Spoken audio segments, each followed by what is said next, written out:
Hey everybody, welcome back to Mildcore Gaming and our playthrough of Shadowrun Hong Kong. I am Yemmer. I am bad at video games. I make mistakes so you don't have to. If that's what you're into, please like, subscribe, follow, share, all that fun stuff. We put out new videos every day. And here we are back. We just finished our first mission for Kindly Chang, our fixer.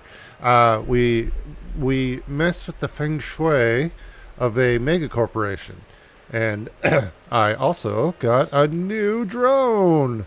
We got a new, what is it called? It's a Strato 9 sniper, which I am now second guessing because I was thinking it probably should have gone with a medium range, but last mission I got hit pretty hard, so I used up my trauma kit and my med kits. So actually I am going in. I do have 4 karma. So I've only got 3 body. So I'm thinking we're going to add a little more into body because I don't want to get one-shotted like I was before. So we're going to go ahead and take that. So our hit points are up to 50 now. Yeah, I took a lot of damage. So I'm actually going to run over. I need to run over to the body shop or the dock tour. We're on the docks. And I need to pick up some trauma kit and some med kits. So we're going to head over and do that. Man, I'm quick. Look at me go. All right, let's talk to Ambrose, I believe his name is. 10-arm Ambrose here. Need some, to start with, medical kits and a trauma kit. All right. Oh, wait, we've got a question. Oh, hey, my fellow countryman returns. You want some chips and dip? Help yourself. It's on the engine block. A spider drone walks past you, carrying a biohazard bag with a severed arm in it. Okay. There's a big Sahara Combat League race tonight. Everybody's coming over. You want to come? No, I bet Kindly's keeping you busy. I'm going to say, you're from the UCAS Midwest. How'd you land in Hong Kong? Ambrose bites one of his nails and regards you with a hint of suspicion. Well, that's a long story, and kind of personal. It involves some jobs, a girl, a real good reason to leave Chicago, a whole shit ton of guns and money. Okay, this sounds like a great story. Well, I want to hear it all. So, guns and money were involved? Sounds like a good story. Shadow running? Yeah, stuff like that. Ambrose smiles. He seems to warm up. A little. I was a hardcore vehicle rigger back then, before Johnny Law cracked down on road rigs. Man, those were the cowboy days. Freaky as hell, but but great to remember. Ambrose gets a wistful look on his face. We'd rebuild trucks and chop shops, reinforce the frames, bolt armor on, mod the suspension with robotics, drive them right through the front of windows of buildings, then bash aside Lone Star cruisers on the way out. Good times. You do that in Hong Kong? You get auto barricades and missile enema? Crying shame. Oh, you do that in Hong Kong? You get auto barricades and a missile enema? Crying shame. Anyway, I needed to get out of Chi-Town. She-Town? Chi-Town? It's Chicago. She-Town? Spread my wings. A nearby spider drone fidgets. You know how that goes. Chicago. Oh, wait. There's a quarantine. Chicago, are you following the news of the quarantine? Ambrose's face darkens. Yeah, I am. It's a terrible thing that just happened there. My old hood is inside the containment zone. A lot of good peeps locked behind that wall. Oh, we can use our etiquette here, Shadowrunner. Supposedly it's insect spirits, but it's being covered up. Oh, is this in reference to Shadowrun Returns? Because there was this cult, but it turned out to be a bunch of unkillable insects. I know. I saw the leaked material too. Some of the footage is pretty convincing. Ambrose shakes his head sadly. Mega Vitis Plague. Bug spirits. I'm not sure which is more scary. Hell, maybe it's The Walking Dead. Think about it. We got at least 4 HMHVV variants. human, metahuman, something virus, maybe? I think it's only a matter of time until we get zombies. Ambrose gives a nervous shiver. The nearby robotic arms tremble briefly. I'd take zombies over these bug spirit things. Tell you what. Let's see here. Hong Kong seems like a long way to go just to get a break from Chicago. Ambrose smiles, but there's a steely look in his eyes. Sometimes a guy just needs to change the scene. A girl was involved in you getting here, huh? Yeah, there was. He shrugs awkwardly, as if to make light of it. His voice has a hint of strain in it. That's a story for another day. Hey, it's grand digging up the wreckage of the past, Yammer, but time's wasting. I left Chicago. I landed in the Kong. After a while of running the Kong shadows, I landed here in Chrome Alley. That's really the gist of it. Now I'd better get back to earning a living. Sorry, Sly is very insistent. We snuggled earlier, but she's being a little... okay, show me your services. We need... Well, let's... Medical supplies first. Need a trauma kit. And just level 1s? Alright, let's see here. Yeah, I'm going to take them all. Okay, and... Oh, that's... Wait a minute. Oh, yeah, it automatically put them into my inventory. That's nice. Okay. Services. I don't know if we can afford any cyberware right now. Well, we got 900. Let's see here. We have bone lacing. Gives us one body.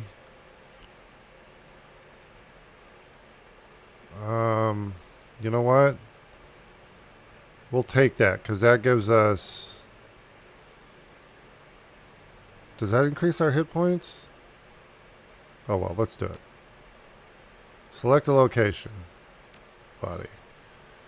Okay.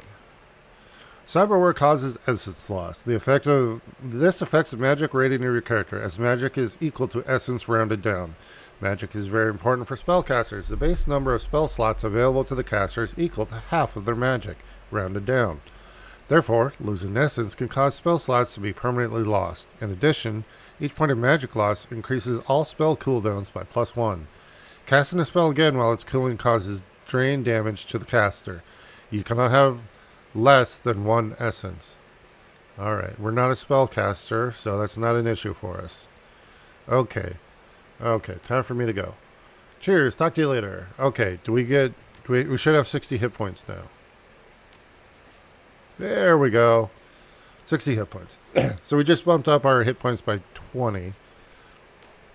So, alright. And we're going to go ahead and talk to all the vendors, because apparently... Oh, whoa. There was something to look at there. Hold on. I can look at his computer? This impressive home-built computer is running multiple large memory units and processors. Chilled air from its active cooling system washes across you to the whir of fans. A thin fiber optic cable runs across the floor to Ambrose in his chair. On the wall behind the computer are miscellaneous decorations, notes, and photos. 2 items stand out, a large dry erase calendar and a corkboard plastered with printouts. Let's look at the printouts. News clippings and BBS posts have been printed, carefully snipped, and pinned in place. Most are less than a year old. They're intermixed with grainy photographs of what looks like a devastated city, Chicago.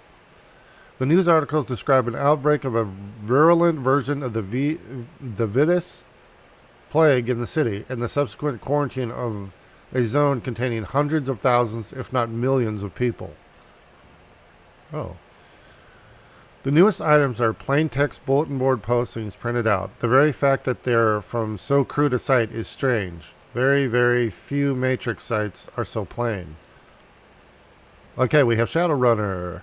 We're going to identify the source of the printouts. These posts are from the Shadowland, a dark Matrix site for Shadowrunners that operates out of the Denver data haven. It is the first and foremost of all underground and anonymous systems dedicated to shadow running activity. Captain Chaos, Fast Jack, and other global shadow decking luminaries appear in these posts. Okay. Identify the source of the printouts. Isn't that what we just did? Oh, yeah. Okay. We're gonna examine the postings. The files smudged out from within the containment zone. They describe a cover-up. A cover-up, the detonation of a small nuclear weapon, and the catastrophic release of insect spirits into the city. The current conditions, as reported by drones and escapees, are horrific. Okay, we're going to return our attention to the wall. Let's look at the calendar. The dry erase calendar is cluttered with the relentless storm of comments, written in cramped, sloppy Hanzi. Most appear to be medical appointments with patients, followed by a list of social engagements. Closer scrutiny reveals others.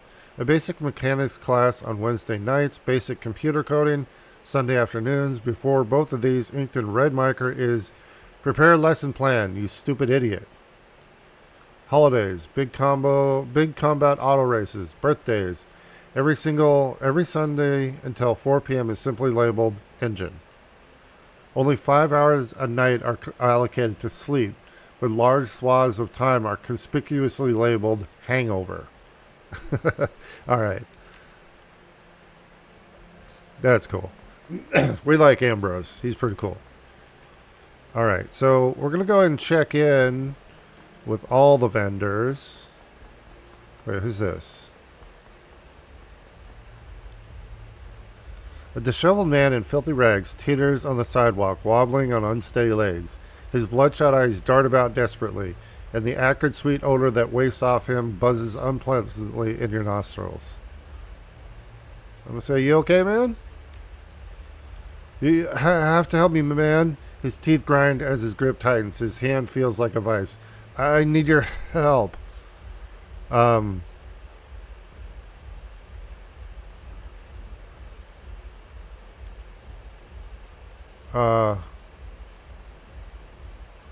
I'm going to say, I don't have to do anything. Now step back or you're going to regret it. I just want him to let go and take it easy and let's talk.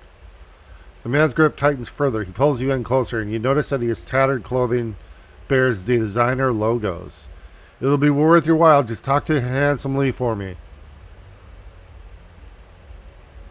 Yeah, never heard of him. Now, who are you and why are you touching me? That's kind of like the story of my life right there. I'm Steven Dynamite. He nods eagerly, desperation in his eyes. A sluggish tongue wipes itself over the cracked skin of his lips. Look, you've got to help me. I've been poisoned. That crap Lee sold me put bad things in my head. Whenever I close my eyes, I see dark, narrow tunnels. So many hands grabbing, razor-sharp teeth, gnawing, and the children. Whoa. He's talking about the dreams. Yeah, bad things in your head. Are you talking about hallucinations? The junkie stares into space. A faint trickle of saliva makes its way down his chin. No, not exactly. More like nightmares. They feel very real. Teeth, biting, faces I knew. His trembling voice trails off. I'm going to say, the whole nightmare thing has been going around. It's not just you. No, it isn't that. I'm telling you, I was poisoned. I know it. You'll help me, won't you? All right, okay. I'll do what I can. Then tell Lee what he's done to me. I need relief. Tell him that I want. His face trails off. What do you want? I want my money back. His reedy voice wavers, but he stops and says no more. Poison, nightmares, money back. Got it. Anything else? Just please come back and please hurry. All right. I don't know who that is, but... All right. I got to get a drink of water. Sorry, everybody.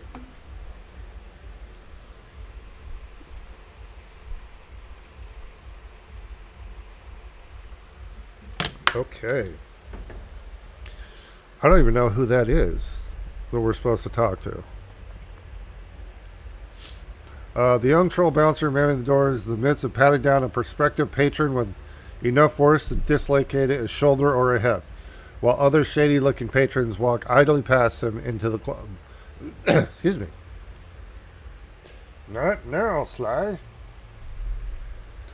Frederick Kai of the Kai-Fi family. He waves the shaken man inside, propelling him forward with a final pat on the back. People don't realize that you got to check for internal weapons as well as external ones. I'm going to say, are we talking the rubber glove treatment? No. Nothing so crude. You just need the right technique. Matter of fact, I caught a guy just last week with a phosphorus grenade in his leg compartment. And what did you do? Disarmed him, of course. Got it back behind the bar now. I'm going to blow it off in the river. Impress some girls. You looking for a pat down yourself? I'm going to say... oh, no, just information. Doubt I can help you much there, but I'll try. Are you a member of the family that owns this place? Yeah, clearly.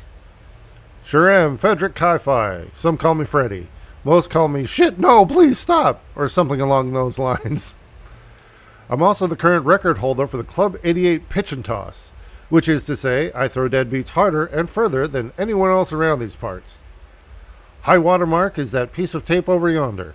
Guy was an orc too, hefty, but he simply soared that day. Are you running any business on the side? Nah, I take the occasional payment to look the other way or be in the can when a fight breaks out, but I have enough on my plate that I can't really take on much else. Training, you see. I love what I do, but you got to work hard to stay in peak condition. I've also got some next steps in mind, so I'm working even harder towards that. Big plans. You just wait and see. I also play the drums. Well, that's cool. Why are you searching some people and letting others in? It's a private club. This is a private club. There's 3 kinds of people I let in. Members, guests of members, and people who make a good case. The latter 2 get really good search before they go in the door. Unless they're with Kindly Chang or the Emperor of Japan or something. I don't care if someone has a cyber spur or a holdout pistol or whatever, but we can't have serious weapons on non-members inside. Ma sells some big stuff, but she puts electronic trigger locks on her merchandise until they're out of the door, so people don't get dumb ideas. This is a no assassination safe zone. Serious weapons go in the weapons check, unless you're a member. That way, if a big firefight ever breaks out, the members will have the upper hand. We keep the killings very rare. Most happen when some members get all fired up and decide to settle a score with box cutters or something. So I'm a member now? You work for Kindly, as a Shadowrunner no less. That makes you a member. Remember the rules. No fighting, unless you know it comes down to that, and you're ready to skip off the concrete. No killing either. If you got legitimate killing business, go do it somewhere else. People come here to have a good time. You're really just trying to minimize collateral damage, aren't you? Pretty much. Okay. Wait, can we talk to him? There was other dialogue options. Okay. Okay, I guess if we're limited on our dialogue choices, so... Alright, let's go in the club. Alright. Who's this? X-Fish?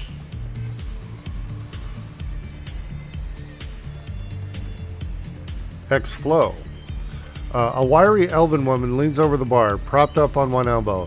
She glances back at you over her shoulder as you approach, lifting a half-empty glass to her lips. The selection here is total crap, but it's cheap. I hope you're not looking for quality, or you're going to be really disappointed. As long as I don't go blind, I don't care.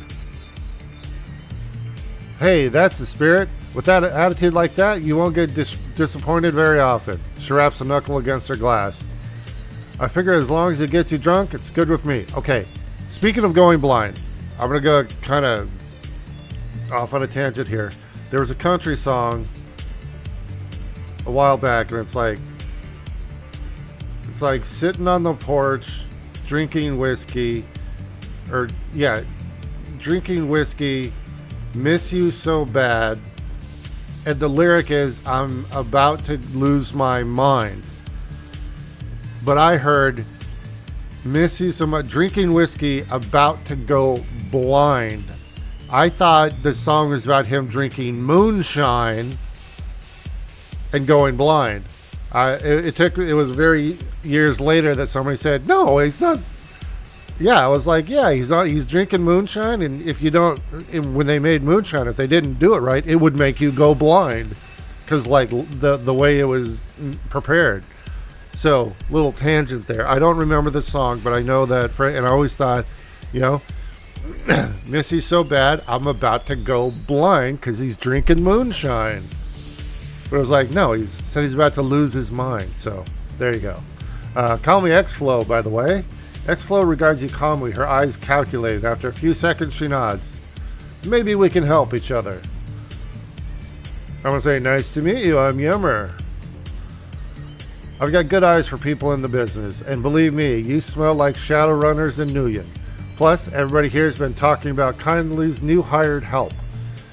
I'm out here for work. You need any backup? I'm available. Oh, okay. What's your specialty? I'm what the eggheads call a mystic adept. Kind of a physical adept magician. I throw spells and I can kill you with a touch. I'm rarer than unicorns, my friend.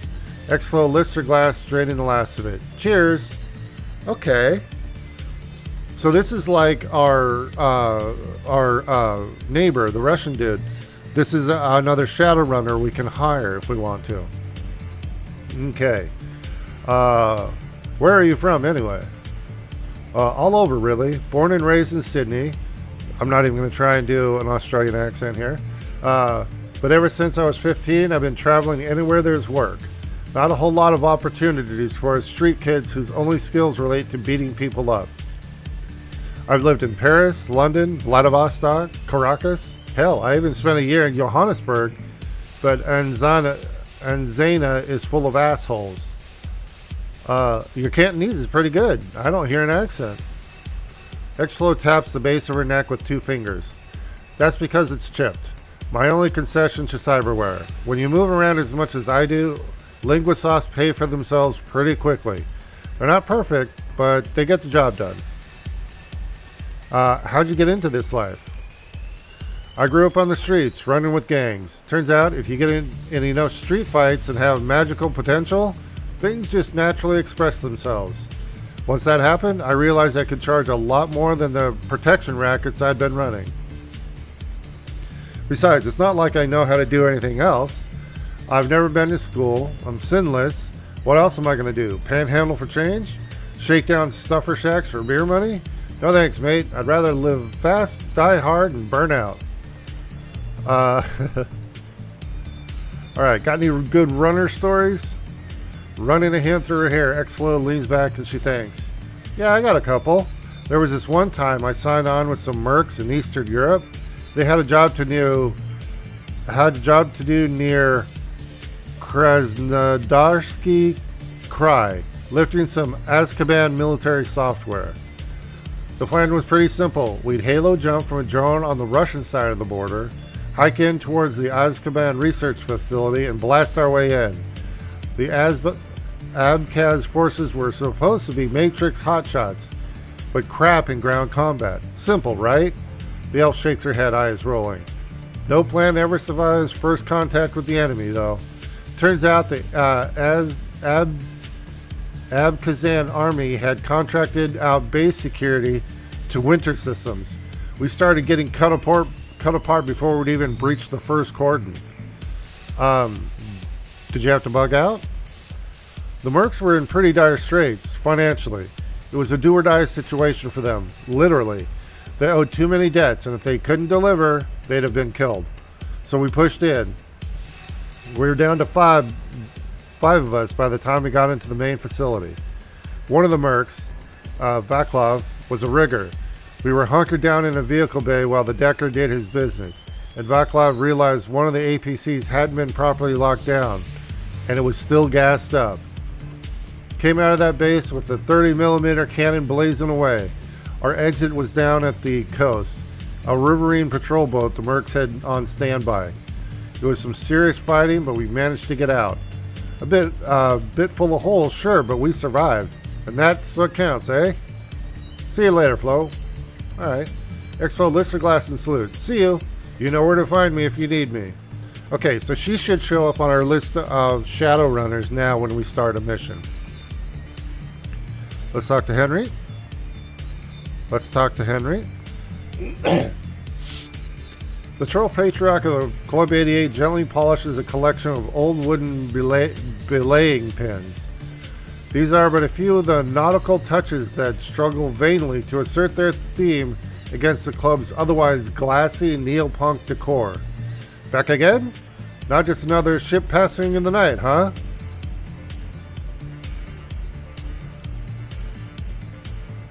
I gotta do it. You a sailor?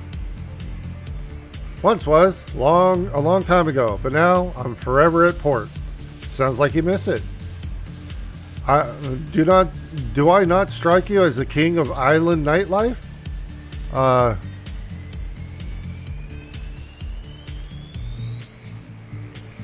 going to say, you could take a man out of the ocean, but you're not the ocean out of the man. Ain't that the truth? So how can I help you? Oh, what's it like out on the high seas? Better when I was younger. Things were simpler then, if not terribly profitable. Got my start on fishing trawlers, just barely scraping by. Good folk, though. Over the years, I made a name for myself, as one does. Got more regular work on better crews, eventually earned a spot on a tugboat. Spent the bulk of my years crewing ocean-going tugs for Wu Jing. Ooh, yeah, we just attacked Wu Jing. I hope you don't have any stock in that company. The big ships, the tankers, the bulkers, the container ships, the seabed miners are all run by technical crews and computers now.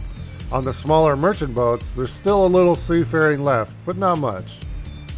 But on the tugs, the supply boats, the salvage craft, that's where there's still place for old-time sailors. It matters if you can wrap a cable on the winch in 30-foot seas, jury rig a diesel engine, and keep a boat on course with just a wheel and the binnacle. After the bridge windows all blow out. It was a hard life, but good. Why the change of vocation?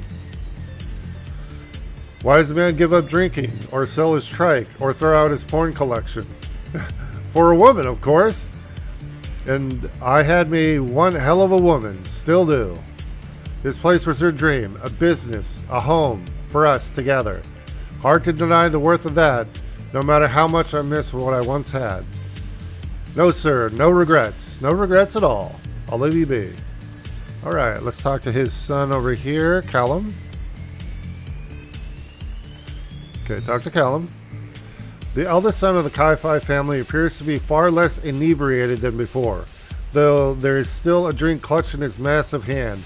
He's parting ways with an uncharacteristically awkward elf who palms something as she goes. Evening, Callum K-Fi at your service. You forget me already? Maybe I have. I suppose one of us didn't make much of an impression. You're kind of bitchy when you're sober. I agree, and I intend to work on that. Okay, good talk. Let's see here. Let's talk to Mom back here. Hermine. It doesn't take a Shadowrunner's eye to tell who runs Club 88. Even the roughest of patrons show deference to the troll woman in the back. It also helps that she tends a veritable arsenal of high-grade firearms. Back again, I see. Didn't catch your name before. Didn't catch hers either. I'm Yemmer. Ermine Chi-Fi, pleased to meet you. We get a lot of passers through. After their business with the Dockman or the Yellow Lotus, they get escorted here to relax and shop. Then they leave. I'm happy to never know their names, but you're a different story, aren't you? What have you heard? Not much. Yet. So what can I do for you? Tell me a little bit about the place. Club 88? We bought it 10 years ago. Before that, my husband crewed ships for Wu Jing. He'd be gone for weeks or sometimes months at a time, and I was sick of it. Raising two boys on my own? Troll boys? Pah! We need something more stable, and I needed a husband at home. So we retired, and we put everything we saved into this place. The 88 stands for good fortune, and the club has proven worthy of the name. If only some people appreciated that success, instead of whining about things that will never be. Oh, have you heard of a man named Raymond Black? I seem to recall a blurb on the news, but I didn't pay much attention. Not a name I know. And if it was a name worth knowing, I'd know it. Alright, let's see what you have to sell. Okay. Let's see here. Let's go look at the right. I don't have enough. I've only got $300. Alright, yeah. And I don't use grenades, so alright, we're out of here. Good talking to you.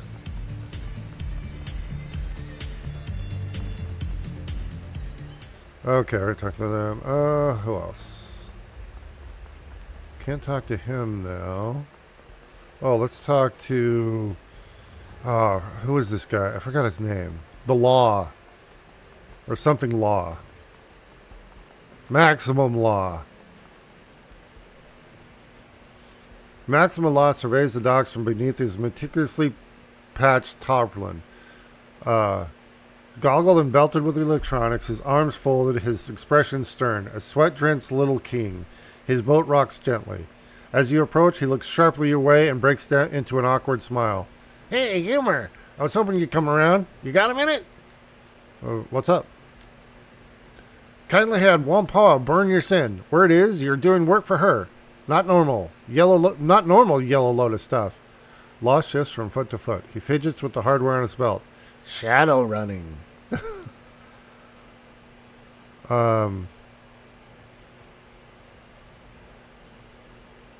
Yes, now I'm an unusual asset. Wicked. Law says it distinctly in a hushed tone, then seems to catch himself. He draws himself up to his full height. His usual demeanor of self-assurance returns. That's pretty ironclad, Yimmer. Pretty vicious. If you do good, you'll be noticed. Listen, if you've got info about runs, I can make it worth something. We Wampoans call that kind of thing metadata. Wampoa likes to get word on the street from the active operators. Ooh. I don't know. Yeah. Telling him... Okay, this is weird. So, if we get a job, we can come to him and let him know what the job is that we're doing?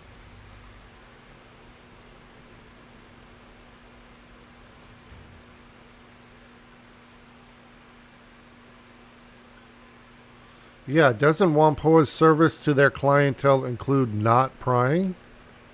It's not prying. Law speaks with authority. He thrusts his chest out and puts his hand on his hips. It's gathering information. The world runs on information. If you got metadata for me, great. If not, see if I care. Law looks through the rain across the rocking boats. He wipes his foggy goggle lenses with a rag from his pocket. His stomach gurgles loudly. Augmented reality goggles aside, this gig gets really boring sometimes. If you ever want to talk shop, I'm here. Okay. We'll see. I'm here for tech. Show me what you got. Oh, wait. Yeah, this is cyber stuff. We don't do that. Okay. Cyberdex, outfit, consumables. Okay, yep. Boom. Another problem solved by Law's Technology Palace. See you later, Law. You gotta go? Okay, watch your back and shoot straight and all. Law grins at you and dexterously flashes a hand sign that Shadowrunners give each other in holovid shows. I got things to do, too. You watch too much TV. Okay. And then we've got a couple places, other places. Okay, we already talked to the drone vendor. Okay, let's talk to the mahjong, the three guys here. Why, if it isn't the young one from before. Jin glances up at you, then turns to the game. Bah, can't you see we're busy? Oh yeah, they're not playing mahjong, they're playing Go. All right. Xiaoyu shakes his head at his friend. You never mind him. Is there something else you need? Apparently not. Good luck with the game. Have fun. Appreciate it, young man. We'll be seeing you. Okay, let's talk to, Meow. Yeah, the parlor of the five phases. I forgot her given name, but her real name is Meow. Crafty. Check in.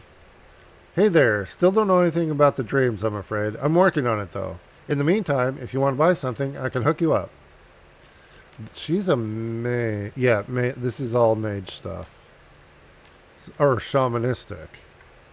Okay. Nope, that's it. See you around. Okay, and then there's the monk up at the top. I forgot to go talk to her, I think. I forgot where she was. Is she up here? No. Wait, yeah, there she is. Spider Shaman. Or Spider Shen. Shen is busily counting out cred sticks as you approach. Shen's hands move quickly, fingers deftly sorting them into small plastic bins. The labels on the bins bear names. Steel Arm Lu, Grandfather Woe, Lucky Ping, and Kindly Chang. Shen's eyes flicker up to you for a fraction of a second before returning to the task. Oh, that's probably her, the extortion, or the cut for the triad leaders. One moment. I'll be done shortly. A few last flicks of the wrist see the final cred sticks sorted into their respective bin, and with the lion's share going to Kindly and Steel Arm Lu. There. Now, what can I do for you? You pay a lot of dues to the Yellow Lotus? Shen shrugs, obviously indifferent to the amount of the shops being taxed. I do, but that's how the system works. I pay kindly for rent. Steel Arm Lu gets money because he's my superior. Lucky Ping received a finder's fee for goods she sends my way, and Grandfather Woe took me in. He gets paid because he's family, and I owe him for getting me off the streets. You join the organization, you have to pay the dues. It's the same as anywhere else, and it beats the hell out of being homeless in Kowloon. Stuffing the boxes away below the counter, Shen produces a box of assorted needles and inks and begins cataloging them on a battered PDA. You don't mind paying? Not really. Grandfather Woe saved my life by taking me in, you know. Life expectancy for homeless kids in Aberdeen isn't very good. Because of him, I have skills and friends who'll pay to make use of them. It's a good life, all things considered. Shen leans back against a stack of cages, causing the snakes within to hiss and snap at the glass. I'm just a blue lantern, a foot soldier. I answer to White Ming, who I study with on Wudang Mountain. He's the 49er, the made man who runs our crew. I don't pay him because he takes his own cut of whatever we make.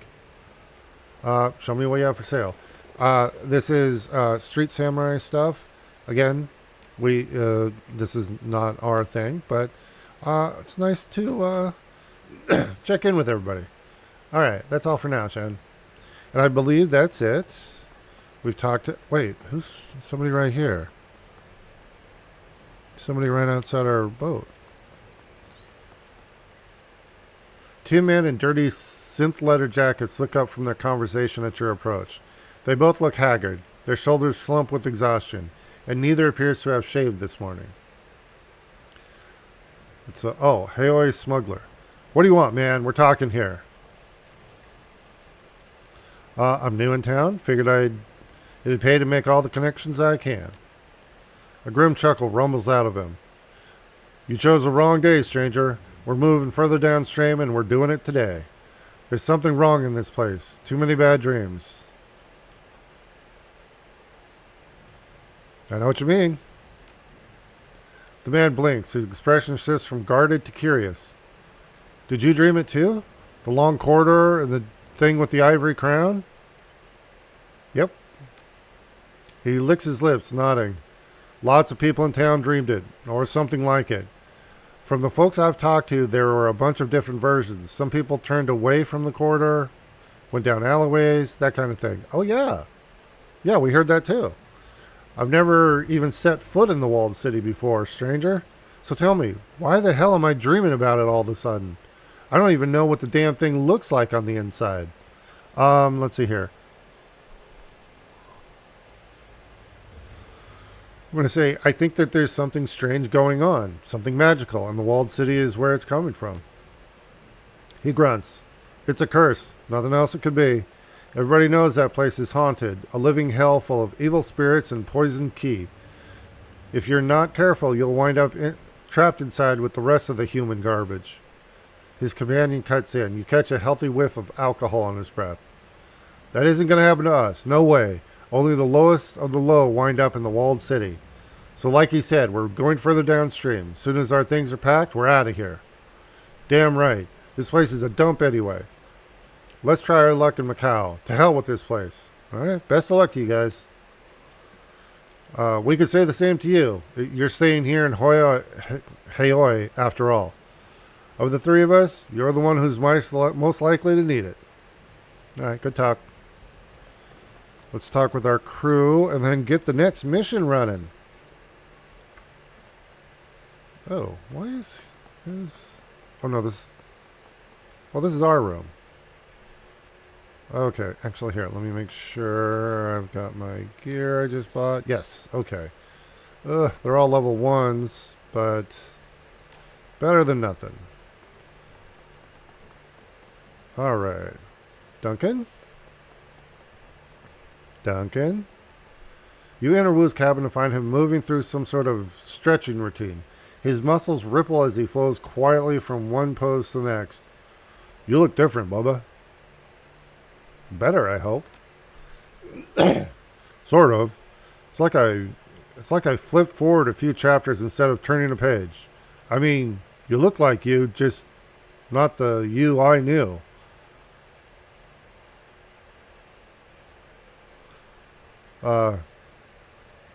I get it. You're you too, just a lot leaner. Wu looks down at his torso, chuckles.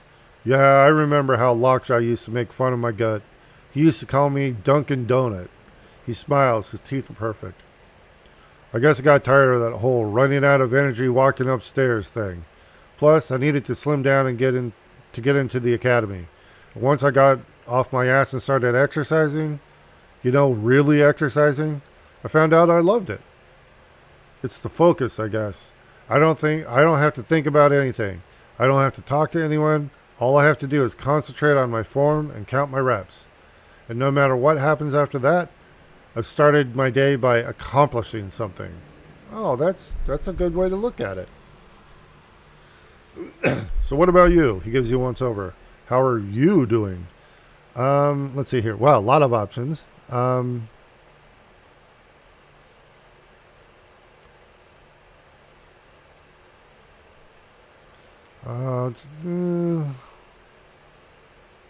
going to say I'm a little freaked out. I don't know the city at all. I feel like an alien here. This is true because we've never been here before.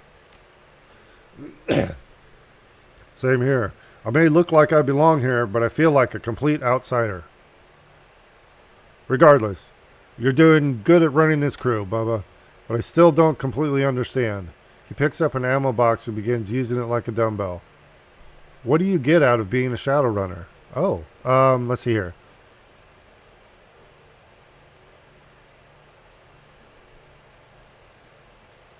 I'm going to say freedom.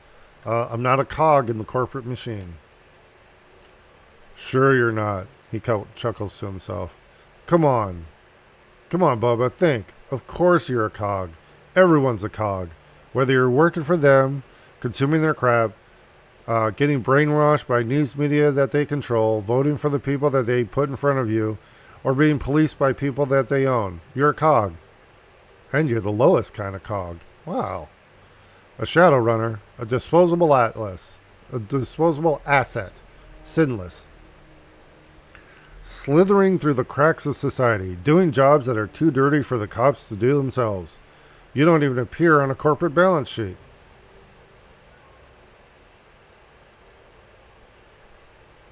I call my own shots, take the jobs I want. From the Chinese menu that kindly Chang puts in front of us, yeah. And we leave at any time we want, right? Well, normally as a Shadowrunner, we do, but right now we're paying off a debt. So he gives you a lopsided grin. Forget it. Doesn't matter. This is about finding out what happened to Raymond. Wu watches you, waiting for you to say something. Okay, I don't know where this came from, but you thinking about getting chromed up? That means getting implants, because we just did. With cyber? He shakes his head. Oh my god, how many times are you going to ask me that? Until you give me a satisfying answer. Wu grins. His teeth are blindingly white. I told you one time I was thinking about it when I was 13. Let it go. I'm not going to pollute my body with that shit. You? Yeah, absolutely. I'm saving up. No judgment here. Just don't put too much of that shit on your body. I've heard stories about folks who went too far with it. Lost some of themselves. I want to talk about you and me. He rests his eyes on you a moment, his face neutral. Yeah, I guess now's a good time in the city. You start. Let's see here. You're not acting like the Duncan Wu that I grew up with. What made you decide to become a cop? I needed structure. Bad. You know that better than anyone. I was already hardcore when we met Mr. Ultraviolence. I'd do anything to get a rise out of the guys I was rolling with. Gouging eyes, inverting knees, curb stomping. That shit got me cheers. I was like a pit fighter, bloodletting for the crowd, and I learned to enjoy it. But I never learned how to block out the memories of their screams when I was lying in bed at night. The guilt started eating me alive, and then I was scared to be alone with my thoughts. So I tried to drown them out with all the things you drown things out with. You never told me that before. You seemed to have it under control when we were together. It's funny how people remember things. Yeah, when we squatted together and later when we were living with Ray, I was still a violent son of a bitch, but basically under control. But that was you, Yummer. You were the voice of reason, the brains. Yeah, I don't remember, or I'm going to say me, the brains? Don't pretend you weren't the leader. You knew how it was. When we ran the streets together, I was the muscle and you called the shots. You pointed and I hit. But later, after Ray got me some counseling, I realized I let you call the shots so I wouldn't have to. Because I knew that what I wanted was wrong. By following your lead, I was deflecting my own guilt onto you. I could just knock heads and walk away clean. Don't look at me. I'm just doing what I'm told. And then you left. Without you there, I knew I was in serious trouble. The poster boy for anger management issues. Raymond could provide a stable environment, a decent therapist, and money for prescriptions, but you know Raymond. He's an egghead engineer with a philanthropic streak, not a drill sergeant, and a drill sergeant was what I needed. I needed structure and discipline in a way that he couldn't offer me. I needed a cage to keep myself in line. So I found myself a cage made of rules and procedures and training. Lone Star. Raymond helped me with my application and provided a decent character reference. I got in, and it helped a lot. Lone Star got me where I needed to be. And now it's all gone. And you're back. Seems like Carter's death hit you pretty hard. We'll continue stretching. Yeah, she was a good one. We were a real team. Joining Lone Star helped me in a lot of important ways, no doubt about it. I really embraced being a cop. I studied my ass off. No matter how hard I worked, I was never more than a model cop with a brutal streak. There were plenty of assignments that were perfect for a big mean orc like me. Assignments that would have fed the need to hurt people. But I met Carter about a year in and she changed things. She talked about values and goals and priorities and constructing the life you want to live. She was a real trip. Sounds like a good woman. She was a cop, a partner, a mentor, and a serious badass when she needed to be. But yeah, she was a good person too. She kept me focused. When Raymond asked me to meet him in Hong Kong, I had a feeling I was going to wind up going off the reservation if I didn't bring Carter along. That's a problematic phrase in the current age, but the going off the reservation thing. And now she's gone, and here I am. You know, I'm gonna say, well, I'm gonna say off the leash, but I'm gonna say, I say that you honor her memory by showing her how much you've learned. Like, embrace everything she taught you. Wu's mouth drops open, then curves into a huge grin. He shakes his head, still smiling. I'm sorry. Did Bubba Smith just give me sage advice? Sounds like you did some growing up of your own. You've been waiting a long time to ask me about the night I left, haven't you? Wu chuckles and hooks his thumbs into his belt. I guess I have, yeah. It's about what you were doing before you got thrown into that corp facility. You said you had a friend who was in a bind, but that was all you could say. How'd it go? Ooh, this is interesting. You could... I like this aspect. You kind of make up your backstory as you go by answering these questions. I really like that. Instead of like, oh, this is what happened, you know, being told. And then in dialogue options like this, you're like, oh, it's already been decided. This I really enjoy because this is like if you play Dungeons and Dragons, stuff like that. This is how I make my characters a lot of the time. I don't really make a backstory for them. It's you kind of like you create the backstory as you go. So I like that. I like that this game is kind of doing that. It's like you get to pick what it is. It's really awesome.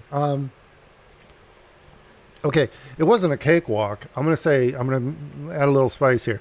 Let's just say we're not friends anymore and leave it at that. Whatever you say, Bubba. Do you ever think about when we were kids? He begins moving through some sort of pattern, maybe Tai Chi. I try not to. What are you talking about exactly?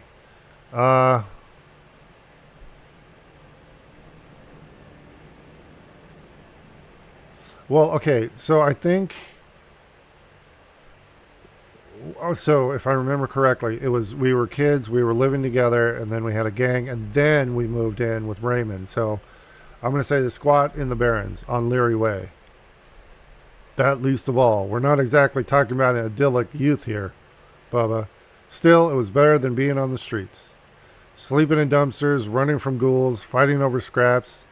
Wu stops moving, drifts off for a moment. And defending your territory. If we hadn't found that place on Leary, found Lockjaw and Double Tray, we probably wouldn't be here.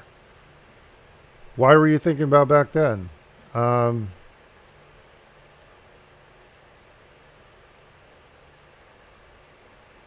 I'm going to say, just thinking about that thing DT used to say. Is this something we get a pick? Wu returns to his patterns. He manipulates an imaginary soap bubble between his hands. Improvise, adapt, overcome. That's how you beat the street. I remember. I remember Double Tray saying that. It was while we were living between the Red Hot Nukes and the 162s. Crazy ass dwarf anarchists on one side and flesh-eating ghouls on the other. Those were the days that you longed for?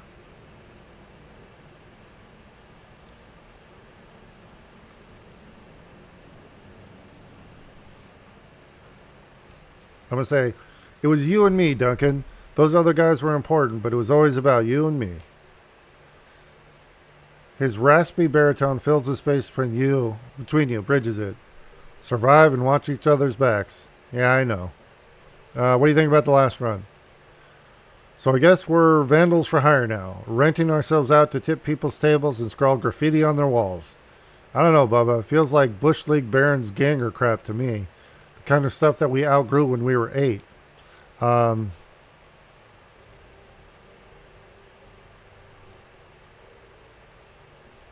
gonna say, hey, watch what you say. Watch what you say to that. People seem to take feng shui very seriously here. Yeah, tell me about it. I mean, if people in the free enterprise zone are convinced that interior decoration is a matter of life and death, I'm not going to argue. It's stupid, but I've taken money for all kinds of stupid things before. I'm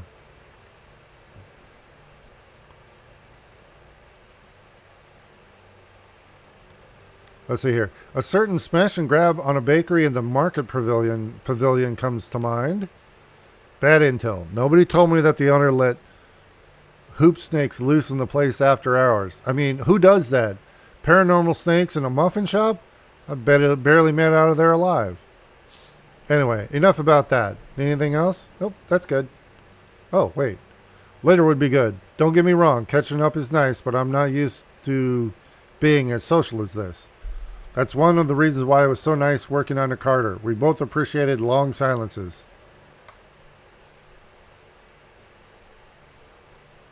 I'm going to say, sorry, man. She seemed like good people. It's all good. She's gone, and I've accepted that. I guess I can... It's just been a big day is all. Anyway, good talk. I'll catch up with you later. All right, let's talk to Isabel and Gabbett.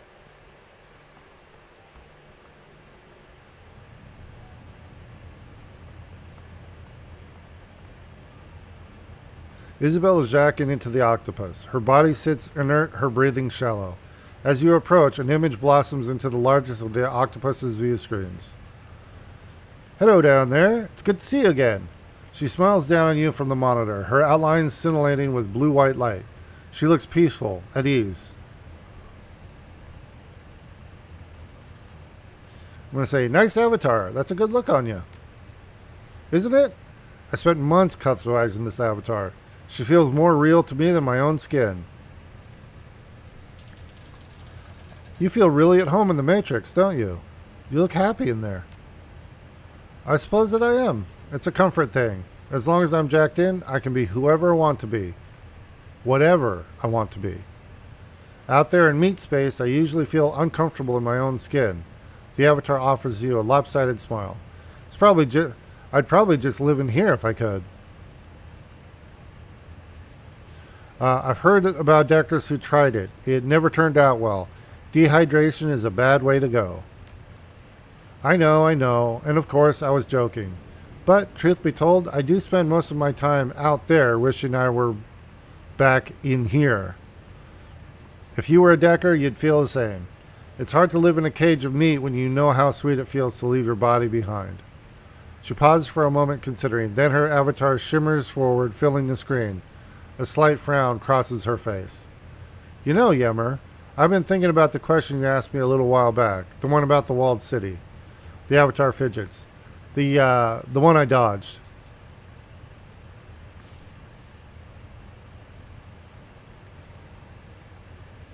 I'm going to say, it didn't feel like a dodge to me. Besides, the whole game of questions thing was your idea in the first place. It was a dodge, though. I didn't mean for it to be, but that's what happened. I cheated you out of an answer that I owed you. For what it's worth, I wasn't trying to do that. It's just that talking about the walled city is problematic for me. I'm going to say, I understand. I grew up in the Barrens. I know how hard it can be to talk about this stuff. No, it isn't that. I'm not explaining myself correctly. It isn't that I'm tortured by bad memories or anything like that. The problem is that I can't remember my childhood. Whoa. The walled city, that entire chapter of my life is nothing but a blur to me.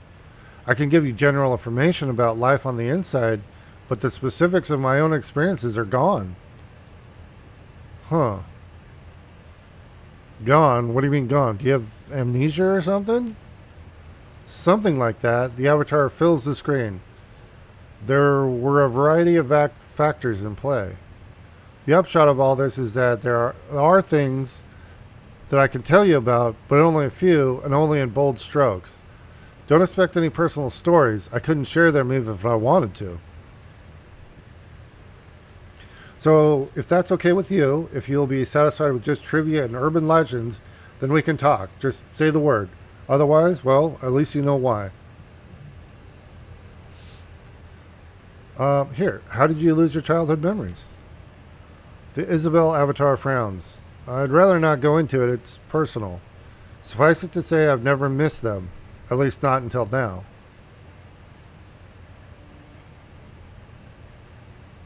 Okay, I'm going to say sorry. Didn't mean to intrude. It's all right. I'm not offended. There are just some things I'd rather not talk about. All right.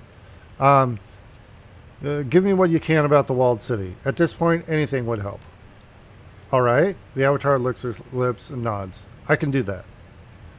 Isabel avatar turns, begins to pace on the screen. Where she stops, spiderwebs of light spread across the tiled ground of the octopus's sculpted matrix hub. When I think about the walled city, the thing that stands out the most in my mind is the legends, the mythology of the place. If I hadn't lived with them, I might have found those stories fascinating. The scintillating figure turns to you on the screen. Did you know that Kowloon Walled City is supposed to be cursed? That's what the locals believe. We had ghost stories and everything.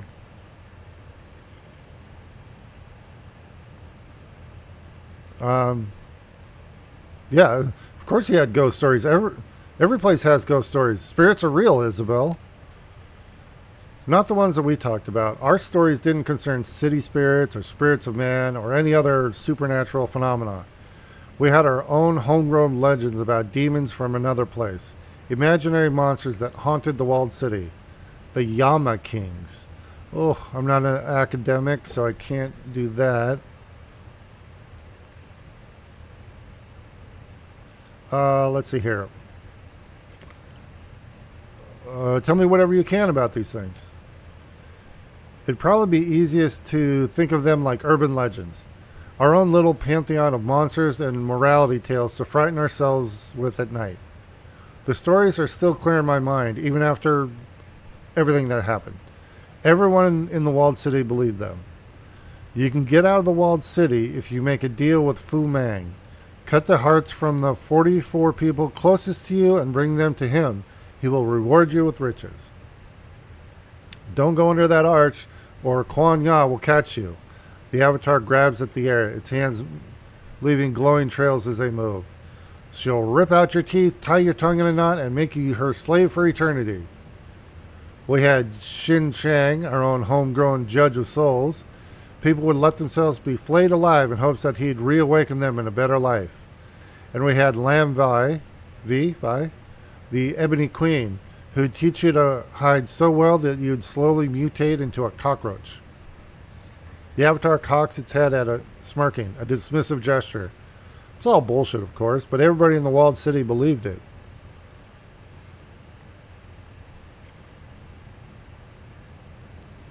Okay, I'm going to say, if you're so convinced that these things are myths, why does everyone in the walled city believe in them? Because they're an excuse. My parents and neighbors, their whole generation, invented the things to explain away their own failings. I can't get ahead because demons are keeping me down. Woe is me, woe is me. It's almost embarrassingly transparent when you really look at it. Lam Vi turning people into cockroaches? It's just a Kafka-esque trope layered onto a morality tale. Qi Shang? He's just Anubis with a different coat of paint. And you know what, that archway that I mentioned? The one that Kuan Ya was supposed to be haunt? I knew someone who found it. There was nothing on the other side but concrete. It's all superstitious drivel, Yummer. The misery in the walled city isn't the fault of demons or devils. We created it, and we perpetuate it. We blame made-up monsters for our own failings. There's nothing more pathetic than that.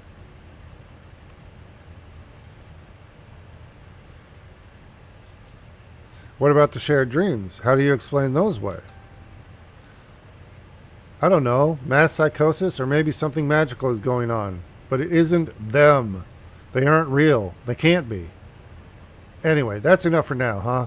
I'm sure that gives you plenty to chew on. My obligation to give you an answer is satisfied, I think. So let's talk about something else. Can you think of anything else that might help us? I don't know. Maybe. I'll put some thought into it. The avatar pauses, turns away. After a moment, Isabel's voice pours through the Tridio speakers. On second thought, maybe I do have an idea. Are you open to taking on more work? All right. Of course. Kindly send me new job offers all the time. This wouldn't be working for Auntie Chang. Think of it as a side gig you'd be doing for me. I think I've got a line on some software that could help us. I can't get it on my own, though. It's a two-person job at least. I'm going to say, is Kindly Chang okay with this? Sure, what does she care if we pick up a little extra scratch on the side? I mean, I wouldn't go out of the way to tell her about the job or anything, but even if she were to find out, it's really none of her business. We're her employees, not her property. I have the run all planned out already. I've done the legwork, I know the location, I know the target. Just say the word and I'll send everything I have to your mission computer. You can look it over, weigh in, and decide if what you want to do. Alright? Deal. Send the file. The Isabel avatar closes its eyes for a moment, then opens them with a smile. Done. You'll find the pertinent documents waiting in your inbox. If you decide to accept the mission, just check the box on the message documentation, and it'll ping my comm link automatically. Alright. Can't wait to find out what this is all about. Cool. We got a side mission for Isabel, or I guess a personal mission. I'm sure that briefing I sent you will satisfy your curiosity. Trust me, Gamer. This is a good job and a solid plan behind it. You'll see as soon as you've read it. Now, speaking of which, you should go do that now. Okay, say no more. I'll go check it out. The avatar beams at you. Fantastic. I can't wait to hear what you think. Wait. There was other options. Okay. Flickers on the screen. You haven't accepted the job offer sent you. Is there a problem? No problem. I just haven't gone around to reading it yet. Oh well, in that case, please read it soon. I really think this job is a good idea and it won't have any noticeable impact on the work that we're doing for Kindly Chang. It's a win-win scenario for us. We just need to go do it. So anyway, you're back. What can I do for you? Okay, here we go. Any thoughts on that last run? She shakes her head. Nope. Sorry. Jacking into documents is how I relax after a long day of work. Some people go to sports bars or strip clubs. I do this. As a rule, I don't spoil my leisure time with shop talk. But we're already talking shop, aren't we? There's a difference between the job and our lives. It's after hours, and I don't want to talk about work. So if you wouldn't mind changing the subject, she lets the sentence hang. Okay, gotta go. Sure, drop by anytime. Got it. All right, let's talk to Gobbit.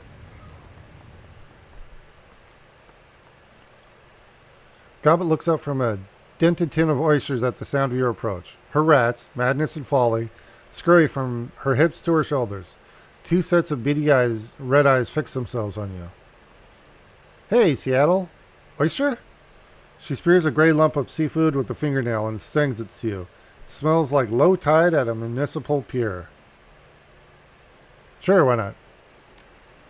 You pop the rubbery wad of flesh into your mouth and chew. An explosion of lukewarm brine is your reward. Good, right? Half-repressed memories of dumpster diving in the Barrens dance a merry jig in your brain as the mangled oyster slides down your throat. Yeah, delicious.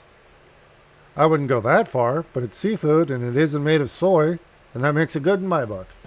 She tilts back the tin, drains the remaining juice, then flicks it into the overflowing bin at her side. So what do you need? I'm sorry, just that, the idea of that, almost makes me gag. Oh, okay. Wow, we got a lot of options. How do you like life here on the bolt hole? It's fine. Shaping up. Having new roomies is always nice. She smiles. How are you enjoying your cabin? Comfy enough for you? It isn't half bad. Better than some of the places I've squatted back in the Barrens. I've heard stories about the Redmond Barrens. Sounds like a real winner of a place. Kowloon isn't any better, of course, but at least our little slice of home is safe.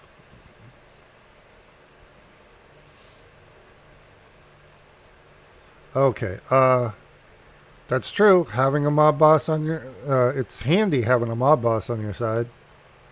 Yeah, handy. Auntie Chang is definitely that. She half frowns. Don't know if I say that she's on our side, though. Yeah, I know what you mean. Of course you do. Let's change the subject, huh? I'd rather not think about the old woman right now. Okay, let's trash talk the name of the boat. You know, the Bolt Hole is a pretty mediocre name for a ship. Ever consider changing it? Yeah, sure. I considered it a bunch of times. I never really cared enough to actually do it, though. She shrugs. You want to call her something else? I'm open to it. Okay, let's see. We've got Defiance, the strong name. The Revenge, that seems appropriate. Classical, the Dowager Empress. The Kraken. Uh, the Big Texas. Honestly, I'm going to say the Kraken. Aye, aye, Captain. The Kraken it is. She nods enthusiastically. Yeah, that's actually pretty good. I think that the others will be happy with it. Yeah, I don't want to call it the bolt hole anymore because I keep calling it the butthole. So, Kraken. All right. Let's see here. Oh, you said you'd teach me how to be a better Shadowrunner. I'm here to collect. Still remember that, do you? Huh. I just sort of assumed you'd laugh that off. No dice, wizened mentor, you offered? Now pay up. She straightens. Okay. How about this? I'll tell you a story about a run gone bad. You tell me what you'd have done in the runner's place.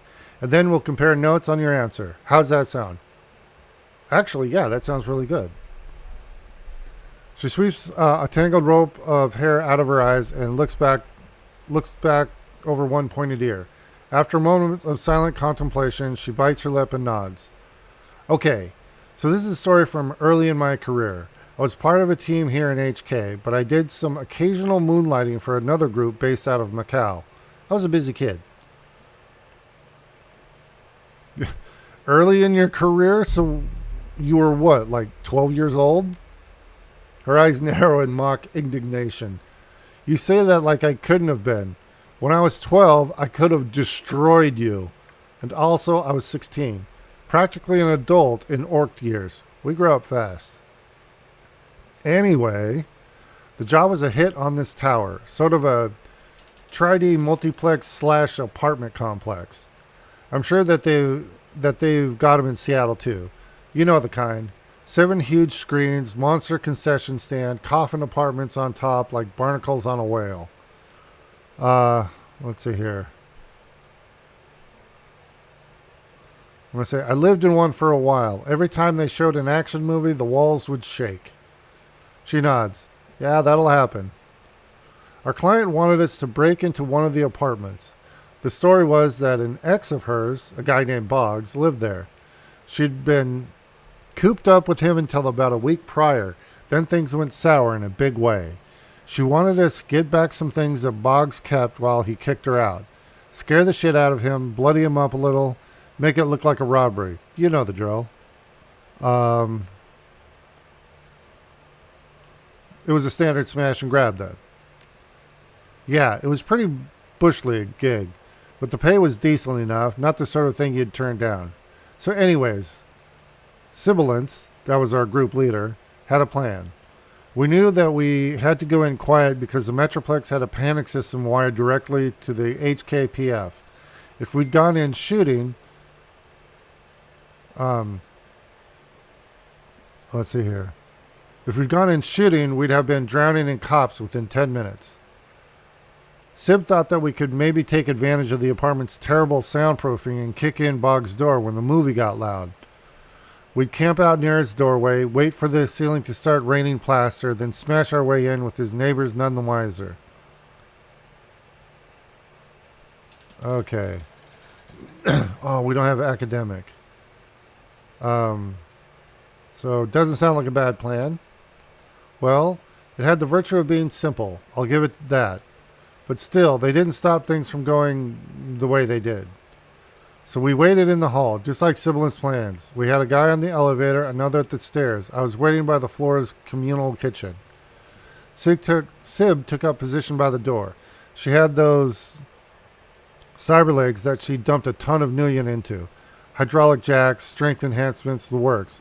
Girl could probably leg press a dump truck. She paused for a moment. Come to think of it, most of her plans involved kicking things. There's something a little sad about that. Focus, Gobbet. Right, the story, right. So we heard a boom from downstairs. Felt the wall shake with the reverb. Sib wheeled back and gave the door a massive kick, just as she'd planned.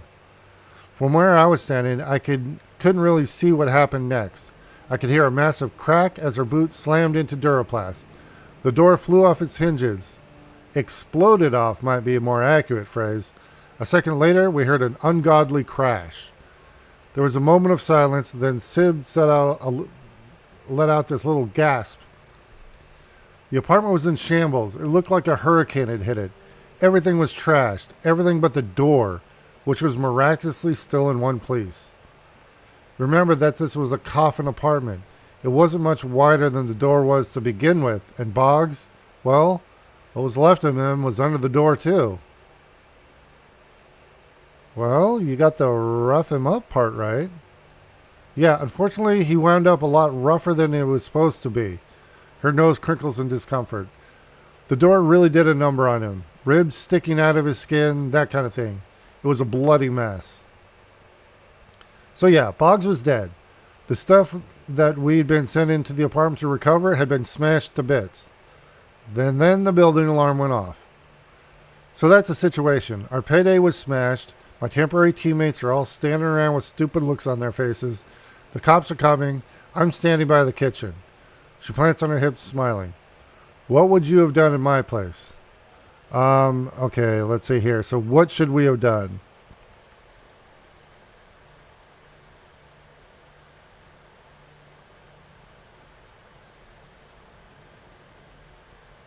I'm going to say I would have tried to improvise.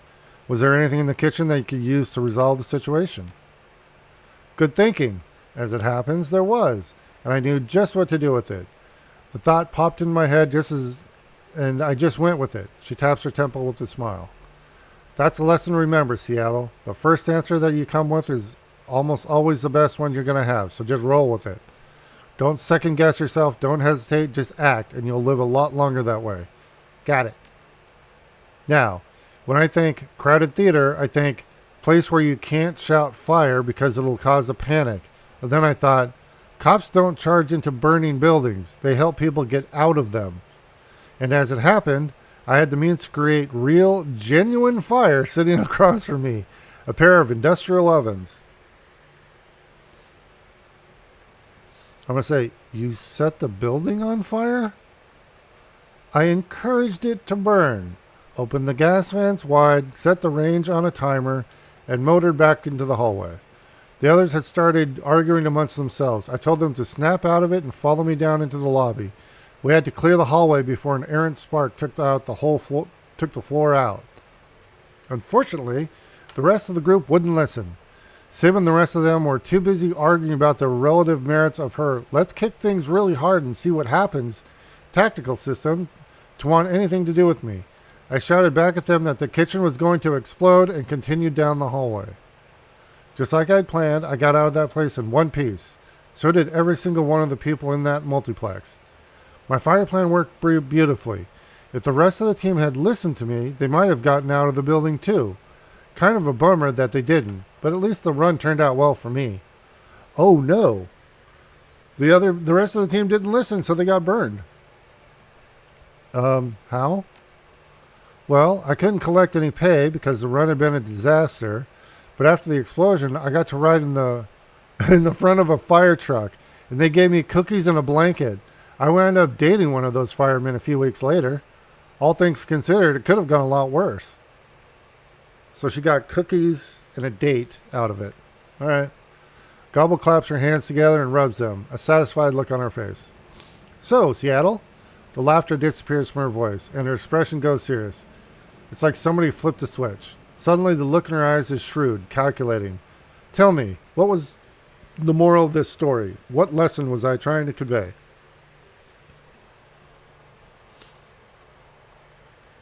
I'm going to say, go with your gut. She nods sagely. That's right. Trust your impulses, and don't be afraid to wing it. Almost any action is better than no action at all. Once you've committed to doing something, you got to follow through with it. Though, no arguing or hand-wringing. Just do it. If you get caught up in your own head, agonizing over past mistakes, well, don't be surprised if you wind up dead. A kitchen fire can take you down as easily as a cop's bullet if you stand around and let it. Okay. I'm going to say, are you certain that Sibilance and the rest of the Macau team are dead? She shrugs. They weren't with me when I got evacuated with the rest of the moviegoers. I never saw them leave the building, and I haven't heard from them since. Ooh, maybe a little backstory there, a little side mission. I guess it's possible that somebody made it, but I don't really run in those circles anymore. Odds are good. If anyone from Macau team did survive, they'd have died off by now from sheer incompetence.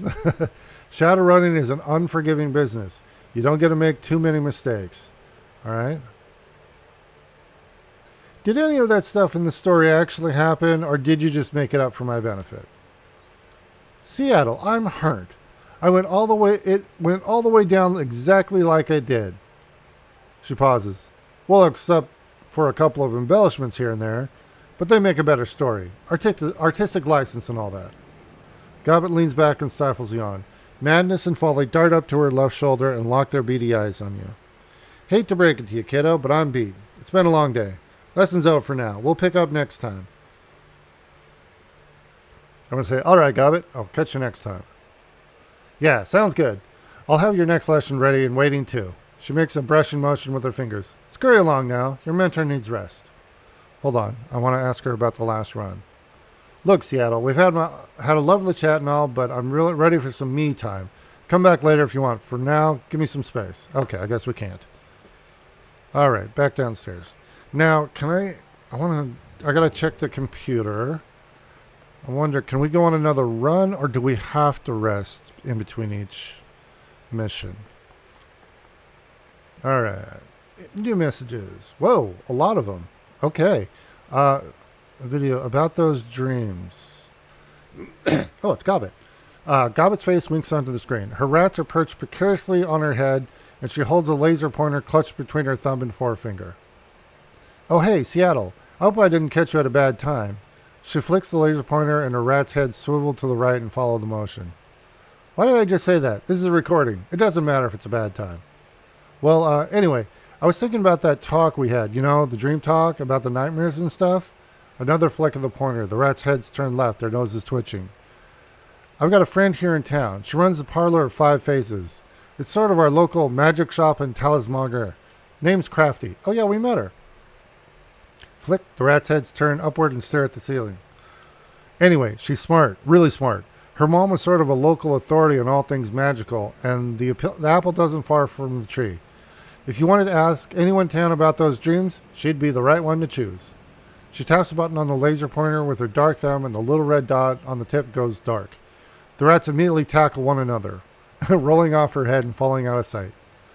She gets up, her head raised and out of frame. Anyway, just thought it might help. If you've already been talking to Crafty, please disregard this message. We have. All right, I'm out. Peace. She punches the button and the screen goes dark. Okay. Attending a party. From Kindly Chang. Yummer, I need you to come to the parlor. A friend and business partner of mine named Dr.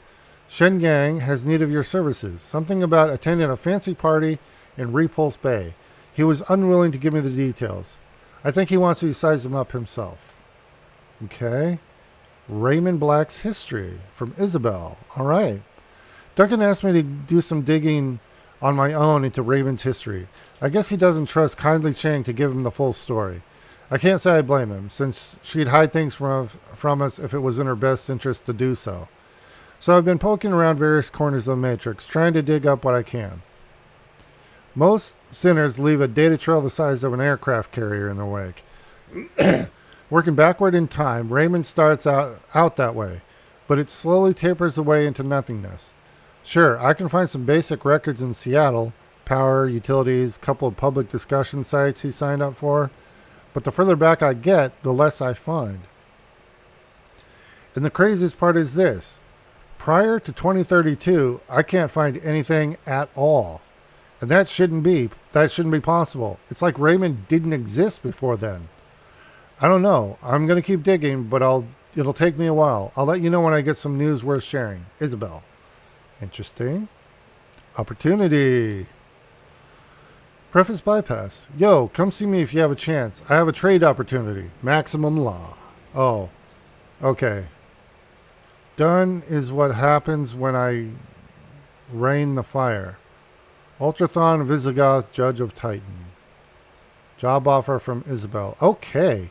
A recording of Isabel pops onto the screen. She stares into the camera, her eyes full of intensity. If you're listening to this, you've decided to listen to my job offer. That's a good thing. I wasn't convinced that you would. Our target is the local Decker, a former Wampoan in the Matrix. His handle is Rhombus. He has the software that we need. Unfortunately, he's unassailable from the Matrix, and nobody knows where he lives in meat space. But I know where he's going to be. There's an event coming up that Rhombus can't afford to miss. He might already be on his way there. As you're reading this message, Deckers from all over Asia, white hat and black hat alike, are converging on the Harbor Spires Hotel. This year, Harbor Spires is hosting DeckCon, Hong Kong's largest annual decking convention. Rhombus is going to be there, and that gives us an opportunity. We're going to hit the convention, find him in meat space, and get the software away from him. And we're going to do it quietly. Enclosed, you'll find a copy of the plan that I've worked out for the run, presented in bullet point format. Everything should be fairly straightforward. Isabel's image winks off the screen, replaced by a blinking cursor. As you watch, the screen begins to fill with lines of simple instructions. I will provide you and one other runner of your choice with visitor passes for the convention. I will proceed ahead of you using my own guest badge. I will hide in the women's lavatory on the first floor. You will enter via the kitchen and procure me a uniform from the catering staff. Please be sure that the uniform is size 4. We will rendezvous. I will change into the uniform, and, using it, I will infiltrate the administrative wing on the 6th floor.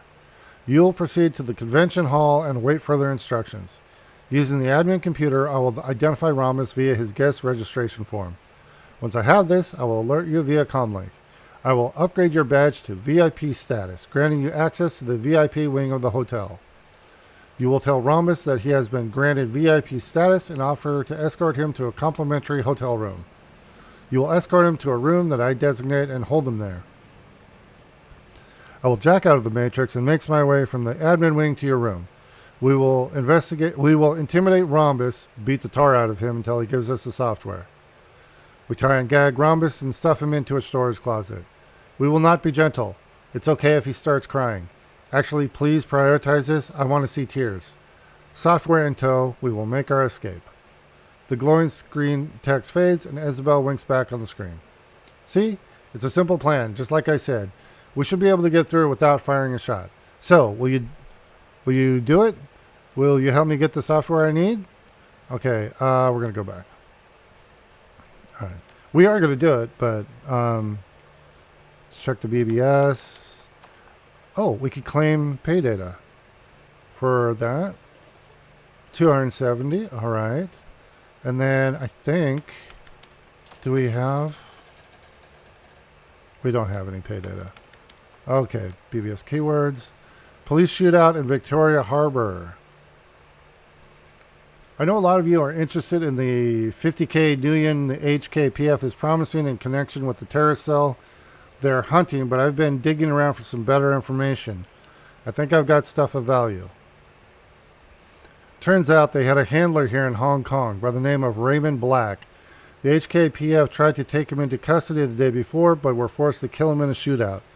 Looks like Black and the terrorists are members of the White Star group out of Henyan. Okay. Isn't White Star all about restoring Imperial China? One of those terrorists they killed was obviously North American. Why would she be helping a pro-imperialist group? You got money, you can buy any kind of person you need. You're on Shadowlands, Obey. You should know that. So what we know about Black and his band of thugs? Anyone we can use to track them down? The data I've been able to dig up says that Black was from Henyan and was distantly related to the royal family. He spent a couple of decades in Seattle making connections in the shadows in preparation for an attack on the Free Enterprise Zone. I've attached some dossiers on his remaining agents. You sift through a long stream of data detailing who you and Duncan are. While the general details about your name and life are correct, many of the small details are wildly inaccurate. You are listed as having lived in Laos for the past 4 years, while Duncan is noted as having spent most of his life in prison. You move on to peruse Gobbet and Isabel's ostensible biographies.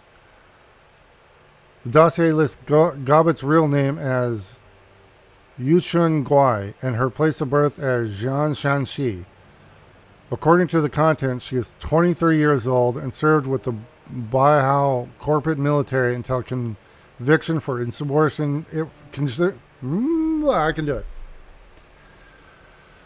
Conviction for insubordination led to her dishonorable discharge. While you can't be certain Gobbet doesn't speak Mandarin, the idea of her being in the military, any military, is downright laughable. Isabel, in turn, is listed as Fatima Abukar. Apparently, Isabel was educated at an early age in terrorism and piracy by the revolutionaries of the Ethio-Millennian territories and is wanted in connection with the bombing 2052 bomb attack on the French embassy in Johannesburg. Given that you know Isabel grew up here in Hong Kong, this information appears to be as laughably incorrect as your own dossier. All right. Posey Bash. All right, folks, we're trying it again. This time under a super secret name. There's no telling how long this will last, so let the bashing begin. Oh, it's a poetry bash. Super secret code name? You just ran the words poetry slam through a thesaurus. Poetry, people, not complaints. A thief on the run. A silencer in the dark. The rat shaman lurks. Hey, that's Gobbet. Got one for the coyote shamans, too. An unbound trickster. This shaman fears no peril. Wily Coyote. On a roll, Jivey. Here's another one. If mad can stand it. Pulses of light glance off bright chrome. Translucent spheres encase my treasure. Mirrors and tubes and neon implode. Another day in the Matrix. Hey, I can do traditional. I happen to prefer the haiku because less typing. Gossamer tresses. Infinity in your gaze. Very pointy ears. Extra points for using gossamer correctly in a sentence.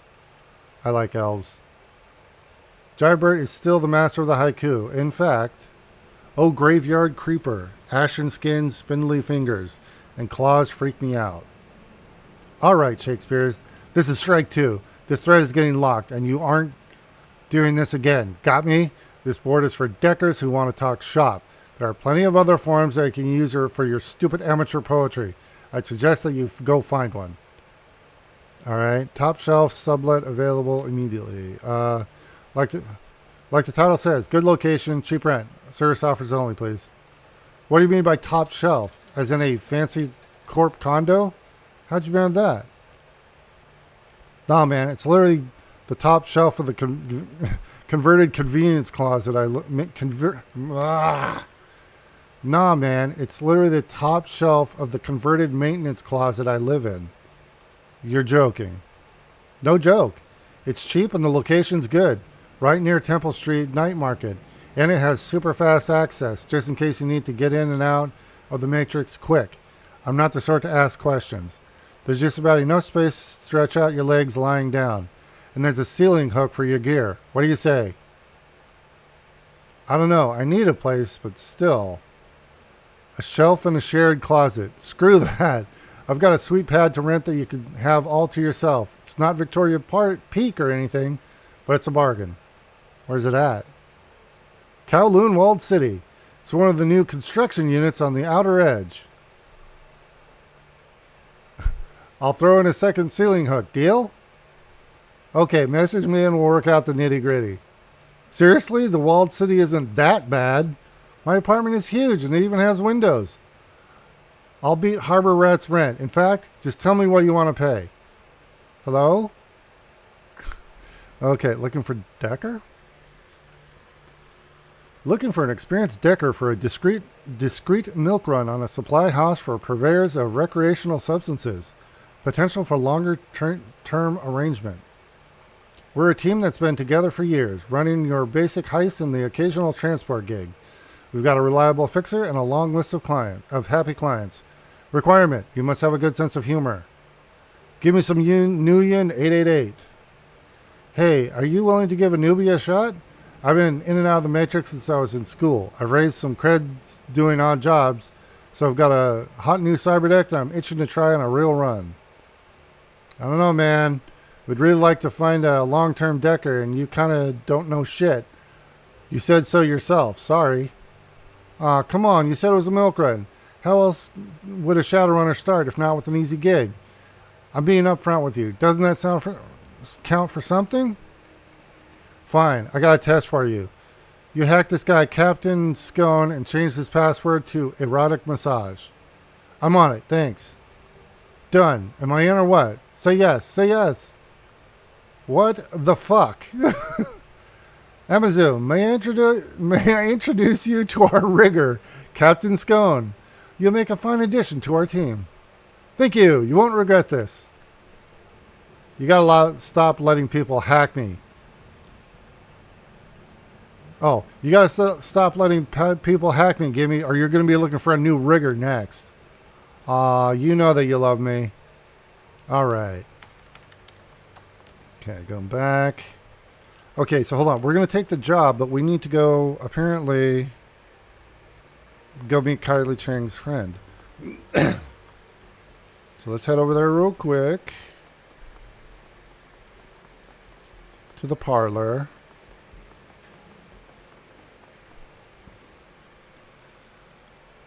Well, here, let's talk to Kylie Chang, and then we'll talk to him. Kylie Chang appears to be nearing the end of a harsh exchange with Strangler Bao, who is listening intently. So you tell that little postulate that Auntie Chang isn't fucking happy, you get it? Not happy at all. Don't tell him that I'm displeased. Don't tell him that I didn't take it well. She slams her shot glass on the table. Tell him that I'm extremity chopping mad, and if he doesn't want what happened to Yi to happen to him, he'd better get his head and his ass wired together and get me that payment today. She raises an eyebrow. Was that message clear enough, Mr. Bao? Yes, Mrs. Chang. I'll explain things to him in terms he can understand. Bao steps back and becomes a meat statue once again. Chang's voice turns treacle sweet when she sees you waiting for her. Ah, our newly minted Shadowrunner. How are you taking your new role, Yummer? Like a duck to water, Auntie. I had no doubt, my sweet. I have a nose for talent. And how is Mr. Gunshow doing with his new life? He's doing fine. Just fine, Auntie. Very good, my dear. Very good. She smiles. Was there something specific you came to see me about? Just checking in, Auntie. It pays to stay in touch. I agree, yes. Personal contact gets results. I have some good news for you. One of my people successfully planted a wiretap on the police's special duties unit. If news of your foster father or the plastic-faced man reaches them, it will reach me as well. So far, your foster father has proven a difficult man to find, and the plastic man is elusive. He's clearly someone who knows how to stay out of the public eye. But I have my working day and But I have my network running and working day and night, and I still have some favors that I can call in if need be. We'll find them both. It's only a matter of time. Until then, go about your business, and I'm sure that more work will come your way any moment. She glances back at Bao. Now I have some pressing business to attend to. The kind that ends in parentless children. I'll talk to you later. All right, let's talk to this dude. A rotund, balding dwarf in cheap suit turns to face you. Light glints from the heavy gold chains that hang around his neck. When he speaks, the voice that greets your ears is high and nasal and has been contorted into a rough approximation of a New York accent. Pleased to meet ya. Chang was kind enough to arrange this little sit-down between us. He extends a slab-like hand for you to shake. You can call me Dr. Shen Yang. Okay, so I'm recording this in 2023. It's like, so post-pandemic, and it's like handshakes for me now. It's like, no, it's just not a thing. But of course, here, okay. I'm going to shake his hand. Pleased to meet you. I'm Yermer. His grip is soft as his palm is moist. Ugh. It's like shaking hands with a boneless man. You share a long, uncomfortable, flaccid, uncomfortably flaccid handshake before he finally releases you. I'm looking for a little outside help on a problem I've been having. Ordinarily, I'd handle it myself or have some of my friends see to it, but it's kind of delicate, you know? My guys noticed before that they made any headway in my problem. Wait. My guys be noticed. My guys would be noticed before they made any headway on the problem. So I figure, hey, I hire contractors all the time. Might as well get some contractors of a different stripe. Tell me about your problem. Maybe I can help. I run a little film studio, Southern Crown Films. We mostly do tri-D work, but we record some sims too. Maybe you've seen some of my stuff. Space Mongols from the Moon, The Flavor of Pomegranates, Ultimate Kill Squad. No, but I like the sound of Ultimate Kill Squad. How much killing do they do? He offers you a chip-toothed grin. A lot. There's this one scene where two trolls gang up on an elf, and they, well, I don't want to spoil it, but believe me, it was glorious. I'll send a copy over to Chang so that you can take a look. Anyway, there's this other guy in the industry, and we've been butting heads since day one. Name's Neville Ma. He runs Yellow Spring Studios. No matter what I do, I can't shut him out of the biz. He always manages to get one over on me, steal my stars. He's been running me into the ground with this show called Promises in Moonlight. The star's a girl named Penelope Wong. New talent, but the viewers have been going nuts over her. She's the show's linchpin. Hang on, I'm getting there. About 6 months ago, Neville was out in Guangzhou for some hoity-toity party. He's on the road, probably drunk. A semi comes out of nowhere and pow! Wrecks his fancy new Eurocar Westwind. Bad luck for Neville, good luck for me. I figure, hey, that's the end of him for the year, and I start planning some new stuff he can't compete with from inside a hospital. You follow me so far? Let me guess, he found a way to compete with you from the hospital. No, worse. The bastard is out of the hospital.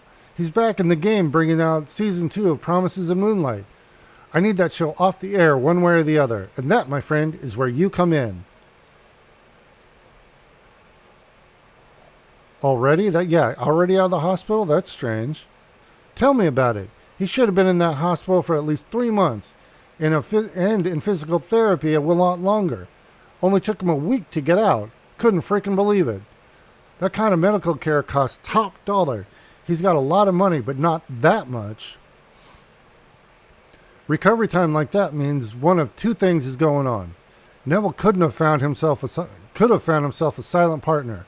Someone willing to pay top dollar for cutting-edge care. I don't think that it's likely, but it could have happened. If it ain't that, the smart money says he's been skimming off the top of Yellow Spring's earnings and not reporting it to the other shareholders. And you want me to look into that, I take it. I need you to go get me something to blackmail Neville with.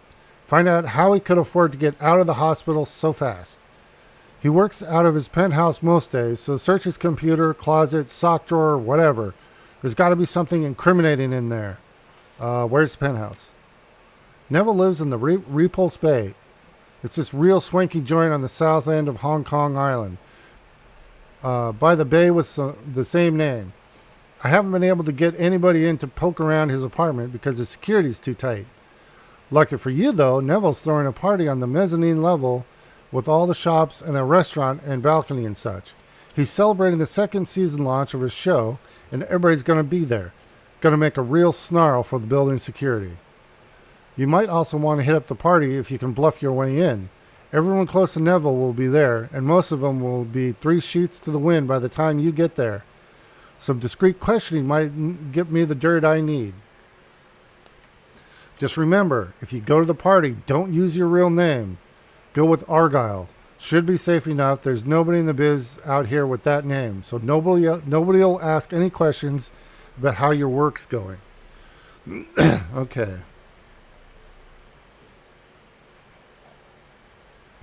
I gotta say it. Couldn't you just make a better show? It's not just a better show. It's Penelope Wong too. I get her. I get all her fans too. They'll watch anything she's in. Listen, it's like this. A little blackmail never hurt anybody, all right? Well, except the person you're blackmailing. It's just how things work in the industry. I don't dislike the guy, but I gotta stay on top of the business. Now, the blackmail material is what I need more than anything. But if you can get Penelope Wong out of her contract, I'll pay you extra. Got it? Want that star power on my side. One last thing. I don't want you starting a scene while you're there. You interrupt this party, make a mess, or trash his apartment, and I'm not paying you. We clear on that? Why the concern? If you're going to hamstring me before I even go on the run, I want to know why. Because it's gauche, and I can't have Ma knowing I'm after him. In my business, everybody's got dirty tricks, but if you make it public, you're using them. But, okay. Dr. Shenyang draws a finger across his throat. That's it. My career is dead as the People's Republic of China. Nobody will work for or with me ever again, so don't embarrass me, hey? Got it. Reputation is important. I'll make sure yours remains intact. Glad to hear it. Listen, you do this for me, I'll make sure you're not only paid well, but I'll also tell all my friends that you come highly recommended. Sounds like we have a deal then. His grin widens. Good man. That's what I like to hear. When you're done, drop Chang a line. I'll come meet you back here and I'll hand over the money. Okay, so we just took a job, but I believe we can accept multiple jobs, but every time we go to the subway, it'll just say which one we want to go on. All right, so I'm going to go ahead and accept the jobs. Oh, let's see here. Notes. Oh, we already read this. Oh, that's the actual mission, the mission we did. Okay, jobs directory. Okay, so we're going to go to all pending jobs, and we're going to accept them. Oh, I should have accepted them to begin with, but here, we're going to go through, take the run. Okay, excellent. I've attached directions to Leo's estate to the message. Good luck. Don't fuck it up. Okay, serial killer. We'll take the run. Good. I'll tell the elders you're coming. They don't like outsiders, and they might shoot at you if you don't warn them you're arriving. And then Isabel. And we're going to do that one. Take the run. All right. The pre-recording footage of Isabel winks off and is on the screen. A real-time feed of her Matrix avatar replaces it. Excellent. I knew I could count on you. Saddle up, Yemmer. This is going to be fun. Okay, so I think we're going to do Isabel's mission first. I don't know what going to sleep would do. But, yeah, we're going to go and do Isabel's mission. And that is back over here.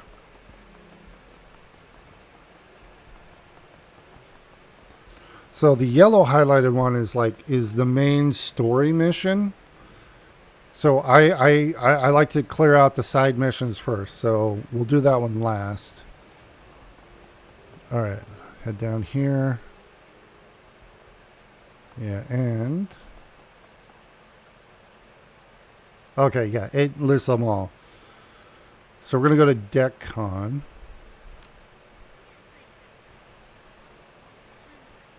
Okay, well, Isabel has to go. And then we'll bring Duncan. Yeah, we can only run with 3. So there we go. Yep, there we go. Alrighty. Give us a little mission blurb. DeckCon 2056. A charter bus carries you from Kai Tak to a mid-range hotel in Suwon. All around you, the happy chatter of your fellow passengers fills your ears. You hear tech speak in a variety of languages and dialects. Talk about new lines of drones and decks, arguments over innovations in data jack technology, and baseless speculation about the next season of Urban Brawl. Your guest badge, a glossy slip of laminated paper emblazoned with a flashy logo, hangs on a lanyard around your neck. Your ticket into the convention hall, and the only disguise that you should need. The bus, yeah, because we're set up as riggers. It's not decking, but close enough. The bus drops you in front of the Harbor Spires Hotel, and you promptly circle around the back to find a service entrance. Isabel should be waiting for you inside. Okay, I'm loaded up good. Don't really have... I've got this extra pistol that we found, the bloody end, but I can't get... Oh, I can give it to them. Oh, okay, the lock symbols mean that they always have that. The yellow lock means I can't overwrite that. That one's permanently locked, I believe. Or like I can swap everything out, but she will always have the deck. Well, that is cool. Okay. And then...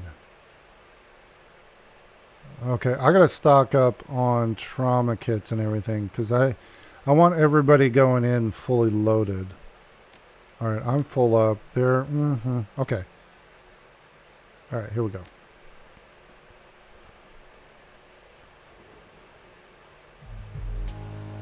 Alright. The service entrance to the Harbor Spires Hotel looks like any other. Scuffed walls coated in chip paint. A floor of well-worn hardwood. A time card reader hanging from the wall at a slight tilt.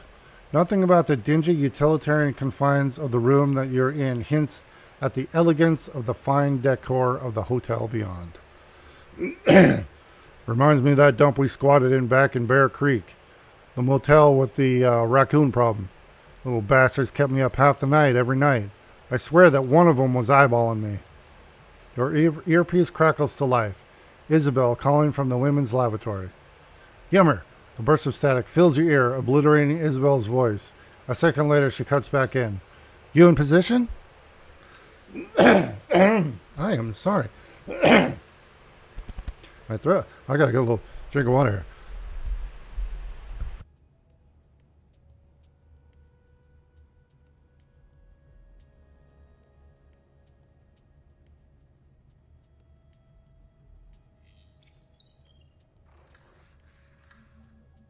Okay. I'm going to say... I'm here, yeah, but you're kind of breaking up, though. Yeah, I know. More white noise. Connection here is crap. The comms keep cutting out. This doesn't bode well. Aren't you going to be giving us instructions over the comm? Yeah, hang on a sec. Gonna try boost our signal. The sound cuts out entirely for a good 5 seconds. When Isabel's voice comes back, it's half again as loud as it was before. There, is that better? What a pain in the ass this is. There's way too much interference coming from the show floor. We aren't going to be able to rely on our comm links for this. I'll find us a workaround. Okay. I hope you do it fast. This entire plan hinges on our being able to communicate. Like I said, I'll find a workaround. For now, let's concentrate on the task at hand. The catering staff should all be in the kitchen, hauling trays of steamed clams and aperitifs out to the convention floor below. I'm going to need you to find a way to give me one of their uniforms, one that will fit someone my size. Okay, I don't have decking. There's a lot of weird noises. Oh, it's the convention hall. What if there aren't any that'll fit you? There will be. Hotel guidelines require the catering company to have uniforms suitable for all metatypes on hand for major events. It's a contingency thing, just in case they need to bring in temp workers on short notice. All right? All right, all right. I'm on it. Good. Oh, and Yammer, we aren't going in loud yet. Got it? Whatever you do, don't start shooting. We can't afford to send Rhombus running before we can get him cornered. Right. No shooting until we have Rhombus. Got it. Okay. So let's... An alarm panel. I'm not a decker! Ah. This panel controls simple building maintenance and safety features. While the panel's admin level user interface has been locked away behind a biometric fingerprint reader, a skilled decker could easily bypass such a restriction. I'm not... Okay. View archived work manifest logs. Huang, millions. The damn sprinklers went off again. The entire kitchen was flooded, and Chef Bun quit. We're going to have to go with third-party caterers for the big event this weekend, because we sure as hell can't steam a few thousand clams without any kitchen staff. Okay. Archived work manifest logs. Oh, that's the same thing. Walk away. All right. So they had... Can I send my drone in here? The wall vent looks large enough to accommodate a standard security drone.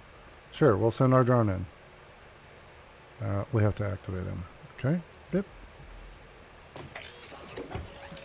Okay, in you go. Oh, they don't have the little puttering noises.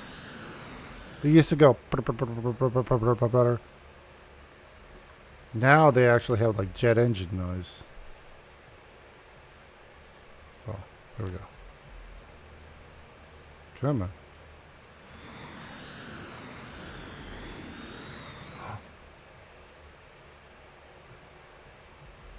Hold on. Oh. Oh, this... Okay, yeah, this is an upgraded drone. So he has aim shot and... Oh, thank God he's got a self-repair.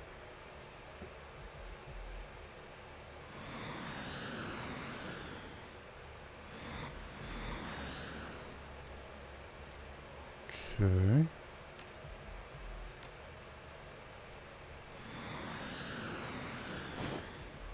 Nice. Just like that.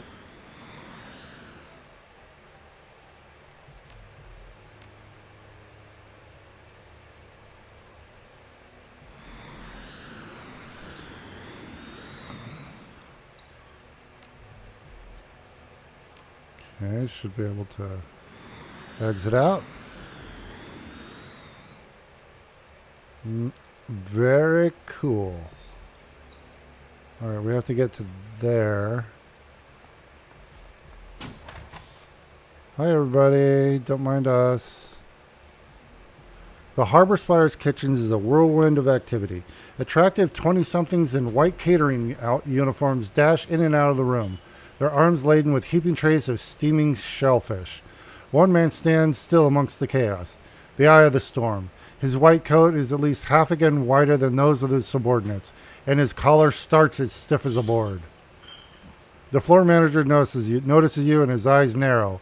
He stalks towards you, practically frothing at the mouth. You can't help but notice the embroidered corporate logo on his lapel. Pastry, magic, and more. Fine catering. The image is completed by a stylized rendering of what appears to be a frolicking kitten standing astride a pair of shooting stars. Okay, you! What are you doing in my kitchen? He glances at your chest, sees the visitor badge hanging from the lanyard that Isabel gave you, dangling around your neck. Convention goers are not allowed beyond the show floor. I'm sorry, I must have gotten turned around. Do you know where the Shiwazi kiosk is? No, I don't know where your damn kiosk is. Go ask the show floor. I'm just passing through. Step aside and I'll be on my way.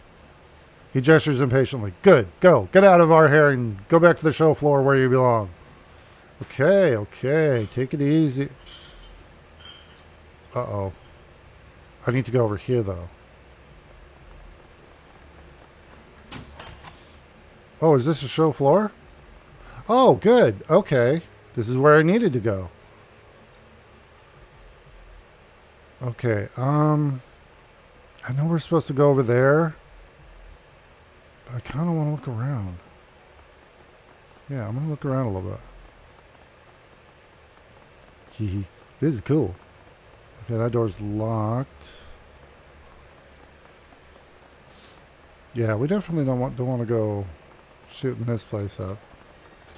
Okay, another locked door over there. This must be the main entrance. Oh, this is Aztechnology over here. I love it because I love their logos and everything. Wait. That's Aztec. Is this all Aztechnology?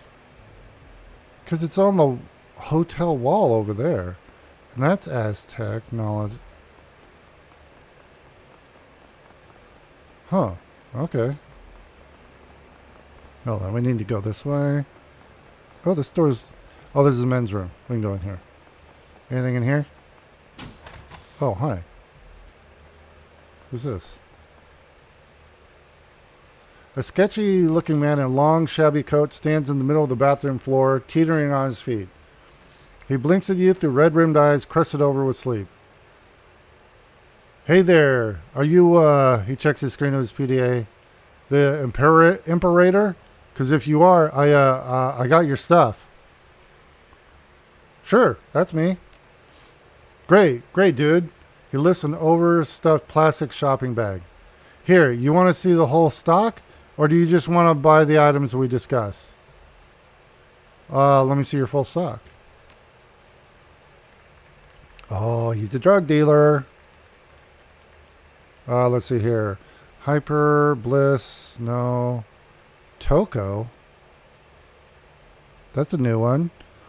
Illegal street drug made from the leaked kamikaze formula. Adds 1 body, 1 strength, and 1 willpower for 5 rounds. Every time the user is attacked, strength increases. Oh, that's for a melee guy. Okay, yeah, none of this is very good, so... just give me what we agreed on, I guess. Alright, I ought to warn you, though, HyperX ain't cheap.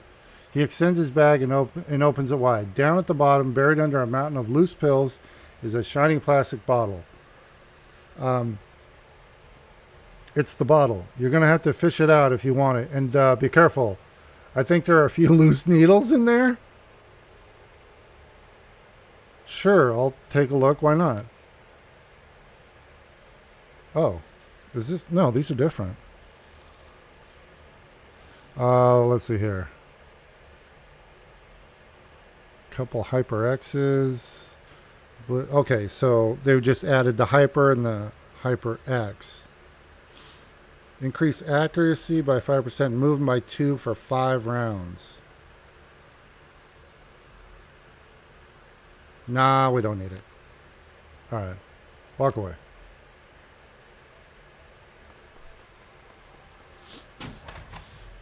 And we'll go into the ladies' room. Alright. You enter the women's restroom to find Isabel waiting impatiently for you. Her guest badge dangles from its lanyard at a canted angle, and the clumped ropes of her hair look frazzled. At the sight of you, she steps forward. You're here. Good. I was getting tired of hanging out in the ladies' room. You got the uniform? There you go. She eyes the embroidery of the logo, nodding. Good. This'll work. All right. I'm going to change into this thing and hightail it to the employees-only door on the far side of the convention hall. They'll let me in, even without a badge. They'll just figure that some rich guy wants a drink. Where's the VIP area? On the other side of the convention floor. I'll have to cross the show floor to do it, but that should be safe enough. Nobody pays attention to the catering staff at these things. So I'll make my way across, pass through the door, and take the elevator up to the admin wing on the 6th floor. All you need to do is take your position and wait for my instructions without raising an alarm. Pretty simple stuff. Should be foolproof, assuming that you don't screw anything up. Do you have any questions? Have you figured out what you're going to do about the spotty comlink connection? Yes, there's a demo kiosk near the VIP entrance. It's running some new Matrix Avatar editing suite or something like that. The software is called Perfect Persona. When I get to the admin area, I'm going to patch myself into the Perfect Persona console and we're going to communicate through that. It isn't a perfect solution, but it beats having to deal with dropped connection. Just be sure to grab the kiosk when you're in position. Don't let anyone else get to it. What am I supposed to do on the show floor again? Wait by the VIP area door. When I identify Rhombus, you'll apprehend him and tell him that he's the lucky winner of a complimentary VIP pass upgrade. You'll escort him through the VIP doors into a room that I'll have empty and waiting. Then we'll all get the software from him together, beat him up, and stash him in a closet. What should I do between when you leave and when you get into position? Walk the floor slow. Watch. Boom. I can talk. Thank you very much. Walk the show floor. Mingle. Try to look like you belong here. Just try not to say or do anything that'll stand out in a bad way. You're supposed to be a hot new decker in town. Try to act the part. All right, no more questions. Let's hit it. Okay, here we go. Blend in. All right, there Isabel goes. Hold on, I want to see exactly where. Blend in and explore the convention floor. Okay. So we have possible.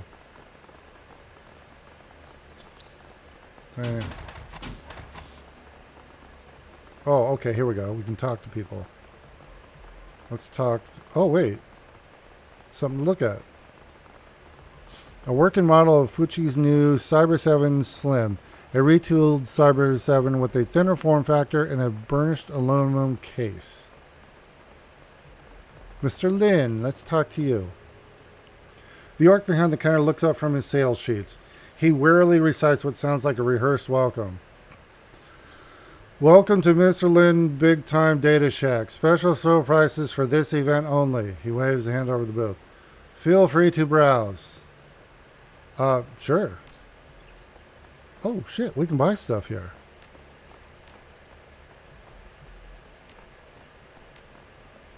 Interesting. Okay. Oh, here's somebody to talk to.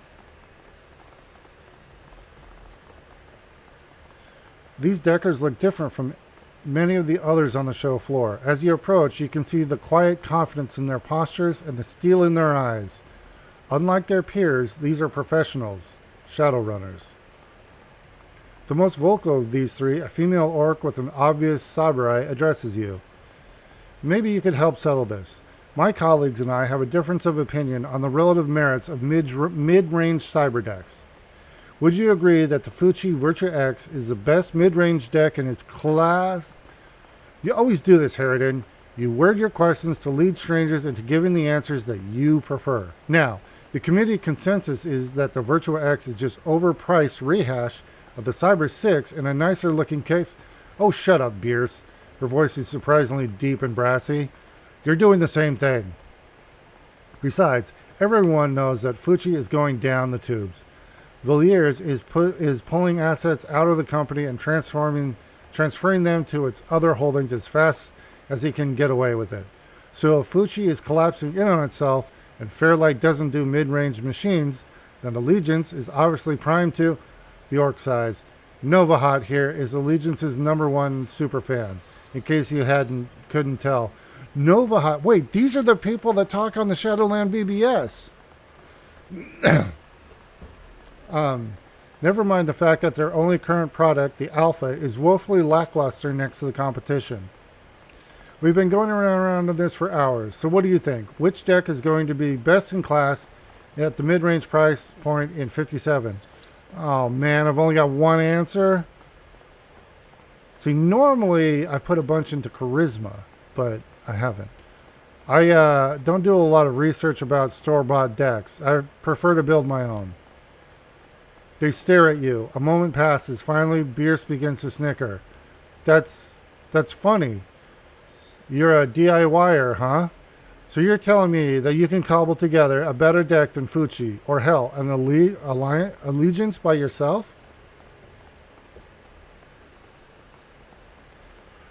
I didn't say better. I said I could build my own decks. I don't have a stake in a corporate pissing matches. I can respect that, I guess. But if you ever want to be competitive, you're going to have to get past your whole home-built cyber deck phase. How are you enjoying the con so far? Beer shrugs. It's what it always is. Bad food, a lot of antisocial people, and overpriced vendor kiosks. By the end of the weekend, I'm probably going to have measles and or the flu. And to be perfectly honest, I don't even remember why we all fly out here every year. Beers. We come out here because you start getting excited about the show months in advance every year. You left me 15 voice messages to make sure I remembered to book the hotel room. That's because I remember what happened in 52. I do enough sleeping on the streets back home. I don't need to do it when I'm on vacation too. How many times do I have to apologize for that? I'll let you know when you can stop. Where are you from? Harridan says Macau. Beers. I've got a house in Indonesia. Spend most of my time in Seattle though. And then Novahat. I'm from Pomfei, but I do a lot of work out here in HK. Nice talking to you. Gotta go. Oh, right. She waves. See you around the show floor. Okay. Looks like... Oh, we got somebody here. Judging by the patches sewn onto his bomber jacket, this elf is from the NAN, Council Island, to be specific. A forested chunk of rock in the middle of Lake Washington that was called Mercer Island until the Native American nations reclaimed it. Nice. So wait. Council Island. And I mean, not to be, it's not really a political thing, but I really like Mount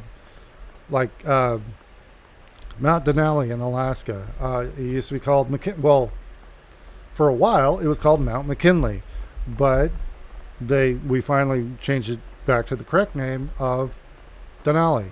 I personally think Mount Hood in Oregon should do the same. It's Wyeast is the name, the real name of it. So I'm all for that. Native American reclaiming, not really reclaiming, well, yeah, reclaiming the names that, us colonizers,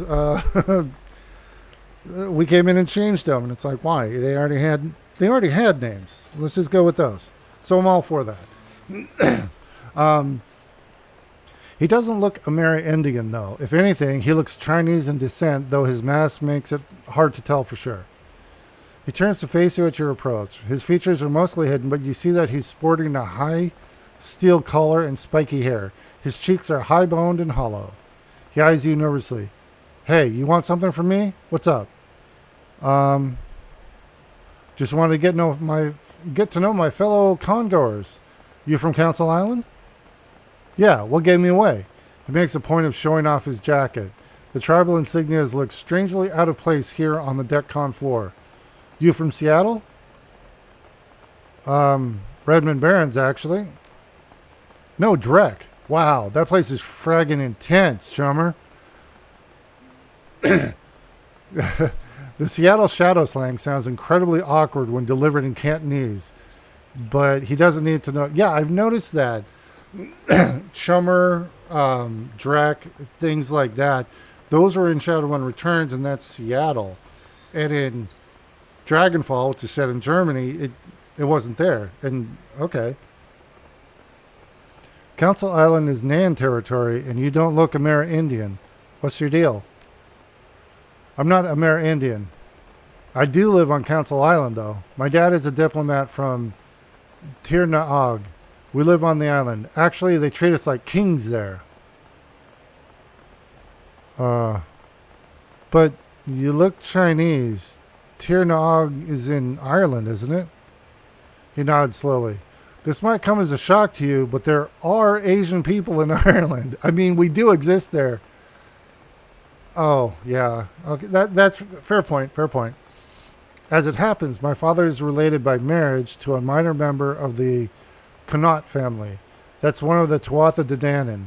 If you didn't know, you have heard of Tuatha De Danann, haven't you? Well, as a player, I have. We played King Arthur, and we learned a lot about him. Yeah, sure. Of course I. Well, no. I mean, we're going to be honest. Afraid not. No. Care to fill me in? They're the ruling families of Tir Nog, Chummer. Like, they run the government there, which is how my dad got his government job. Do you, like, live under a rock or something? How do you not know this? Is there anything specific that you're here to see? Yeah, I'm here to check out the 59 Fuji Cyberdecks. My 55 Cyber 7 is barely cutting it these days. I want to see what they're coming out with next year, and I've heard that they have a demo station. So tell me, what's your favorite new ESP for incursion operations? I like Blast Hammer personally. Heard of it? It's an open source developed by the Southeast Asian decking community. Does a number on blocker ice. Blast Hammer, I've never heard of it. He snickers to himself. Really? It's only the most popular freeware attack ESP in Southeast Asia. He's practically shouting. His face has lit up with maniacal glee. Calm down, man. I'm from Seattle, not Southeast Asia. Yeah, well, you'd better get with it if you want to survive out here. He leers at you, his expression all smugness and superiority. I mean, I'm just saying. All right, bye, bud. Yeah, see ya. Okay, whatever, dude. There was... Here, something to look at. This terminal is running a demo of As Technology's new format. Oh. Your commonly crackles life from the ear-splitting hiss. Isabel.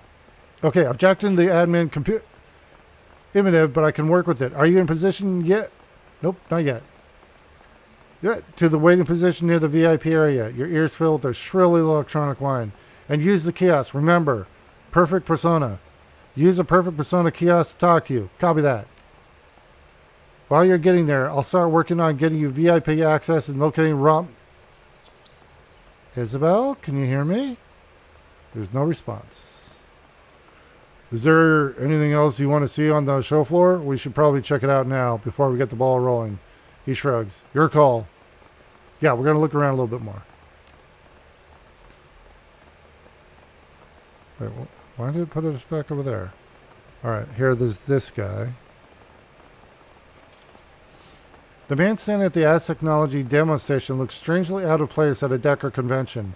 He isn't carrying a cyber deck, and you can't see any sign of cyberware on his person, not even a data jack. He looks up from the kiosk, blinking. Did you want to use this? Am I in your way?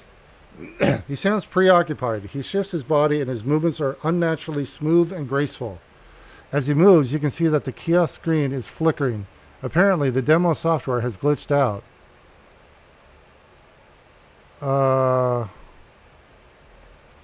No, it's all right. It looks broken anyway.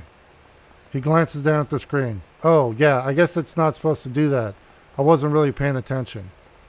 He clears his throat. So, if you're not here for the kiosk, is there something else that you needed? I'm going to look at his visitor badge. The badge hanging from his lanyard is a cheap day pass. Only good until the show floor closes tonight. The name field says Gamgee in block letters.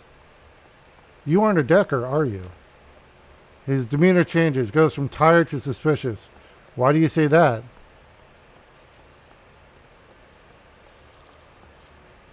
Because I don't see any chrome on you, or a cyberdeck for that matter.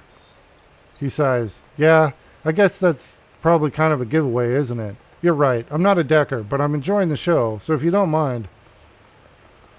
If you're not into all this Decker stuff, what's here to enjoy? He sighs. I'm looking here to relax and get off the streets. They've got free clams and free wine, and everybody but you seems happy to keep them themselves. So just leave me in peace, okay? Oh, okay. Shadowrunner. Look, I think that you're here on a job. I am too. Just want to make sure that we don't step on each other's toes. His eyes flit to the far door again. Slowly they shift back to you. My target's name's Ezekiel. Extraction job. Should be quick and quiet. You? Rhombus. Intimidation gig. Doesn't sound like we have any overlap. He nods thoughtfully. No, doesn't sound that way. Good looking out. Now, if you wouldn't mind, I really need to keep my eyes on that door. When he comes waltzing through, I need to be there with a plate of clams and a chloroformed rag. Oh. Why the clams? He shrugs. Because they're free and I like clams. Anyway, best of luck on your run. Yeah, good point. Yeah. That's cool. I like that we, there's another Decker here. Or another Shadowrunner. Okay. Product display. What do we got? Rack of high-capacity stick memory devices. Patent pending. Oh, wait. Oh, look at this guy.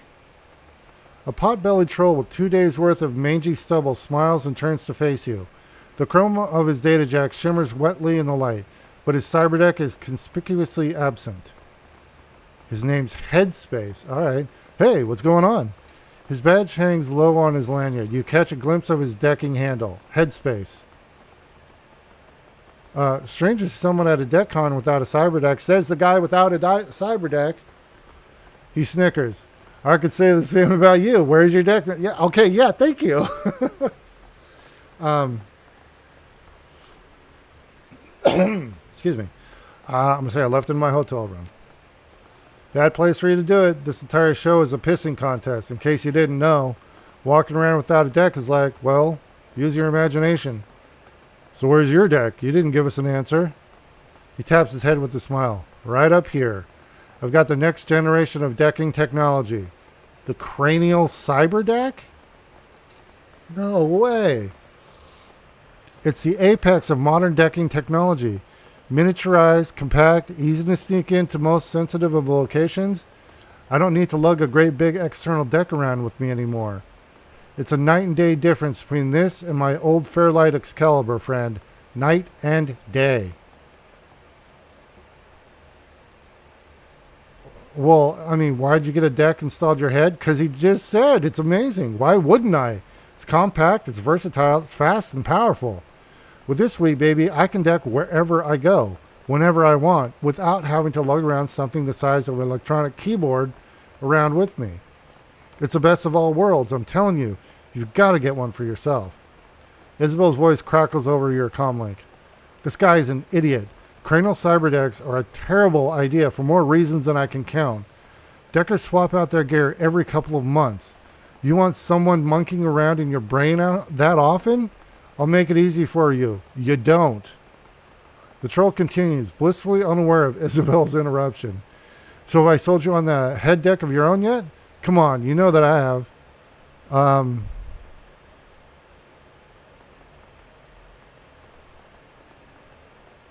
Yeah, I'm going to say, wouldn't you have people poking around in your head every time you need an upgrade? He blinks. Well, I guess, but... And that thing is going to be obsolete within 6 months. And then you're going to, what? Get more brain surgery? He crosses his arms, sets his jaw. It's no different from installing an encephalophone. And everyone does it. I know what that is. What do you know anyway? Nothing. Not a thing. Now leave me alone. Sorry, buddy. Burst your bubble there. What's this guy? As you approach the corner of the convention floor, you find a brightly lit entrance. There are signs on the walls pointing to an area. SimSense Parlor / decking area. As you draw closer, a convention staffer in a bland uniform steps towards you. Sorry to say it, but we're a bit crammed right now. If you hang tight, you should be able to squeeze you in soon. There's maybe half-hour wait.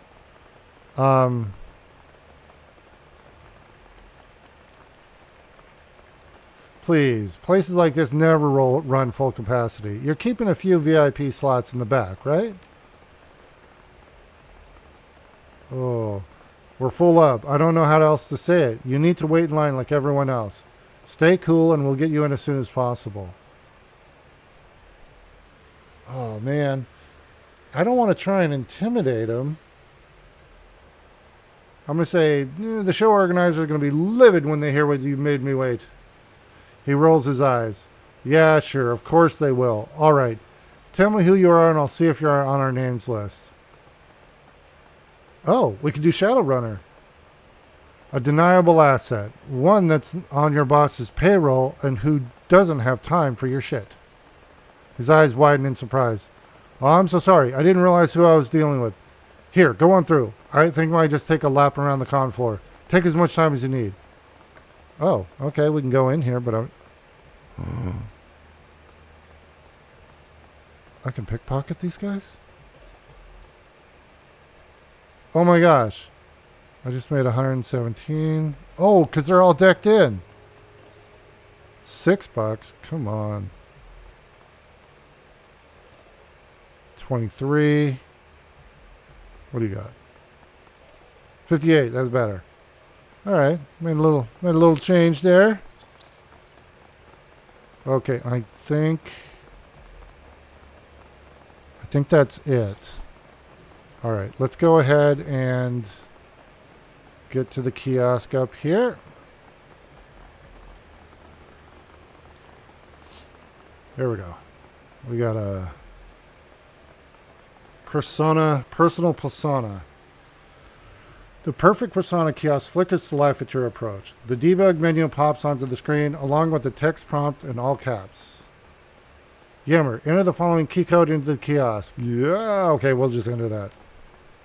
You tap the code into the kiosk keyboard. A moment later, a series of 5 loud popping sounds rattles off in your comlink's earpiece. Isabel's voice fills your ear, crisper and cleaner than it was before. Testing. 1, 2, 3. Can you hear me, Emmer? Yeah, I hear you. What was that? A command line code for the kiosk to connect with your comlink via direct link. A hint of smugness creeps into her voice. This way, we can bypass using a comm signal entirely. Not bad. I know.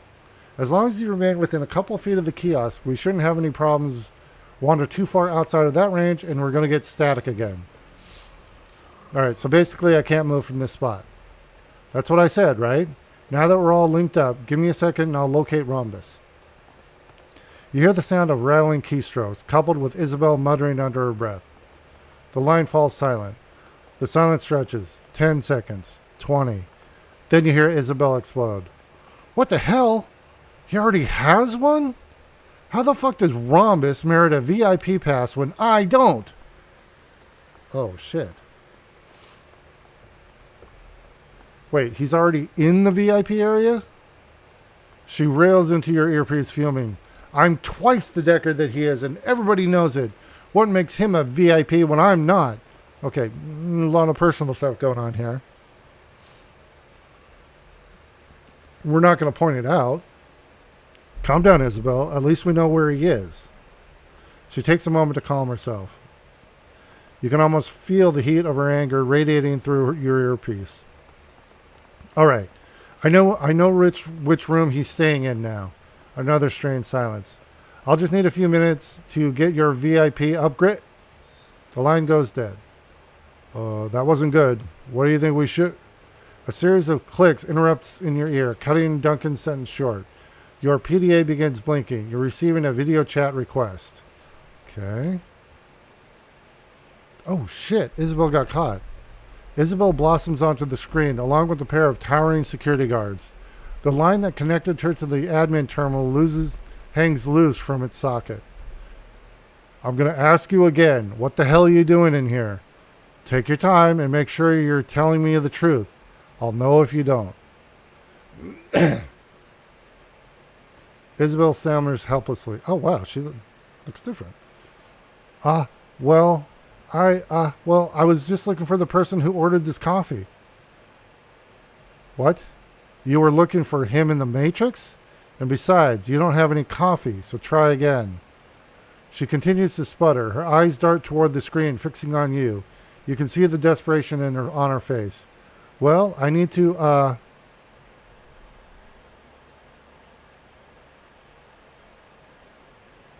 Okay. I'm not going to be a dick, but I like the Cyrano. We're doing the Cyrano thing, right? Cyrano de Bergerac.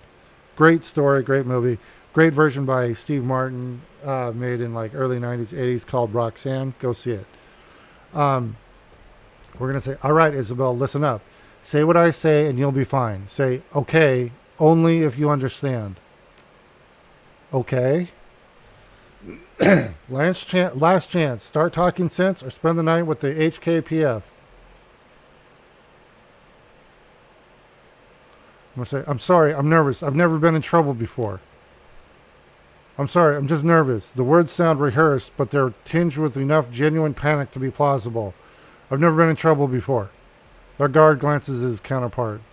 We don't have time for this. Just kick her out and be done with it. The guard in front of Isabel straightens. Yeah, you're probably right. She looks down on Isabel, hands on her hips.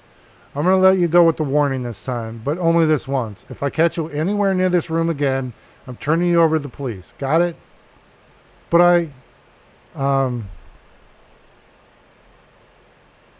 You're getting out of this easy, Isabel. Just go along with it. She clenches her jaw, looks up at the guard. Yes, sir. Good call. The line goes quiet as she moves out of the server room. Oh my gosh, we're playing as we're playing as her? Okay.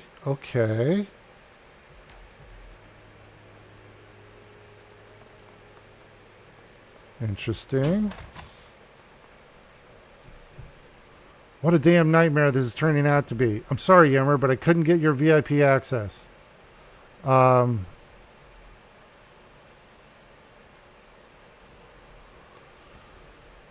got out of there in one piece and without the cops getting drawn into this. That's what's important. You're right. At least I know where we have to go. Rhombus has a room in the VIP section. I can get us there. There's only one problem. Without VIP access, you can't open the door without sounding a lot. The picture on your PA flickers worryingly. A moment later, Isabel's image returns to the screen and let you through from the side. That's what I'm going to do now. I'll make my way down to you and open the door. I lost a bit of that. Are we going to have communication problems again? Maybe, a bit. I'm still using the kiosk to talk to you. But now that I'm not jacked in, I can't route messages directly to it anymore. Please stay put. If you lose the kiosk, we're going to have serious communication issues. Got it. Oh, and I might need your help if I run into more people up here, Yummer. In case you hadn't guessed, I'm not exactly a social butterfly. And if things go loud, I'll really need your help. I've got your back. Let's do this. Okay.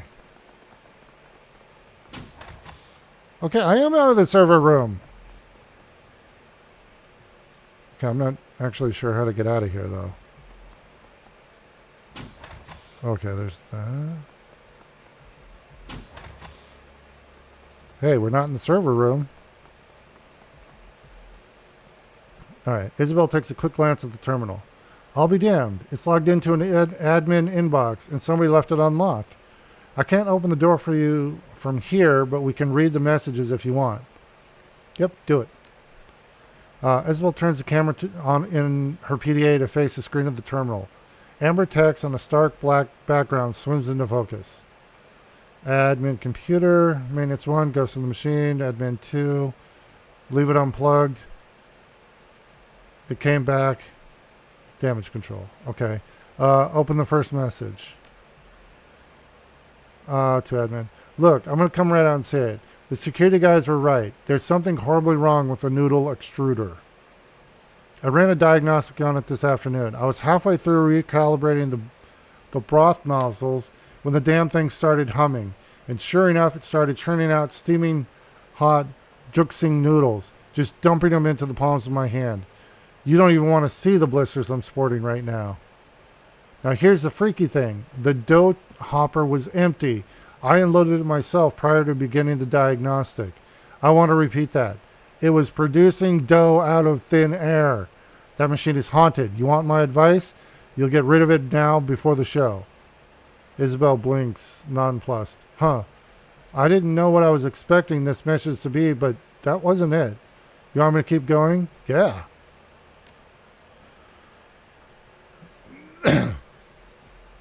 The noodle extruder in the food court area is out of order and should be left unplugged until further notice. Under no circumstances should any hotel or DECCON employee tamper with this device. Maintenance is looking into it. Again, do not plug in the extruder. Severe disciplinary action will be taken against any employee caught disobeying these instructions. I really want to plug it in now. All right, you want me to open another message? Hell yeah, keep it going. Okay, I'm getting seriously creeped out over here. The damn noodle extruder is back. See? I can't explain it. We boxed the thing up yesterday and sent it to the manufacturer. It wasn't there 5 minutes ago, but now we've opened the doors and the show is underway, and I'm strolling through the food court, and there it is, just sitting there with the line already forming. What the hell do we do? You and I both know that doesn't have any dough in it, and there's no seasoning in the spice reservoir. We don't have it hooked up to the hotel's water supply. The fucking thing isn't even plugged in. Where are the noodles coming from? What do we do? What do you want me to do? Last message. It's too late, Nancy. At least a dozen people have already eaten from the thing. We can't shut it down now, and we sure as hell can't let anyone know about it. If people were to get sick, the show could be held liable. Look, if it's any consolation, I've been poring through the logs of old shows to see if anyone had mentioned the noodle extruder, and I found something. This exact conversation. 14 years in a row. I don't know what's happening with this machine. I don't know where it came from or how or why, but it's part of DECCON. Nobody can get rid of it. Nobody knows how it works. It just does, and people coming back to visit it.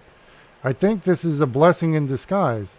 That's what I'm telling myself anyway. Just don't question it, and everything will be okay. I don't even know what to say about this. What do you want me to do? Okay, I'm on it. Yeah, I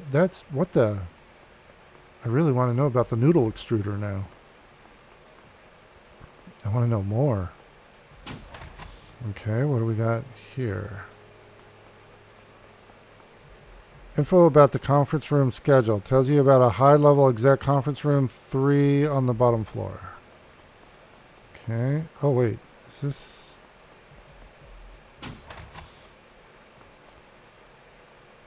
not... Oh.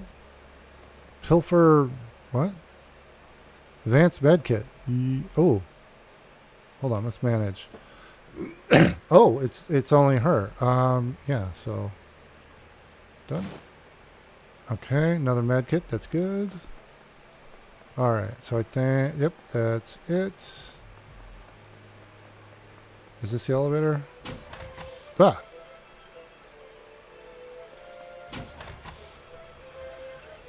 Isabel's outline goes fuzzy the moment she sets foot in the elevator. A loud rhythmic whooshing sound dominates the low end of your PDA speakers. It sounds a bit like the rotors of a helicopter. Oh, is this their elevator music? Heads up, Isabel. We're getting a lot of interference here. An elf in his mid-20s steps inside to let Isabel at the floor sector selector panel. He looks wired, jittery, stimmed to the gills, most likely. There's no telling how long it's been since he's gotten a wink of sleep. Isabel punches a button for the ground floor. Working the show, huh? That has to be hard. The elf smiles down on Isabel, his expression affable. I'd feel tempted to blow off work and go check out the kiosk. Maybe take in a panel or two. I'm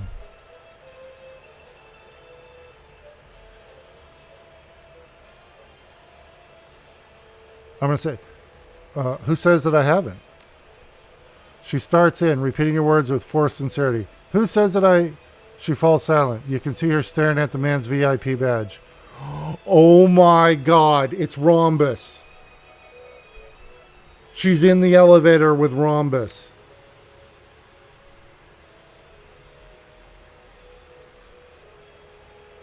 Isabel, what's wrong? Her eyes remain locked on the man's badge. Kien Ding, huh? That's a interesting street name. Been decking under it long? Couple of years now, he smiles. Longer than anyone else to use the handle. Okay, maybe it's not. I don't know.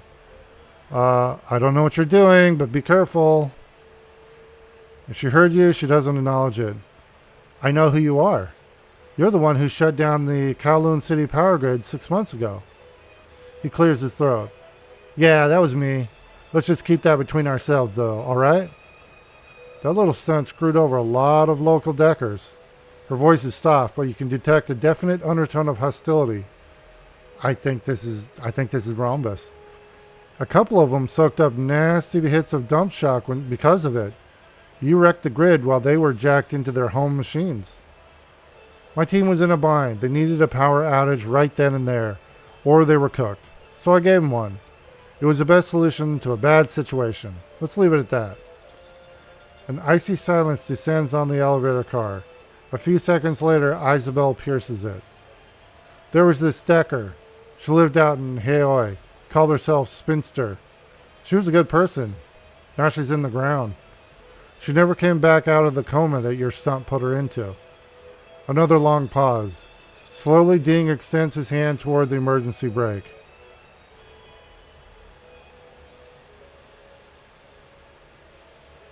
Ooh, I'm gonna say, Isabel, do you want to go loud? Because that's where this road takes us. She balls her hands into fists. You can read the tension in her body language. She's biting her tongue. At least that's what I heard. I'm just a caterer. I'm not a decker myself. He stares down at Isabel. The smile has vanished from his face. Yeah, sure you're not. You've come to get me, haven't you? To take revenge for your friend. Did her people put out a contract on me? Is that it?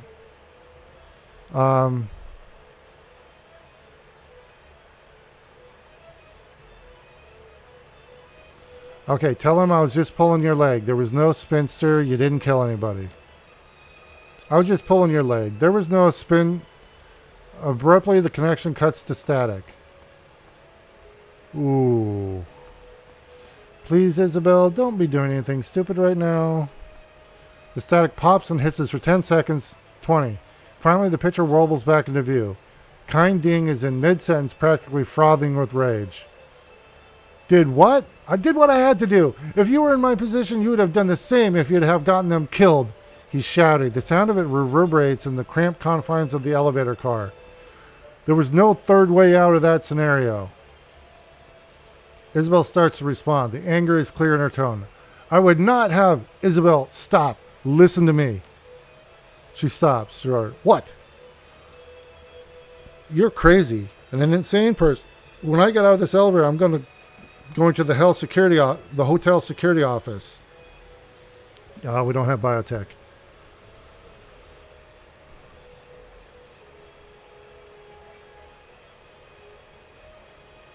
Oh, man, I don't know what to say here.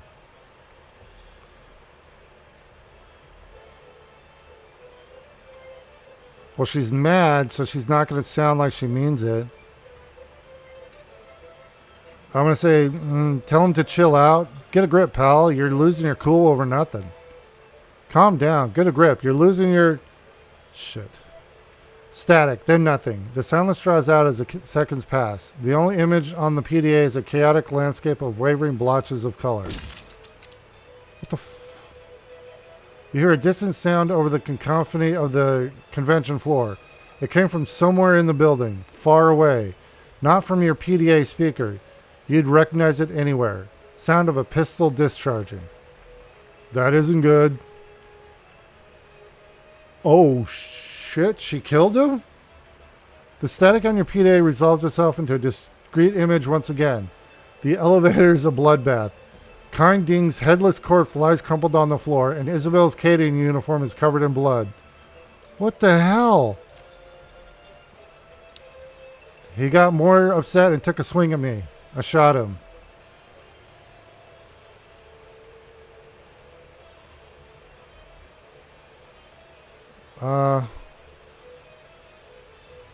Yeah, I can see that. What happened to the playlist quietly plan? What happens to most plans? It gave way to improvisation. Now, do you think that I can maybe get a hand here, Yummer? I give him about 5 seconds before. All throughout the convention hall, sirens began to blare. A general alarm has been sounded. Yeah, I'm on it.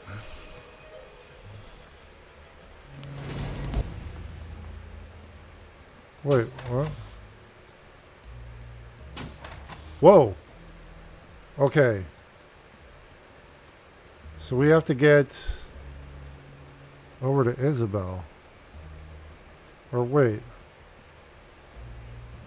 Okay, that door opened. What's this? We can break the VIP door. Oh, we need to get... Yeah, screw the VIP door. We gotta go...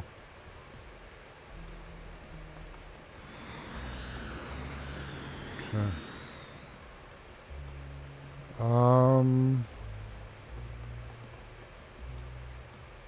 Oh.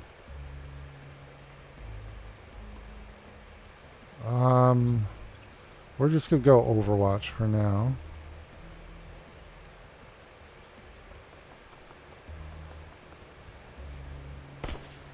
All right.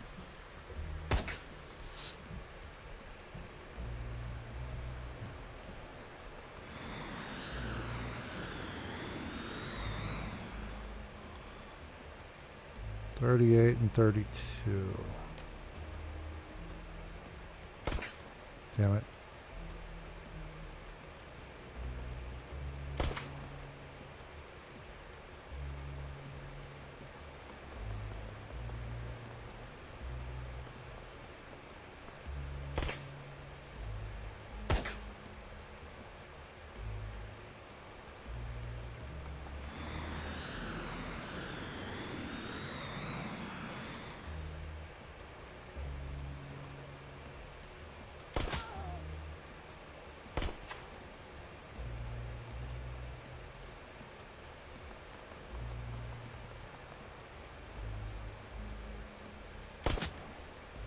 It's okay. It's okay. All right. I'm not really in cover here, but... Okay, this guy's a sniper. Alright. Oh, no! I shouldn't have done that.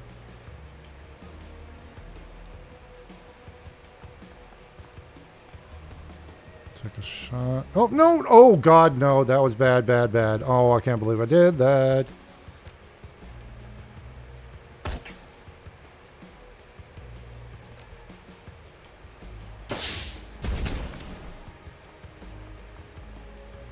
Damn it. Oh, good, he missed.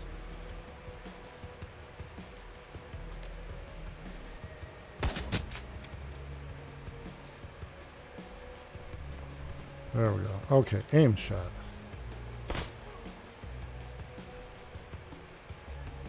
Let's go full auto on him.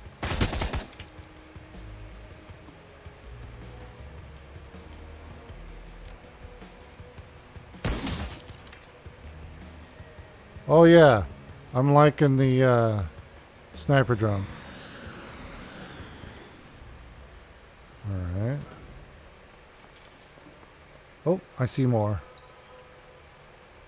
13%.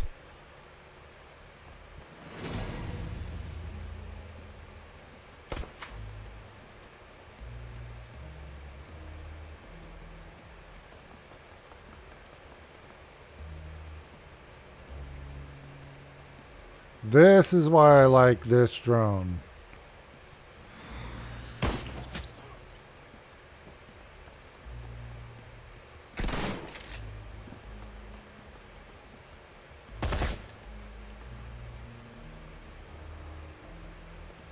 I've only got 1 AP, so... Oh, they're out in the open.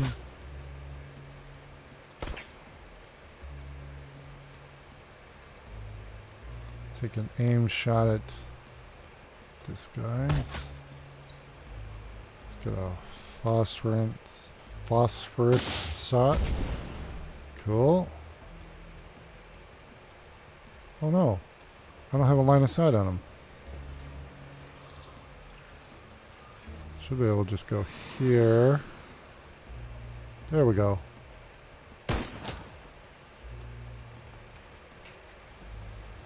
I do not have a line of sight, and I have no cover. So, we're not going to do anything with him. Here we go. One more shot. Okay. There we go.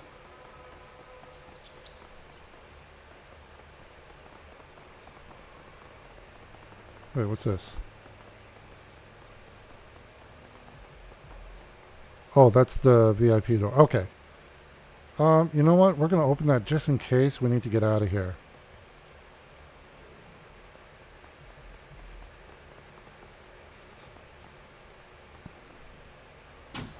Okay, here we go.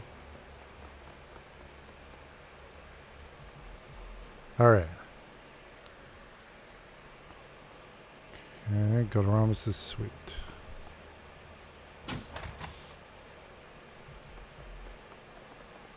That's locked.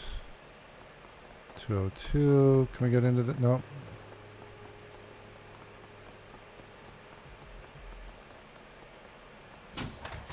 Hey, Rhombus. All right, here we go. As you burst through the door, you find yourself standing face to face with a small, heavily tattooed man.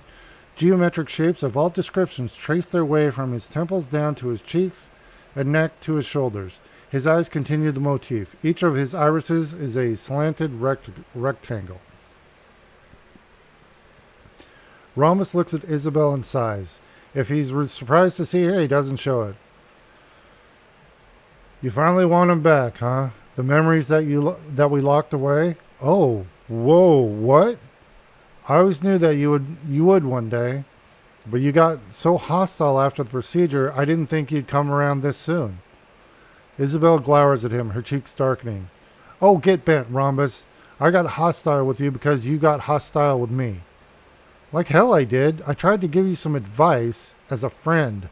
If memory serves, you called me a patronizing bastard and slagged my deck. I was just supposed to take that without punching back? Hang on a second. Isabel cuts in, her normally small voice growing raucous. I called you a patronizing bastard because that's what you were being. You wouldn't have taken that tone if I were a guy or an orc or a troll. You talked down to me like I was your little sister or something. Well, guess what? I'm not. Whoa, hold up. I talked that way to you because... She shouts over him, cutting him short. Also, punch back? That's a funny way of putting it. You tailored an ESP to troll all of my posts on Shadowrun. What kind of prick would do a thing like that? His face goes beet red and his chest puffs out. The kind whose cat you had killed, you little monster. Captain Whiskers was just a house cat. He didn't have anything to do with this. Wait, what? She rears back in indignation. That wasn't me. I would never hurt a cat. If I were going to have someone killed, it would have been you. Both of you shut up. There's a moment of stunned silence. And then Rhombus licks his lips and speaks. Let me ask you something. How many people did you kill to get to me? I mean, what kind of death toll are we talking at here? I'm assuming that the gunshots in the hall were your doing? That wasn't my choice. It's just how things went down. Yeah, sure. His eyes dart from side to side. Then he starts screaming. Help, security! Somebody help! I can't hear you, Rom. You know why? Because we killed them. Now give me the goddamn key. Rhombus doesn't respond, other than to increase the pitch of his screaming. He looks like he's on the verge of hyperventilating. She glances back at you. To hell with this. Let's hit him like a piñata until the software comes out. Sound like a plan? I'd prefer to take a lighter touch. Look at this guy. This guy's terrified. Just look at him. He nods vigorously, wide-eyed. I'll give her whatever she wants. I'll give her everything. See? There. He's reasonable. I'm willing to bet that this whole thing was just a misunderstanding. She blinks. What?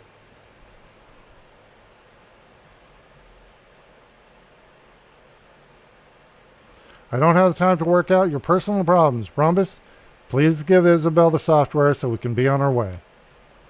He keys a series of rapid commands into his PDA, then turns to Isabel sobbing. There, just check your inbox. You have it. Now for the sake of whatever friendship we might have had, please let me go. Isabel examines her PDA, frowning. A few seconds later, the frown turns into a smile. She nods at you. He wasn't lying. I've got the encryption key. Let's stuff him in a closet and go home. Encryption key? I thought you said he had software that you needed. Technically I have it. She taps her temple. Up here, in headwear storage. But I can't access it without the key. And thanks to Rhombus here, now I've got it. Isabel, what was this really about? Recovering my old memories. The ones about the walled city. I still have them, but I can't get at them. Rhombus did that after I moved here. At your request, you little psycho. You begged me to do it. That's actually true. We were friends then. She looks down at Rhombus, who lies whimpering on the floor. Now, we're not. And that's why you're getting stuffed in a closet. You set upon the grim task of shoving a protesting Rhombus into his own closet, his room closet, and latching the door. You managed to get him inside without having to break any bones. He'll probably have bruises tomorrow, though. Come on, Yammer. We got what we came for. Let's go. Suddenly, an explosion of sound fills your ears. Heavy footfalls advancing down the hall. You hear shouting, the crackle of radios. The HKPF. Oh, that son of a bitch. Ron must have called the cops. He's probably got a panic button or something. She casts a hateful glare at the closet door then draws her silver gun. Get ready, Yammer. We've got company. All right, no problem. We got to escape the hotel. They're probably in the hall here. Yep. Okay. Alrighty.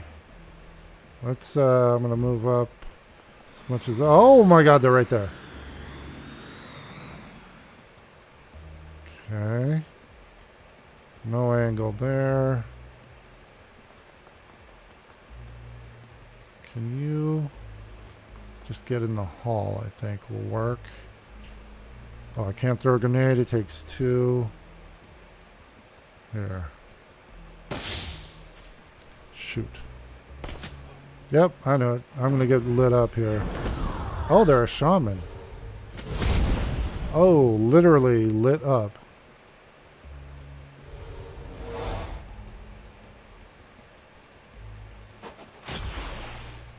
I've got like -6 AP right there. Alright. I think they lost control of their totem. Damn it. There, we got a hit.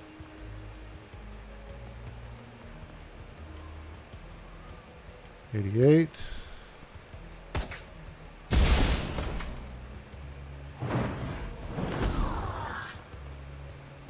Yep, they lost control of their thing. Oh, man.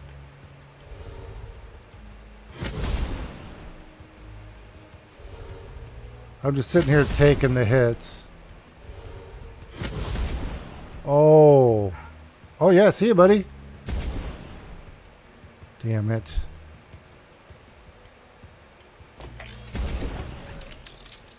All right, let's see here.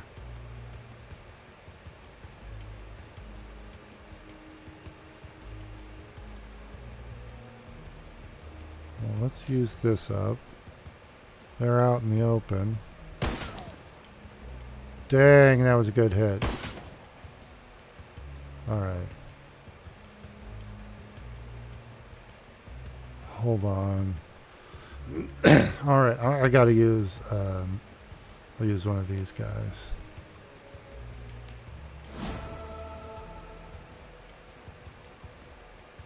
%. There we go.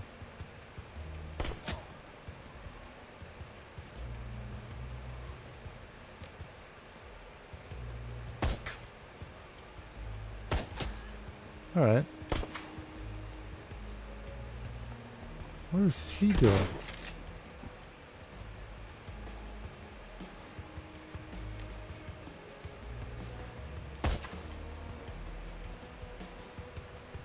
How do I have 2 AP?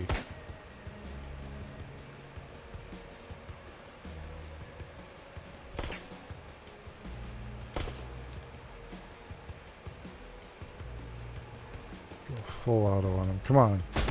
There we go.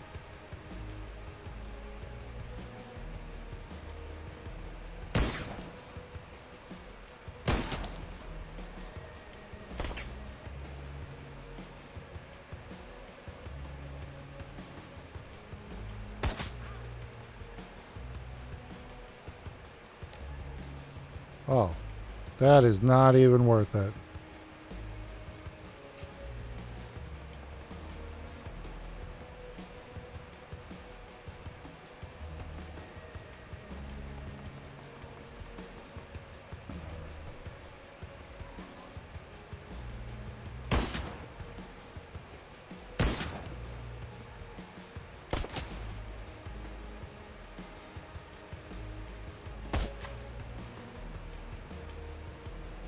$41.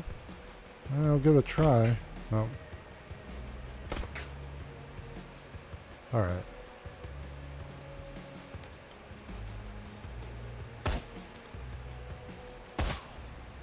Okay.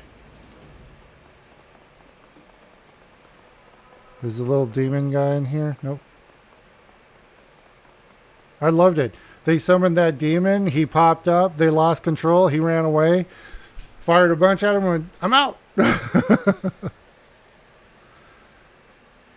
Oh, that's it. All right, cool. We didn't have to fight all the way back down through the hotel, so that's nice.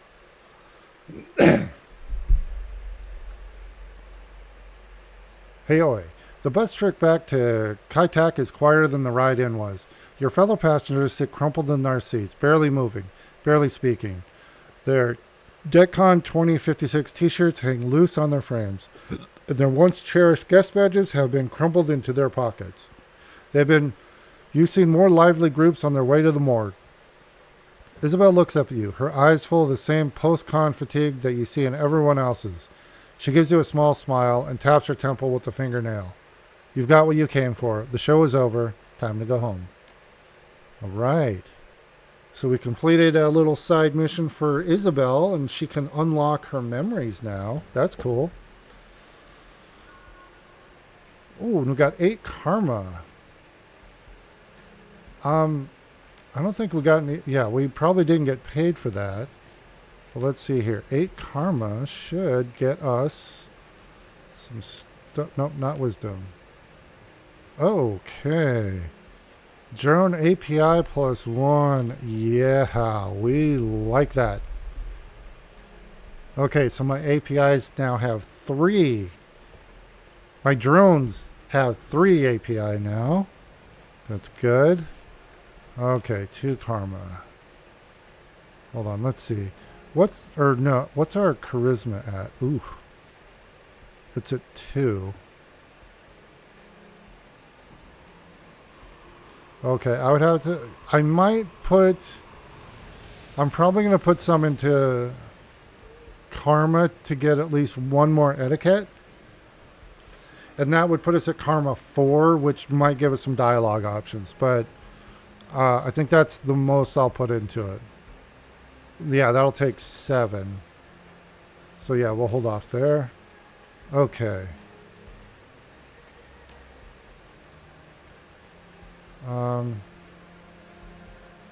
Okay, so team upgrade?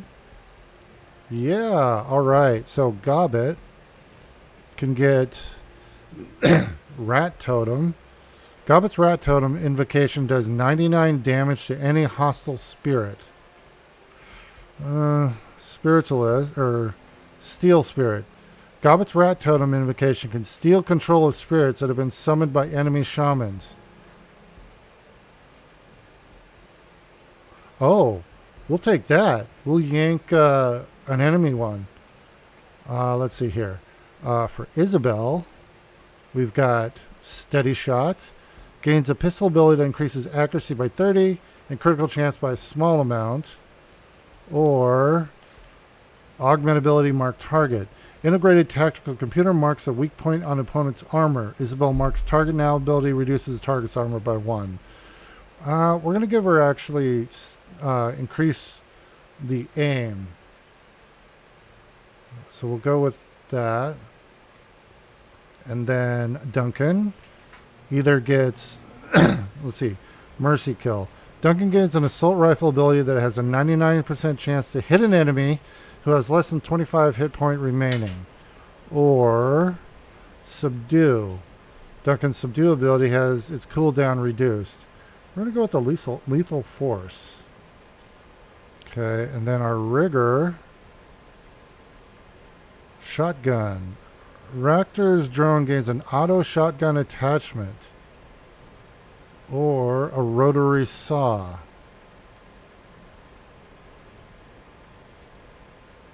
We're going to go with the saw. Alright, let's see if this will... Does that do everybody? It did! Alright, cool.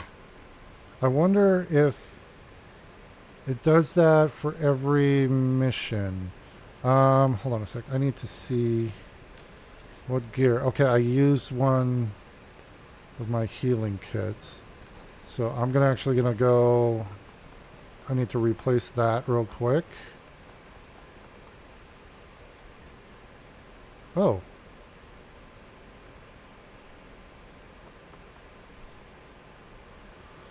The electro furnace room has been built out as a medical clinic and a machine shop. The air is alive with the rumble of the furnaces and the hum of cooling fans. It is sweltering.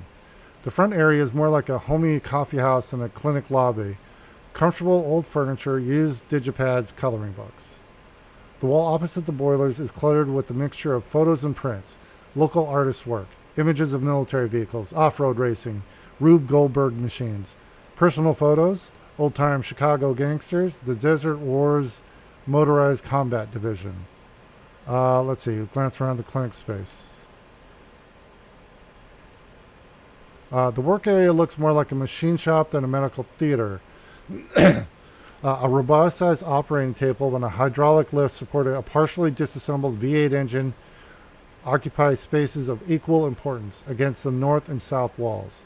Prosthetic limbs are racked overhead like machine parts. A heavy lift hoist is clamped to an I-beam. An impressive home-built computer sits against the far wall. Several bulkier towers sit under the desk, fans whirring. It looks more like a sysadmin's Decker's server than a station than a doctor's terminal. The floors are scuffed concrete, stained with grease and old blood. The faint odors of ammonia, gasoline, and antiseptic mingle in the air. A large sign on the back wall reads, "Sanitary space, no spitting." Okay, personal photos. The pictures are mostly of Haoi residents, holidays, and parties. 10-armed Ambrose is in many of them. The vast scope of photos suggests that Ambrose must be acquainted with almost everyone in Haoi. All right, look away. Let's talk to him. We need to buy another pack. Ambrose looks up from what appears to be housework drone in the operating table. "Scrub up and get me the defibrillator paddles, Yummer. I'm installing some headers on this guy's liver, and now we're going to shock him back to life." Ambrose bursts into laughter. "But seriously, hand me the lube. What can I do for you today?" Actually, have you been having dreams, Ambrose? Nightmares? Nightmares? Hell, Yummer, that's my life. I curl up with a ball of vodka and a handful of pills every night. But if you mean the toothy hunting horror dream, yeah, I've been having it. Shit, it's just one more nightmare. Ambrose drops his voice and leans forward a little in his wheelchair. "Let me tell you, though, I've been doing a brisk business in sleep aids. Just today, someone asked me for some ketamine." Ketamine? This stuff is a horse tranquilizer. What the hell made them think of that? Can I have some ketamine? Hell no. If I had ketamine, I'd take it myself. He chuckles. But seriously, it's not something that's good to self-prescribe. You eat a bunch of ketamine and it's not going to make you feel well rested. Can you think of any medical reason we'd all be having the same nightmare? Nope. Even if we were all doing something similar intensively, it shouldn't happen. Our experiences are all too different. I've heard of mages and shamans who are somehow connecting to each other sharing dreams, but that's all. Ambrose waves his hand dismissively. Hell, what do I know? I'm not a doctor. I'm just a guy who subscribes to psychological modernista. If you want to know about dreams, ask Crafty. My formal diagnosis is that something fucking weird is going on. Thanks, Ambrose. No problem. Just doing my part to tamp down the crazy. You were a Hong Kong Shadowrunner. I was. He looks down at the remnant of his body, scarred and dismembered. I sure don't look much like one now. Ambrose yawns and stretches, straining his leg, stump, and scarred arm in the opposite directions. Man, that feels good. So, there's a particular way this kind of conversation goes. I don't know if you're familiar with it. Oop, Shadowrunner. Yeah, we orbit around each other for a while, then tacitly agree to speak only in the vaguest of terms. Ambrose looks at you approvingly. The grapevine says it's your first rodeo, but I'm not sure I believe that. Listen, I'm circumspect about my past, and you're a new, active runner, so I don't want to know any of your story. It's only a liability to me. Ambrose props himself up, painfully, and leans forward a little. His living eye is an intelligent gleam to it. So let's make this conversation useful.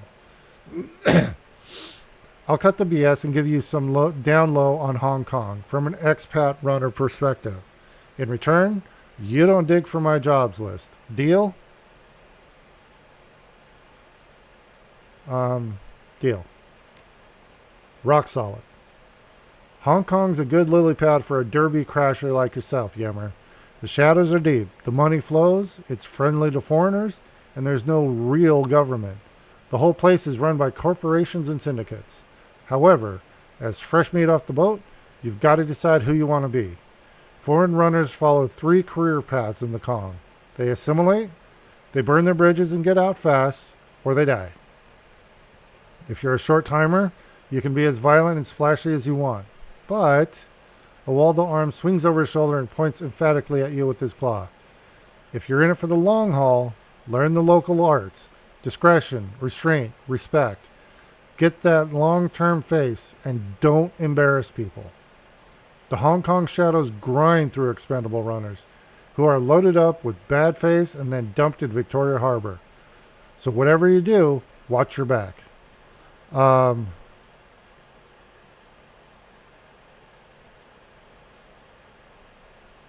Okay.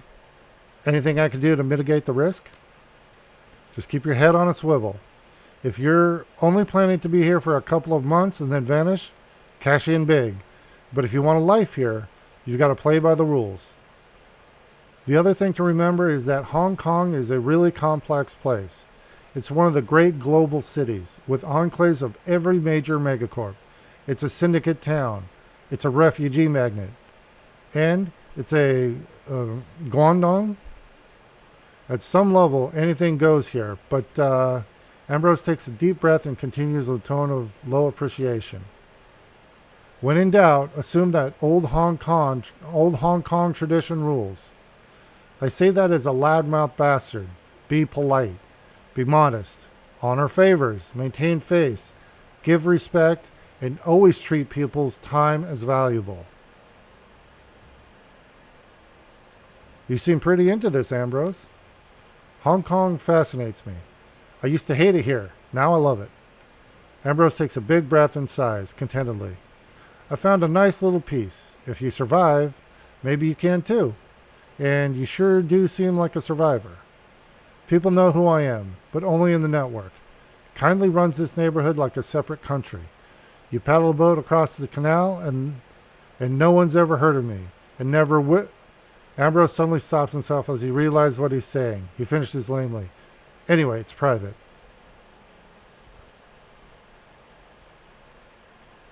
I'm just saying, understood. Good. Well, that's my wisdom. Ambrose breaks into a chuckle. Wait, what am I saying? My wisdom is you can never be too low profile, too lawyered up, or too well armed. You're pretty banged up. Why haven't you installed some bionic limbs? Ambrose taps his temple with one of his only remaining fingers. Because I'm already chromed to the gills. I don't look it, but I've got a full suite. Quad jacks, no soft, radio, skillware, tactical computer, whole bunch of rigorware. He lifts a dirty t-shirt, revealing a pair of tubes emerging from his side, running down into the wheelchair. Check it out. I've got an artificial liver in my chair. I want to keep my last essence. I've come to like humanity. I don't want to turn into one of the walking dead. The Walking Dead? Oh, come on. You know the names, right? The Walking Dead, Toasters, Chromouts. I don't want to be one of those lug wrenches who cyber themselves to within an inch of their lives and stop feeling normal emotions. I'm familiar. Then you get it. I don't want to be like that, and I'm real close to the line. Ambrose scratches himself ostentatiously with a robotic arm. Listen, I like talking about my chrome more than the next guy, but not right now. Besides, it's kind of a personal subject. You looking for something today? Yep, I need some medkit. Ooh, I need a... Wait. Do I have a trauma kit right now? I do. Okay. Ooh, level 2 medkit. Yep. How much? Those are the ones. 500 for a gold. Alright, I'm just going to get the one. Alright. Go like that. And then... Yeah, we'll go with that. Alright. Come back to the garage soon. Alright, time to go. Cheers, Jammer. Talk to you later. Alright. So it looks like after each mission, we can talk to people and they have different stories. Well, I mean, to a certain point, I'm sure they're going to run out, but Frederick Kai stands stolidly? Stoilid? I think that should be either... Is that a combination of stoically and solidly? I think it should be solidly. Frederick Kai stands solidly, but... Hold on. I need to... Stoilidly? Hold stand by. S-T-O...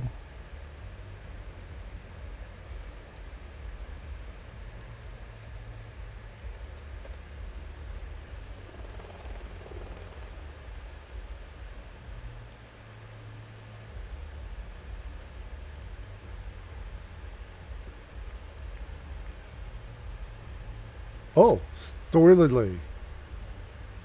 It is a word. Hey, learn something new. Stoilidly. It means calm, dependable, and showing little emotion or animation. Learn something new. All right. Frederick Kai stands stolidly by the club door, his arms folded across an impossibly large chest. He eyes those entering and leaving the club like a god might look down from Olympus, and he smiles while doing so. Hey, Yimmer. Been hearing more about you. Oh, what? Yeah? What'd you hear? Oh, this and that. Probably all misinformation or slander. You tell me. I heard you guys might have killed some guy, or maybe a couple dozen guys. Maybe even that you're a terrorist. Not sure if that one fits, but you do look like a heavy hitter. I'm a lover and a fighter. Club 88 caters to both. And you're in the right company with me. You know they call me the Untouchable? Never taken so much as a scratch. Of course, my snot brother says it's because people are afraid to hurt me, else they might lose face with their parents. As if that would ever stop some of these punks. Am I right? Not a scratch. He pulls up his taut t-shirt, revealing a thick layer of form-fitting body armor below it. Of course, things that get stopped by this stuff don't count as scratches. Handled some tough customers, have you? It's what I do. Think about it. Inside, my brother sells the kinds of things that would make a Buddhist monk turn psychotic. And then in back, my ma is selling enough firepower to blow the roof 6 times over. In other words, we sell petrol and matches, and yours truly is the firefighter. But this firefighter ain't never been burned, not once. Pretty impressive, right? You just let me know if you're needing some additional muscle. You can call him Mr. Untouchable to get the job done. Is he now one of our options for Shadowrunners? Oh, that'd be cool. Tell me more about your family. You may think I'm impressive, and sure, my brother Callum and Ma both work hard to keep this place afloat, but people don't realize things about my ba. He's not just some old sailor. You want to know the secret? Yeah. He was a pirate, one of the very best, over 20 years at sea, and he was never caught, untouchable, just like me. You ask him about it, and he'll deny it. I'm sure he's made enough enemies over the years. Gotta play it smart. Keep his past a secret. But I figured it out long time ago. He's a great man, my ba. That's why I gotta be strong, to live up to his example. How much do you bench press, Frederick? I don't bench press. I do dumbbell presses. They're more functional. The bench press artificially stabilizes things too much. But to answer your question, when I do bench, I max out around 700 kilograms. He grins confidently. That's double the current world bench press record for unmodified humans, by the way. Dang! I'll leave you be. Yeah, I think he might have just become a Shadowrunner option.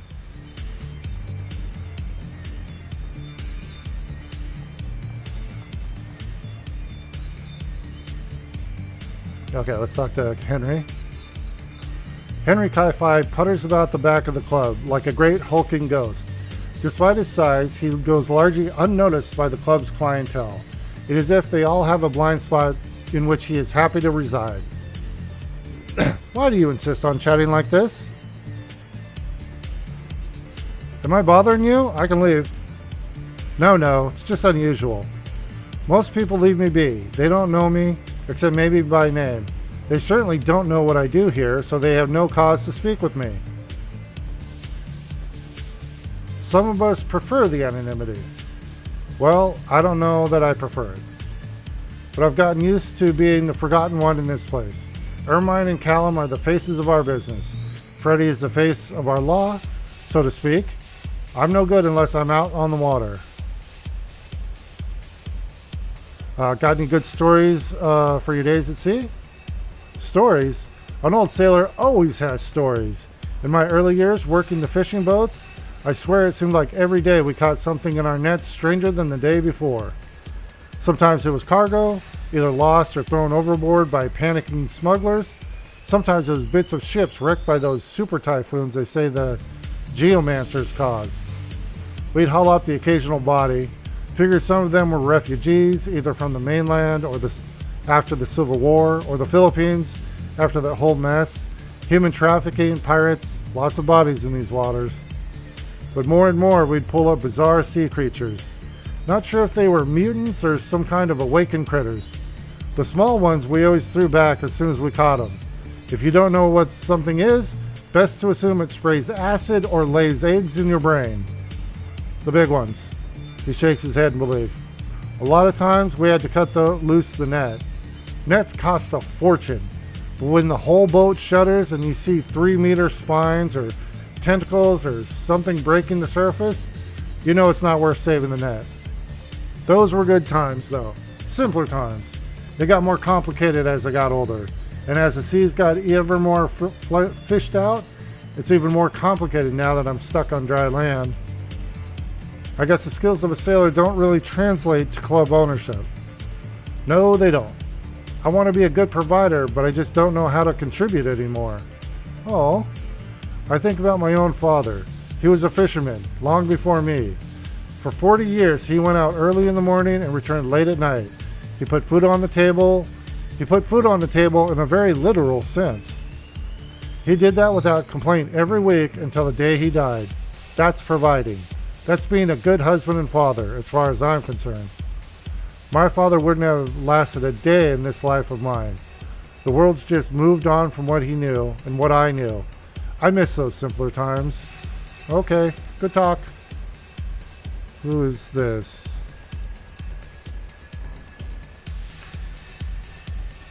Kilvamati Alabrad.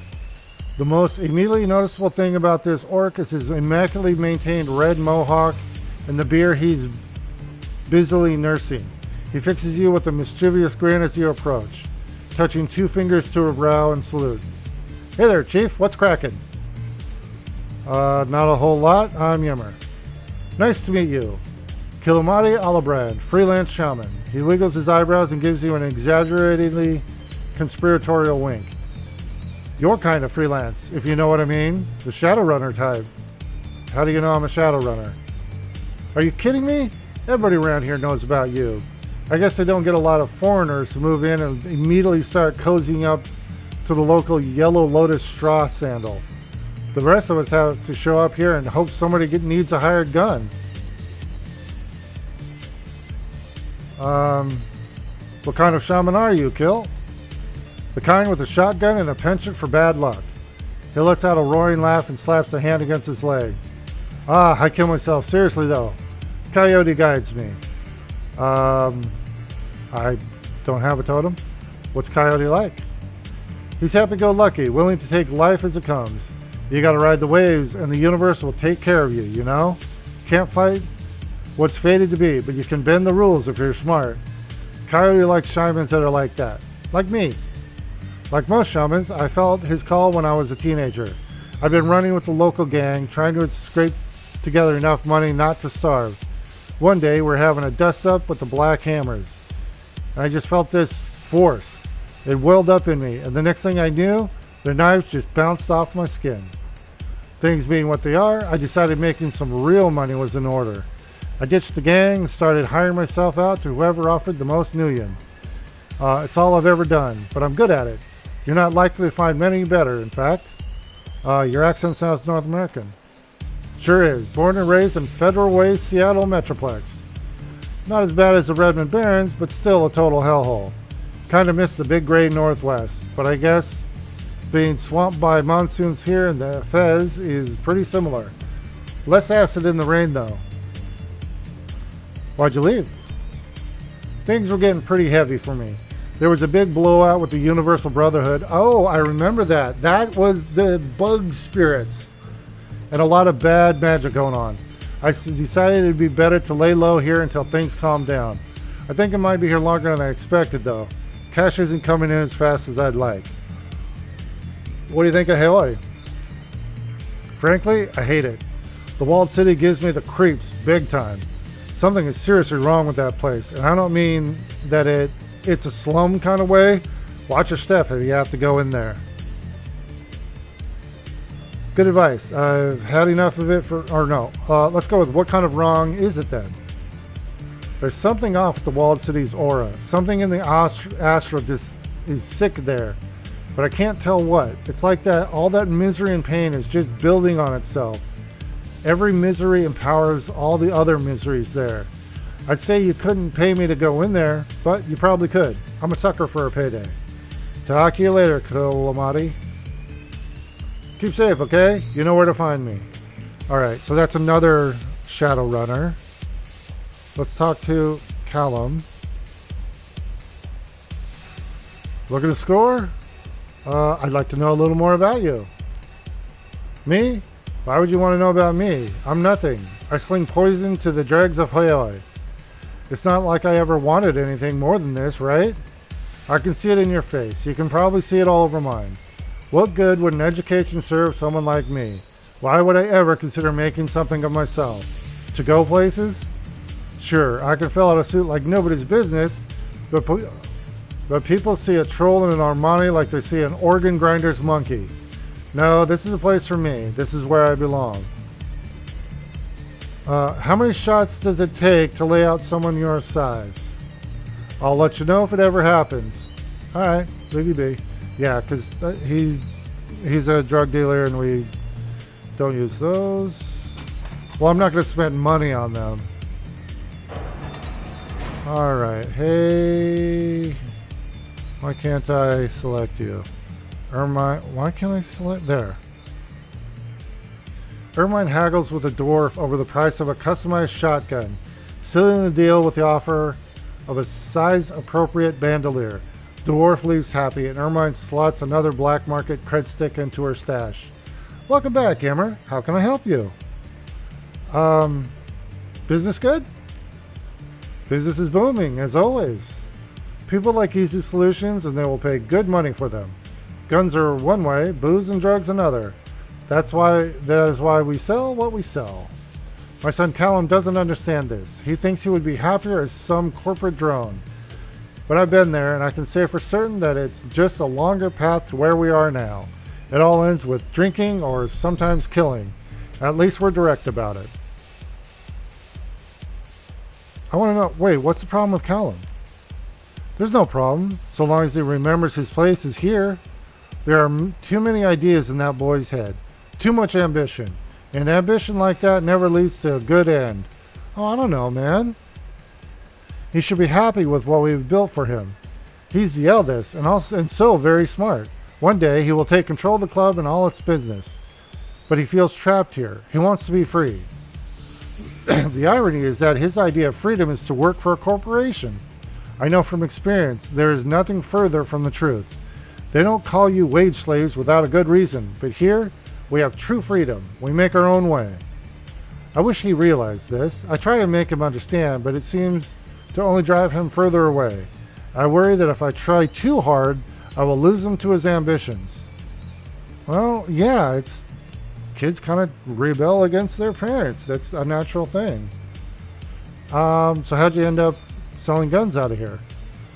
Back when my husband worked for Wu Jing, he had a little side operation smuggling weapons right under the corporation's nose. Strictly small time and barely worth the risk, but it brought in a little extra money, which we desperately needed. But Henry was never very good at brokering the deals. He hated that part of the business. Didn't care to haggle, always leaving money on the table. We fought about it often, so one day he told me to handle it, if I cared so much. So I did. As it turned out, I was better at it, much better. I had worked in the business world before the boys were born. I knew how all these things must be done, so I began to make all the deals. I secured the product, I found the buyers.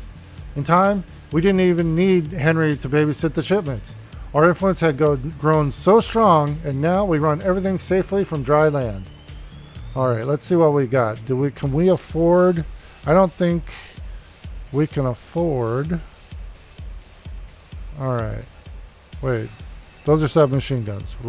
Shotguns. Here's our rifles. Okay, we got the AK-97. All right. And Sly, I'm almost done. Give me a break. All right. So, yeah, we can't afford any of that. So, we're going to exit. All right. Good talk, though. I'm really invested in this family now. Like, honestly, I want Callum to go get a desk job. That's his dream. He wants to do it. Let him get a desk job. If he doesn't like it, he'll learn. He can come back. And then the dad is feeling kind of lost. He's really got nothing to do. So, yeah, I'm vested in them. Okay, we're going to go around, do a lap, talk to everybody. See if anybody got something to say. Spider Shen. Shen is busily engaged in a conversation with someone on the other end of a video call. The other individual appears to be a tremendously handsome elf wearing an immaculate and undoubtedly pricey custom suit. Shen doesn't appear to notice. I'm just saying, if the customs office gives me any more crap about importing those tiger snakes, I'm going to be up a creek without a paddle. The elf nods, tilting his head back with a mischievous grin. Leave it to me. I have some friends in the customs house, and between that and their shoddy record keeping, I'm certain I can get your snakes out of quarantine. It'll take a day, maybe two. If it takes longer than that, it's because someone specifically doesn't like you. At long last, Shen seems to notice you. Hold on, Yang. I'll call you back. I got a customer here. Putting down the comm link, Shen bows. Hello again. What can Spider Shen do for you today? Who's the good-looking elf? That's my lawyer, Yang. Our lawyer, I should say, since he's another Blue Lantern, and is part of the same crew. Shen lifts a thin Chinese sword, turning it over so that the light glitters along the edge. I don't do a lot of things that are legal, in the strictest sense. It helps to have a good lawyer, you know. For most Shadowrunners, getting caught is the end of their career. Well, there you go. If you had a good lawyer, I'm sorry, my cat is. Hold on, Sly, I'm almost done. Well, see, there you go. If you had a good lawyer, that wouldn't be a problem. Shen grins, chin tilted upward. Saves you a world of trouble, man. Most of the time, caught means dead for us. Shen is unmoved by this information. Well, then your lawyer can make sure your inheritance goes to the right people, eh? This one time, we had to cause a big fuss and make sure it pointed at the Red Dragon Syndicate. We ran into one of their protection rackets and started causing all kinds of a fuss. Breaking windows, setting fires, roughing up patrons. Yang told us to wait and get arrested. Problem was, there was a vice squad that really wanted us caught and thrown in jail. We'd embarrassed them a few times already. Shen chuckles quietly. Turns out, we'd used the Decker contract to make sure to swap a bunch of public recordings so that traffic cameras would consecutively show us somewhere else and driving at the last minute. He also made sure the vice squad that arrested us was cited for failing to file the proper paperwork on a bunch of previous cases. The squad got canned, we got let go. It was a thing of beauty. Getting some new pets in? Shen frowns dourly. They're not pets. They're an investment. I can make anti-venom serums from them, or I can use the raw venom to accomplish tasks that would otherwise be too messy and loud. Wait, you're an assassin? When I'm paid to be, yes. Most of the time, no. But sometimes Grandfather Woe has a problem that needs a permanent solution. Shen produces a needle from below the boat's table, casually flicking it off to the side. Glancing over, you see it's embedded halfway into a metal crate. Oh, shit. I can solve those problems, and I prefer to have a wide array of tools to work with. It's like this. Yes, I can hurt people, but I can also heal them. I learned to heal with my medicine before I learned to hurt. When you learn how the body works, you learn how to break it, as well as fix it. It's like a mechanic in a car engine. If you know how to fix it, you know how to disable it. Cool. See you later. All right. Let's see. Let's keep going. Let's actually, can we go? Oh, this is that person.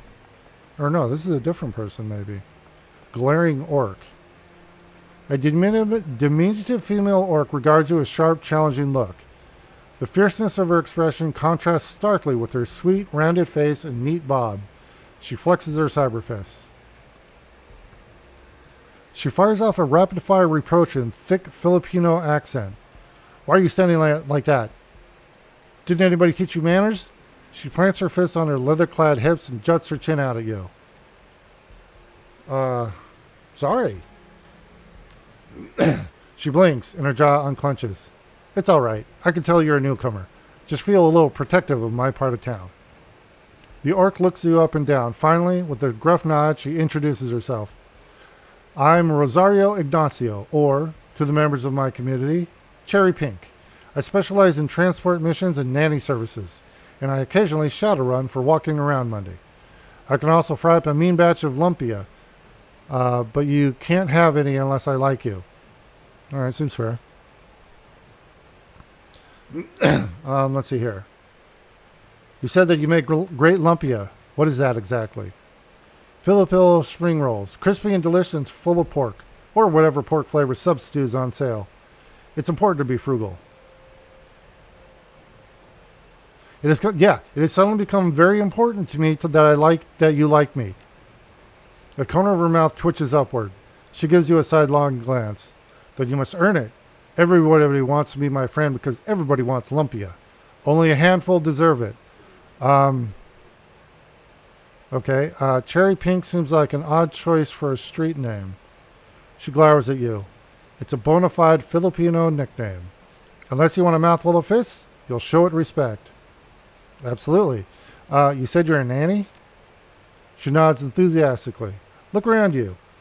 See these Shadowrunners and dealers of contraband and Johnsons? There's a fair number who have kids, though they wouldn't shout it from the rooftops. It's usually too dangerous to keep family close. That's where I come in. Oh, wow. That's actually a good idea.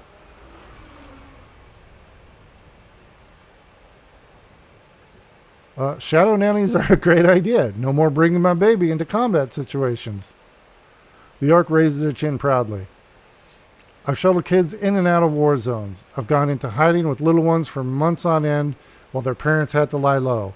I've taught children good manners, hygiene, and the proper use of firearms for over 20 years. That's a great idea. Um, uh, well, okay. Some of these questions are obviously designed to just continue the storyline, but yeah, you teach hygiene, absolutely. And so you were in survival situation and you were worried about hygiene? Yeah. She looks at you with pity. You never had a good nanny. I can see it in your eyes. I can smell it too.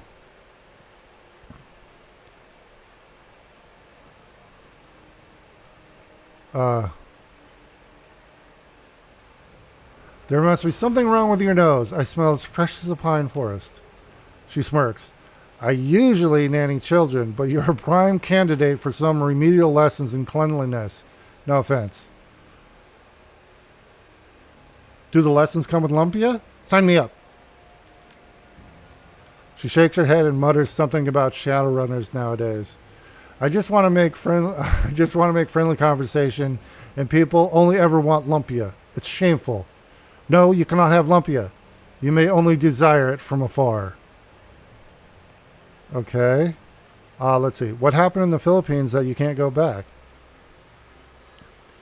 The Japanese imperial state happened. Supposedly, they've been in charge there for decades. I was just a little girl when they sent their imperial marines in. They destroyed my old neighborhood, and I don't remember the events, but I still dream of fire to this day. How'd you get out? Half my family fled into the mountains. The other half left the country and eventually scattered all over the globe. I didn't grow up close to anyone but my parents, who are now gone. Any chance of contracting the family members who stayed in the Philippines? York bites her lip. The countryside's caught up in a struggle between the Japanese and Huk resistance. Nationalists and neo-anarchists backed by the dragon Masaru. I couldn't just waltz in and look for family. Besides, they could be barricaded in caves avoiding JIS forces for all I know.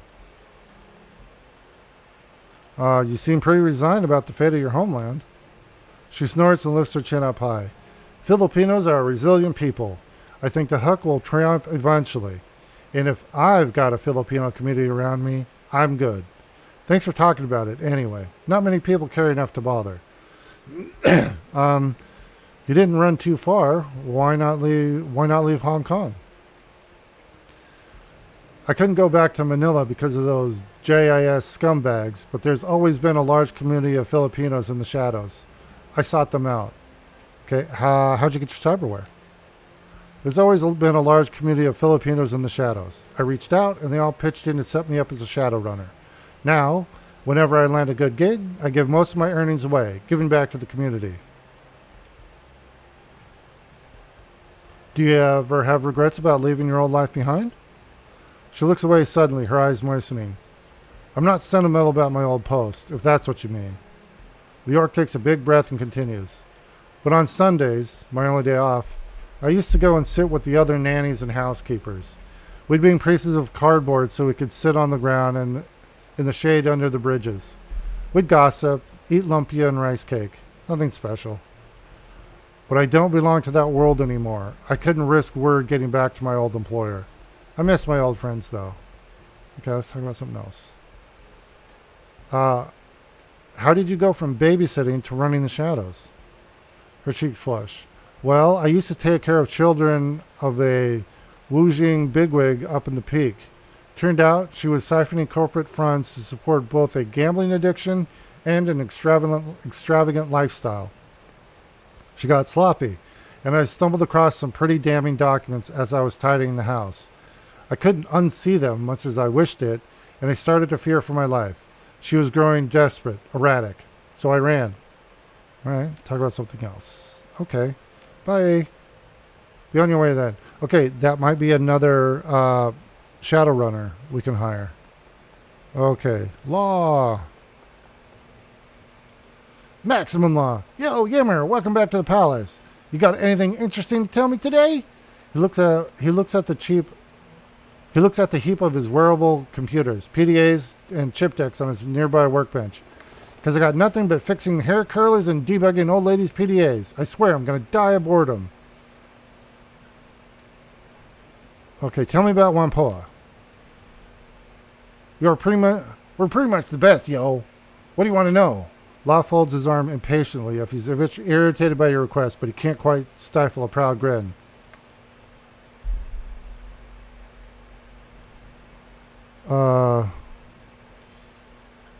Just tell me about the tribe generally. Who are you guys? Law smirks. You really are new to Kong, aren't you? We're the Neo Matrix Collective. We run the Hong Kong Data Haven and the Kong Shadow Nets. We are the Kong of Shadow Nets. Outside the corporate nets is the rest of the Kong, and in those shadows you will find threads of golden light like a vast spider web that carry information. Those golden threads and that web is Wampoa.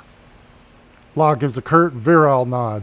My buddy, Red Storm wrote that. Pretty wicked, huh?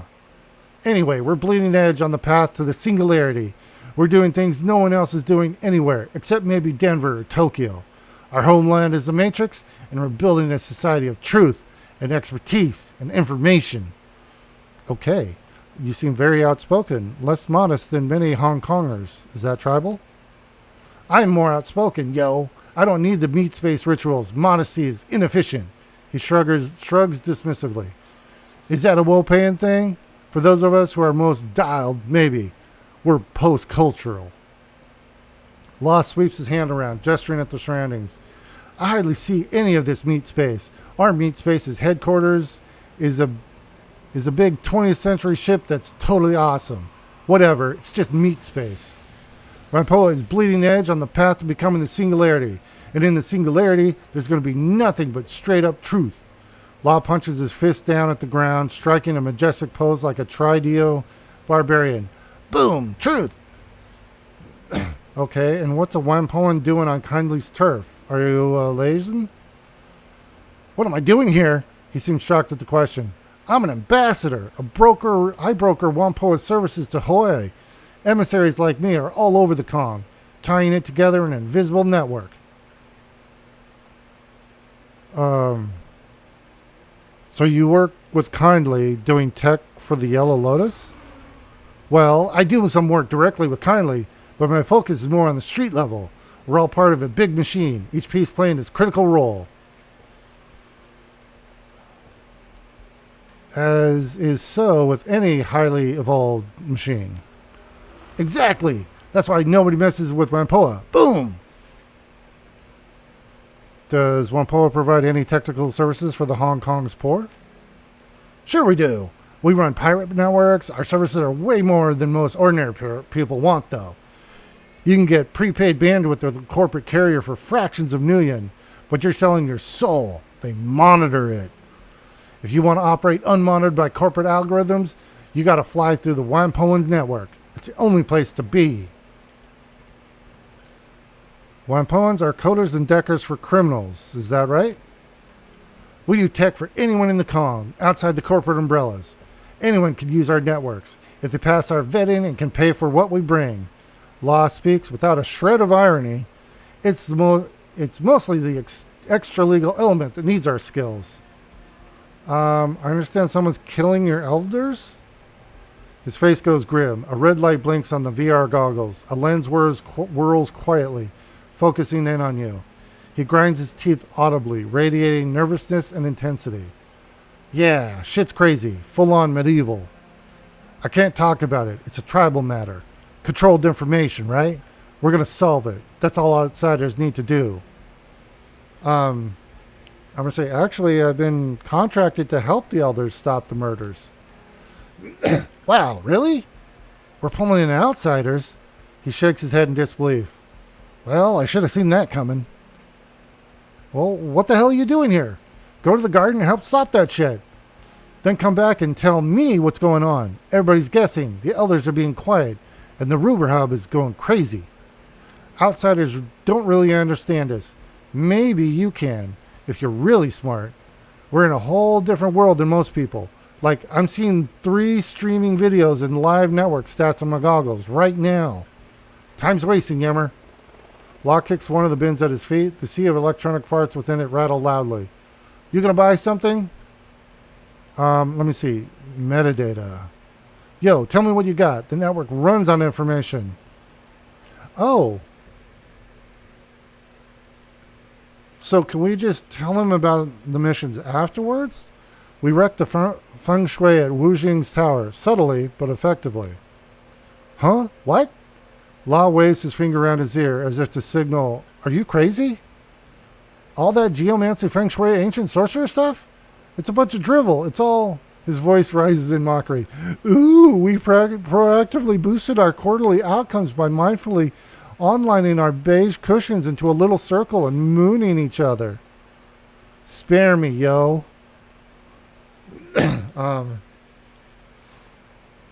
Okay, we full-on trashed the Sky Tower's top floor.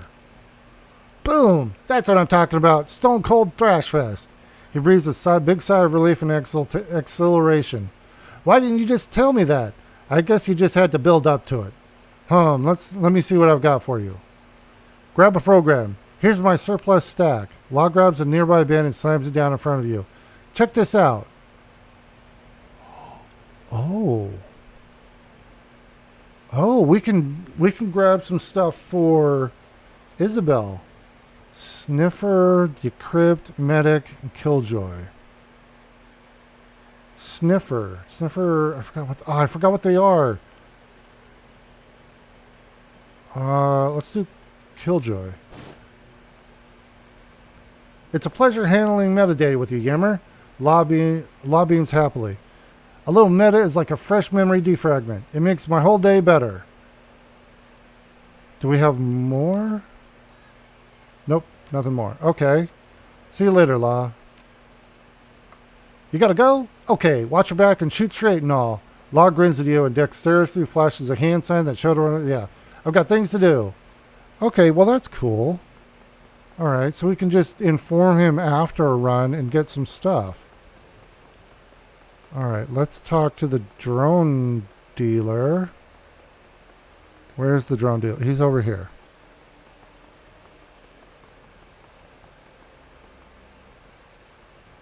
Reliable something. A hover drone loiters in front of Matthew. A stream of profanity is spewing from its scratchy speakers. People nearby are looking away, ignoring the awkward situation. Matthew's cigarillo is dead, drenched by rain. He stands with his signature nonchalance, but the edges of his face are twitching. His eyes are wide with fear. You could listen in, but you've already got the gist. Matthew is being chewed out. We're going to listen in. A sharp voice emits from the hover drone, interspersed with static crackles. Don't pick up the sails. You're going to be digging dog shit out of tire treads for a living. You got me? Reliable Matthew stutters a response. Hey, Kung Ha. Come on, beautiful. I got a half dozen hot leads coming in just today. Don't give me your cheap hustler shtick, loser. If you don't push 10, you and your fuzzy little pals are going to be living in a cardboard box. Don't worry, beautiful. I want to hear, yes, sir. If I hear anything else, I'm going to pull your eyes down to your ass so you can watch me kick the crap out of you. You hear me? Yes, sir. Matthew's voice is barely a whisper. What was that? He says it louder. Yes, sir. That's better. Now don't screw this up, you damn screw-up. The drone speakers finish with a shriek of feedback and clack back into its hole. The drone soars up into the sky and races off upriver. Matthew shakes himself off. His cheery demeanor surges back with striking resilience. He turns towards you, a little wide-eyed but otherwise restored to his usual self. Yummer! I hardly saw you there. Come on in. Don't be a stranger, beautiful. Who are you talking to? One of my suppliers, Kung Ha. Really good business person, sharp guy. Sees opportunity where most of us only see broken parts. Funny guy. Makes me laugh my ass off.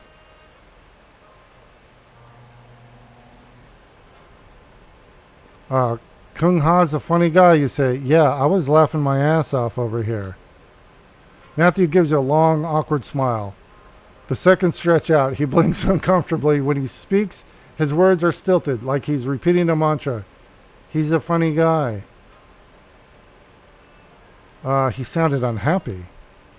Oh, that's just Kung Ha. He's like a paper tiger. Matthew sways back and forth on his feet, languid and jittery at the same time. He's a big joker, always shouting, but I think he's a real softy at heart. Real big heart for the little people. Keeps me well stocked. What's your business arrangement with them? I sell on commission. Got to keep those bots moving. They don't earn their keep sitting out in the barge. You don't own most of these drones? Matthew's brows arch up in surprise. Of course not. How could I afford them? I'm so lucky to have a guy like Kung Ha as a partner. Only problem is he's got me laughing in stitches so much. It sometimes distracts me from sales. Matthew adjusts his suit lapels with mechanical gusto. Whew! What a pep talker that Kung Ha is. I feel like I could take on the world right now. Alright, let's look at the drones. Ooh, I don't have enough money. Alright, so we've got the sniper model. Oh, we got higher level stuff.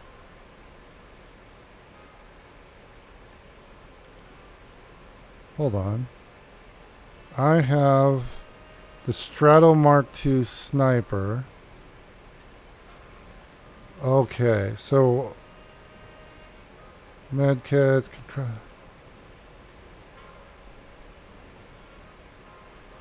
Interesting. The classic hover drone carries medkits, smoke grenades, and a targeting designator. Okay, that's a support one.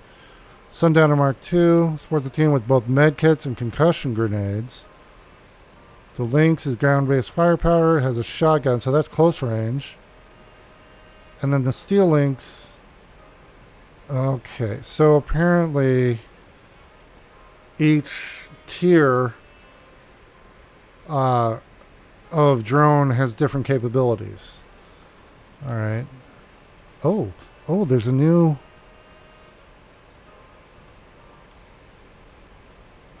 I need 1,300. Let's see here.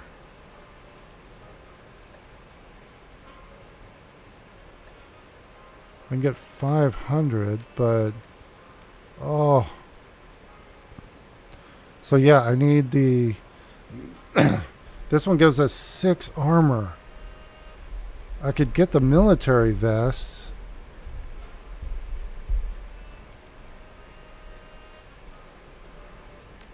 Hold on.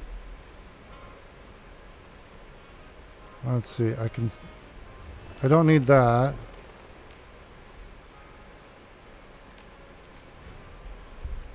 Hold on.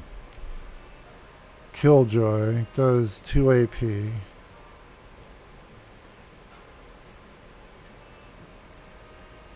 That'll only give me 25. Yeah, okay. We'll be okay. No, we'll just, we're going to save up. Well, yeah, we got to save up because I've got a lot of stuff we can get now.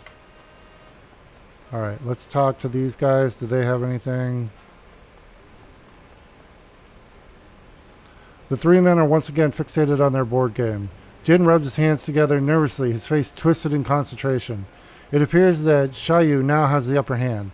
The silence of the game is deafening. Amateur players would be filling the air with clicks and clacks of the stones against a wooden playing board, relentlessly trying to outdo one another. These men are different. Shayu picks up a small black stone. His hand reaches over the board, then pauses. Jin stares at the outstretched hand, suddenly still. Shayu begins to lower the stone. Down, down. Jin is practically on his toes, and then Shayu pulls his hand back. Perhaps not there. He strokes his short beard thoughtfully. Jin tosses his arms up in the air, nearly knocking over the playing board. Damn it, Shayu. When you start a move, you commit to it. I swear, if you're doing this on purpose. Friends, Lau interrupts the players. We have a visitor. The 2 players look up. Jin sighs and holds his face in one hand, mutters something beneath his breath. Shayu fixes his eyes on you. He stares unspeaking. His generous smiles and playfulness from before are absent. Sorry to interrupt. I was just wondering if you're still having the dreams. This again? Don't you have anything better to do? Yes, we are still having these dreams. Lau's voice is calm but troubled. However, they've gotten a hell of a lot worse. Jin shifts uncomfortably. Look, let's not go into detail. Anything would be great. He mulls it over. All right, but afterward you have to let us finish our game. Sure. He nods approvingly and then glances at Lau and Shiu before continuing. Our dreams have become unpleasant, so to say, darker, violent. He runs his hand along his tightly cropped beard. Not all that healthy, if you ask me, especially for men of our age. We come out of them in a daze sometimes. Feels like we've been punched in the senses. And the imagery. You can see him shiver as he thinks about it. Well, I said no details, so no details. That about sums it up. Shiu, Master Luo, I have nothing more to add. Shayu? Sorry I was born to you. No, nothing. Is everything all right, Shayu? You've been staring at me for a while. Shayu continues to stare at you, his face pale. He opens his mouth, closes it. He seems to be struggling to find words. What's wrong with you, Shiu? You better not be having a stroke. We're in the middle of a game. If Shiu heard Jin, he doesn't show it. He looks at you, his eyes widen. You need to go faster. His voice is urgent, pleading. The shadows that follow you are getting closer. Excuse us, Yummer. Our friend is tired. Liu clasps a hand on Shiu's shoulder, who doesn't seem to notice. These dreams have taken a toll on all of us. Please come back another time. Sorry, I didn't mean to upset anyone. Enjoy your game. Okay. Who are these guys?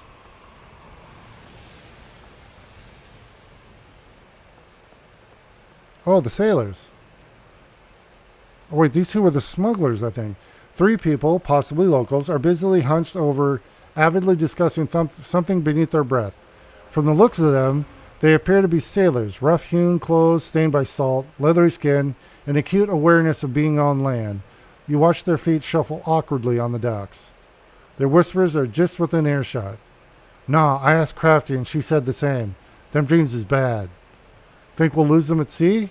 We're supposed to set out soon to make that delivery. What if they follow us? You see the man shudder. Don't think so. Crafty said these things just affect right here for now. The first sailor points to the ground. Soon as we sail, dreams will stop. Hey! The third sailor sees you and taps her friends on the arms. They shoot upright. One examines his fingernails, another coughs loudly and begins to hum, and the last pretends she didn't see you. But when they sense your continued stare, the third one speaks up. What are you looking at, Landy? Okay, hold on, Sly. Just give me a couple minutes.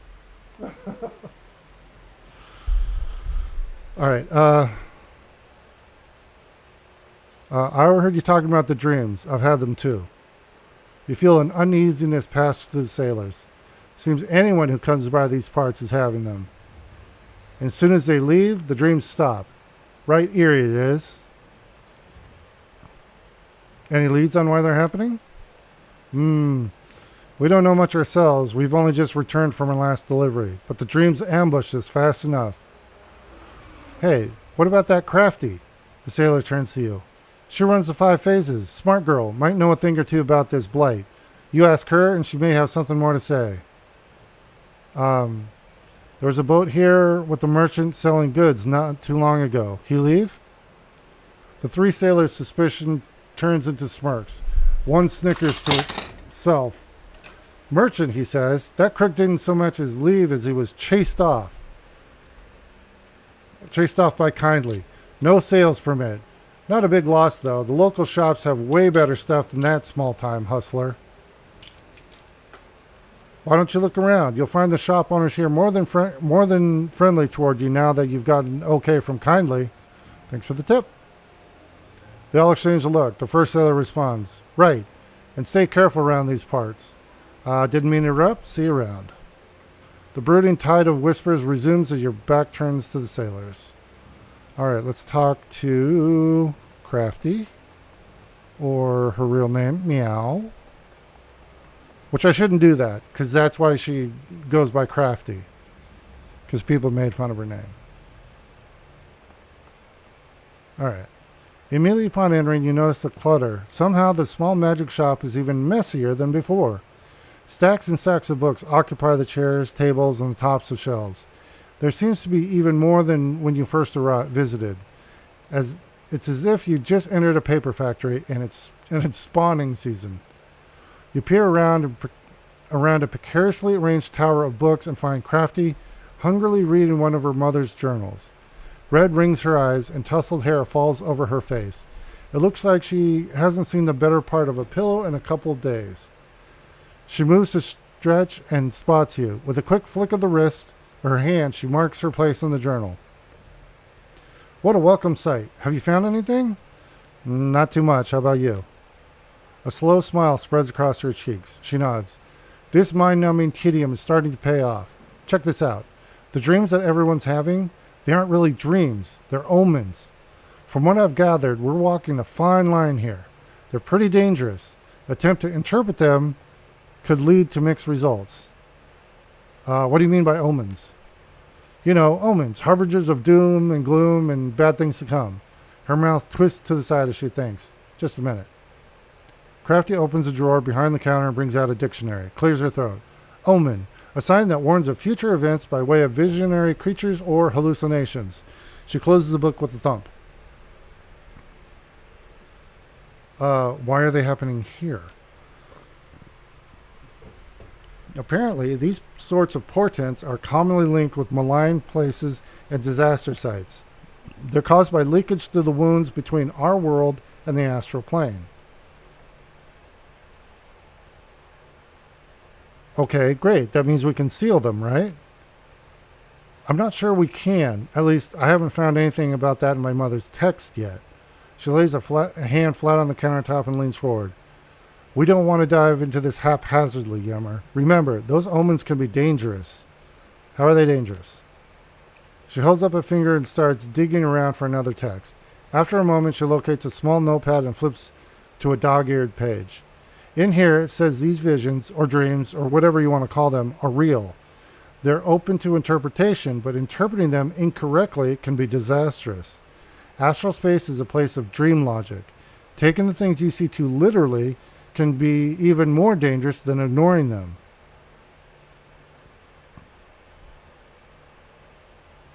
Seems like the best outcome would be for us to interpret a dream correctly.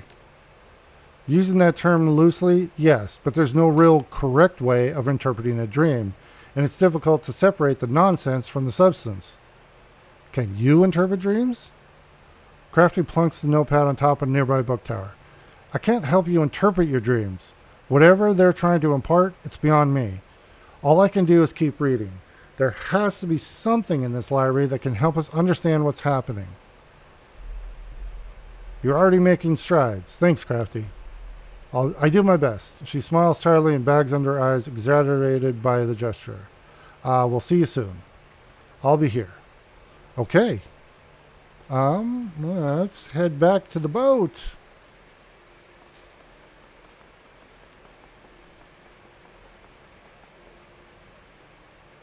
All right, let's, can we chat with everybody? Actually, hold on. Let's check the computer.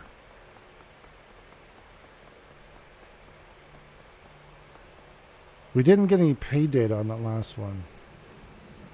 New messages. We've got urgent task. Kindly checking, urgent. Little birds have been whispering in my ear about an urgent and high-paying run. Steel Arm Lou, a red pole, managed to get his hands on information concerning a prototype laser weapon in development by Ares Asia Holdings. For years, the Yellow Lotus and the Red Dragon have been locked in a Cold War. Despite this, we remain evenly matched. Neither one of us can attack the other without being exposed to devastating reprisals. Lou wants to change this. He has a plan. Rather than strike directly, Lou intends to aim external forces at the Red Dragon, specifically Knight Errant. He intends to frame a white paper fan named Golden Fong, making it appear that the Red Dragon have been bribing Ares researchers for classified data. 2 leading drone and energy weapons researchers have recently transferred from London to Hong Kong and are running the project. Drs. Taylor and Hardingham were respected in Europe, but in Hong Kong there remain unknown quantities. They're untrusted and therefore are considered untrustworthy. Perfect targets, in other words. We will provide data that will make it look as if the researchers were contacted by Golden Fong and made quite a bit of money, but grew tired of the arrangement. Transfer the attached files to a data chip. The files are bundled with a worm program which will auto-execute when inserted into the appropriate systems. You need not bring a Decker, though one may be helpful. You will need to plant data in the visitor record system. The camera systems in Hardingham and Daler's lab. Financial data is to be transferred to Dr. Taylor's personal terminal. That, in and of itself, will not be enough to ensure knight-errant involvement, however. Planting the data is only the first part of your task. This is where a heavier touch will be required. You will also need to steal the prototype laser weapon. There is a GPS tracking device attached to it, which Lou will plant deep in Red Dragon territory. The apparent theft of a prototype weapon will be disgruntled by a disgruntled Triad member should convince Ares to dispatch overwhelming force against the Red Dragon, dealing them a vicious blow.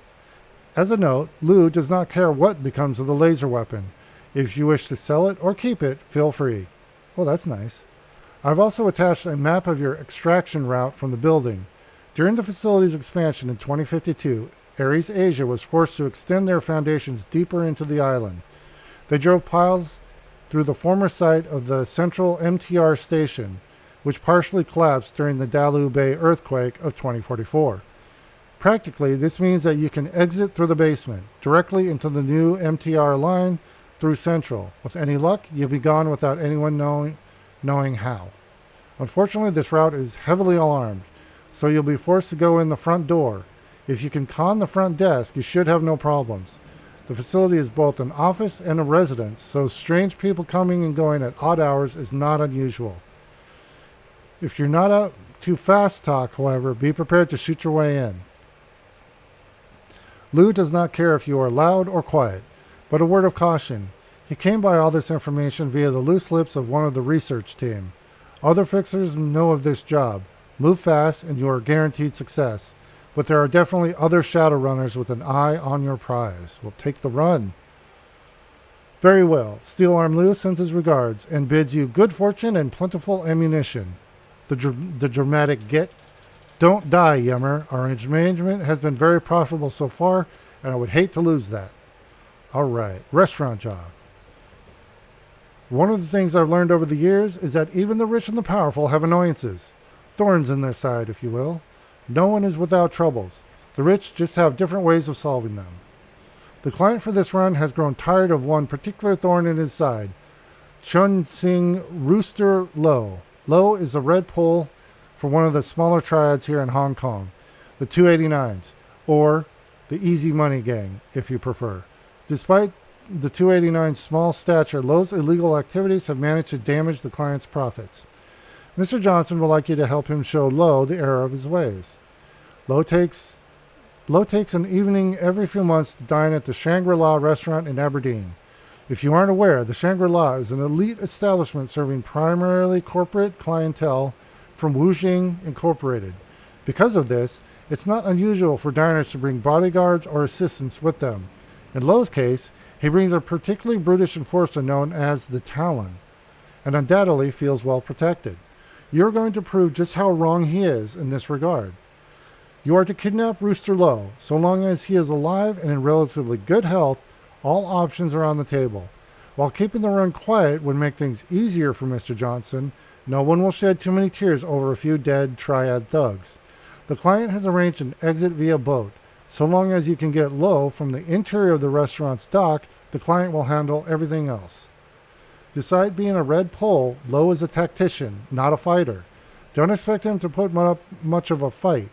The Talon, on the other hand, is as nasty as they come. Be careful about how you confront him, or things may go very badly. We'll take the run. I've let the client know you accepted the job. By the time you arrive at Shangri-La, the boat to get you out will be waiting. All right, no new messages.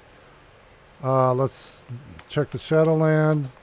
We don't have any pay data. Let's see, anything. Oh, geez, there's a bunch. Typhoon warning. This newscast just aired. If anyone wants to watch real-time isobar data or Earthsat images of the storm, the basic service paywall on Skywatcher imagery is easily circumvented. Oh, newscaster.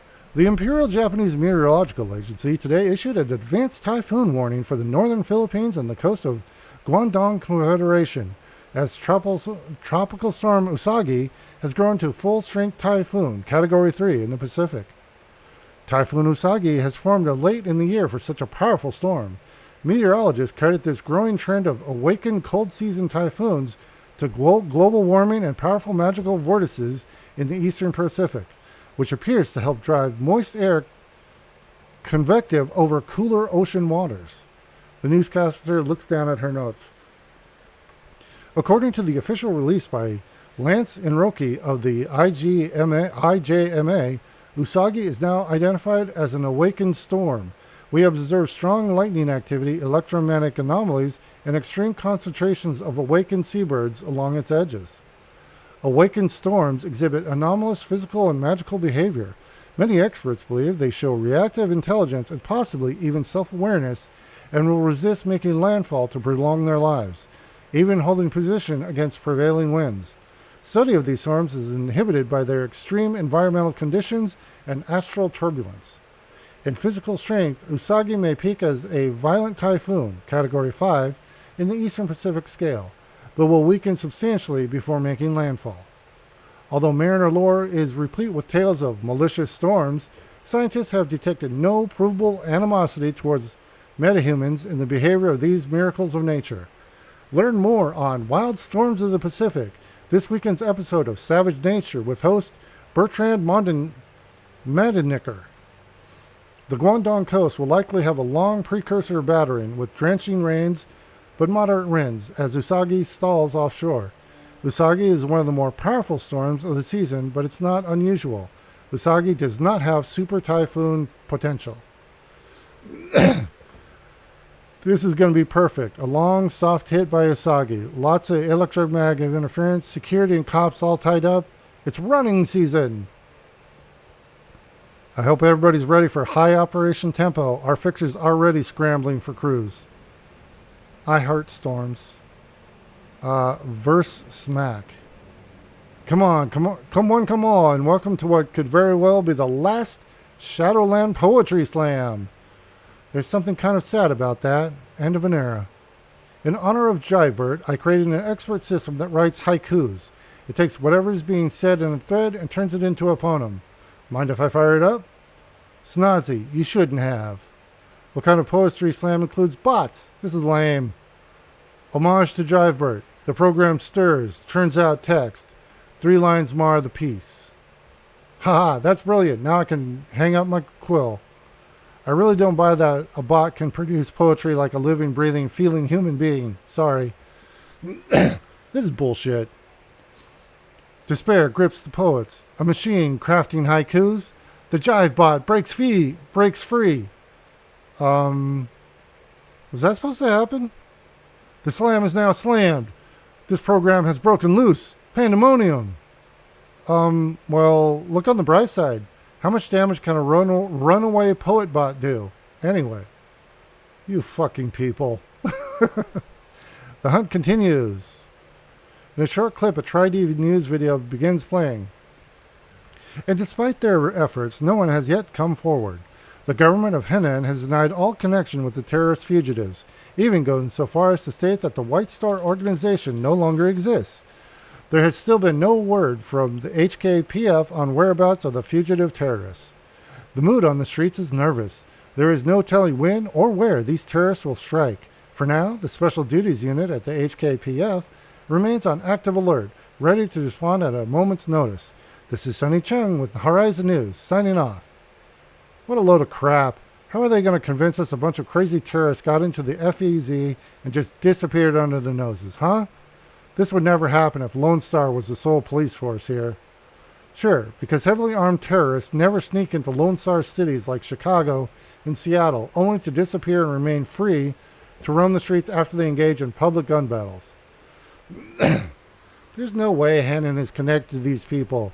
If they really were White Star, they'd have struck already.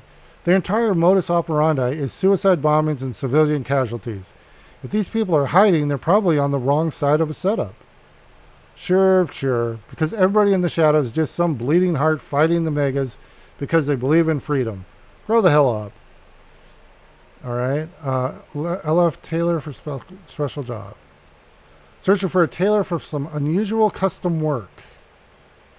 I might know a guy. Is this for armor?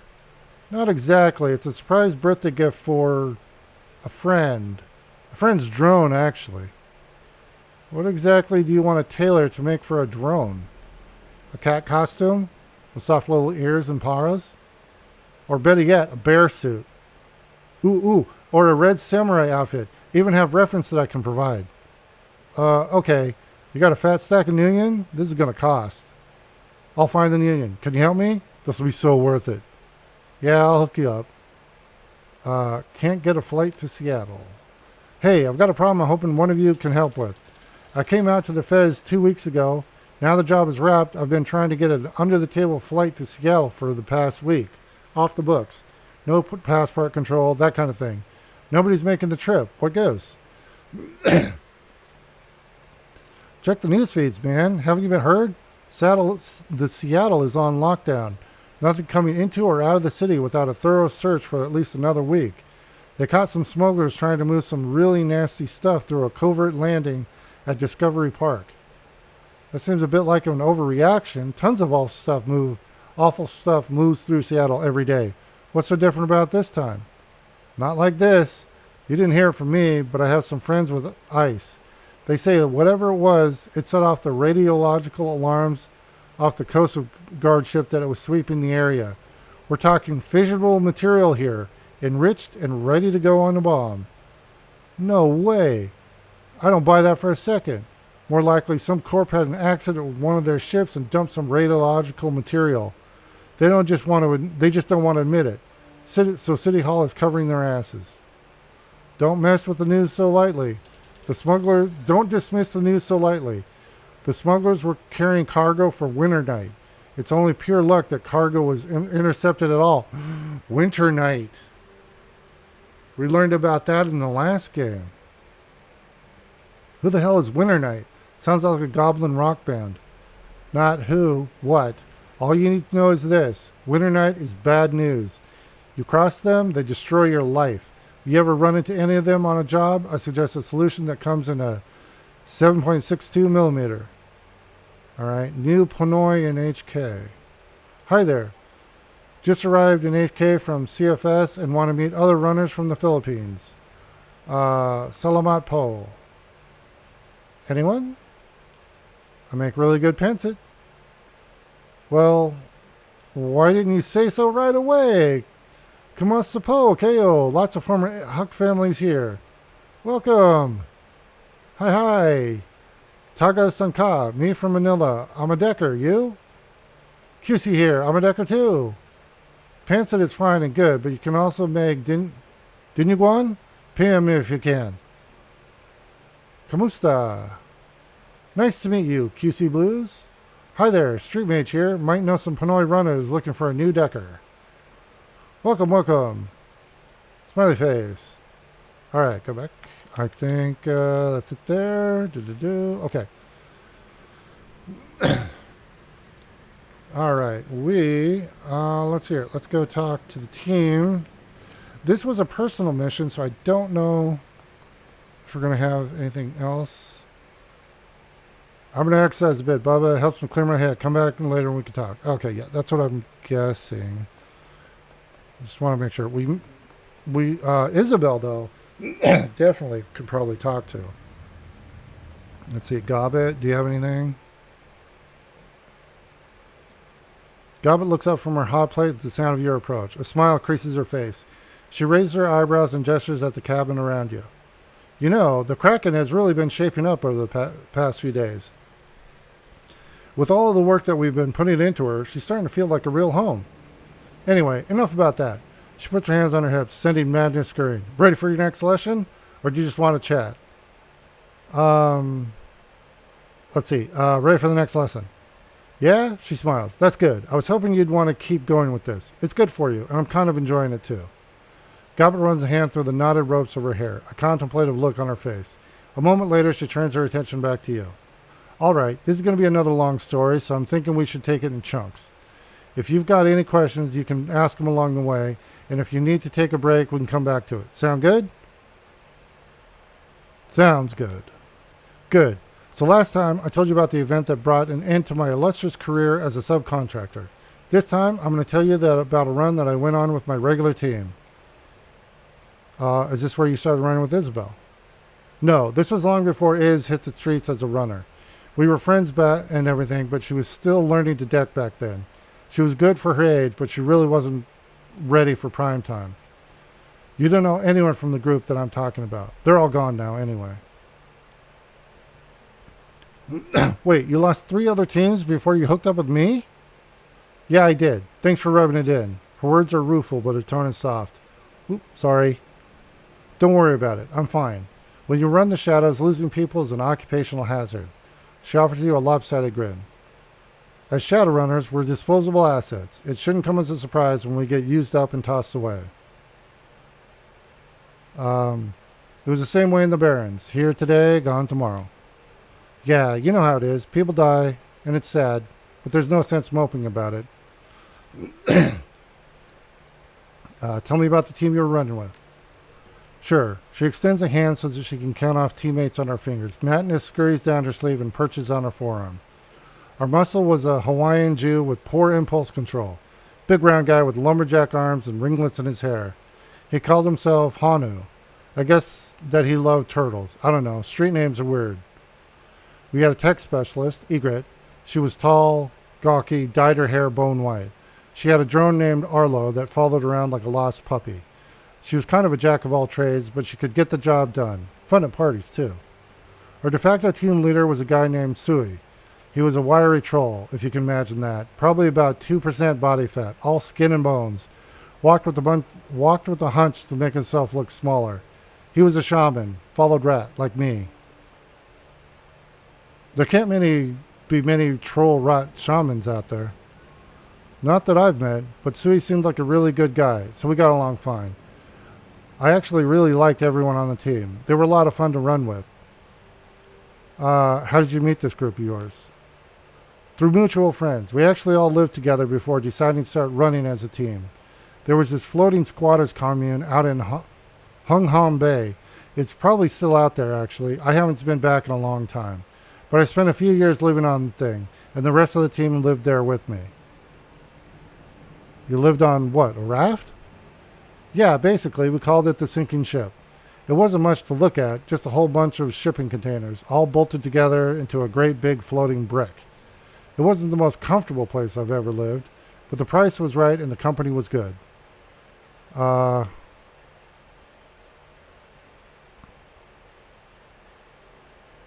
like to hear more about the sinking ship. Let's hold off on that for a little bit, okay? I'd like to get through the rest of the story before we spend any more time on the raft.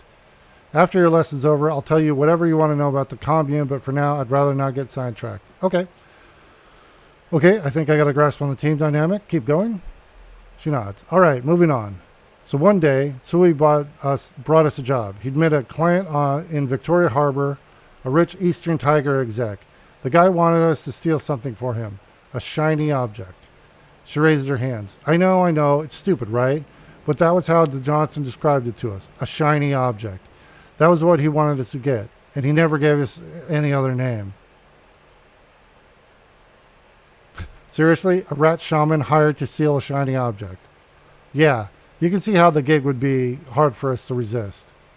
Anyway, the client told us what to look for. He described it as a chunk of red jade about the size and shape of an ostrich egg, with a mirror polished surface and gold wire inlays. He said that it'd have paper charms hanging off of it, food talismans, Taoist sorcery stuff. We weren't supposed to touch those. The client told us about the shiny object's then owner, an old hedge wizard turned entrepreneur named Kong Jian. So you were supposed to steal a crystal ball from a wizard, essentially. When you boil it down like that, it sounds kind of silly, doesn't it? She shrugs. But hey, that's the world we live in. And like I said, Zuyan wasn't just a wizard, he was an entrepreneur. A business wizard. The guy had resources. From what we were told, the old man was keeping the shiny object in one of his warehouses.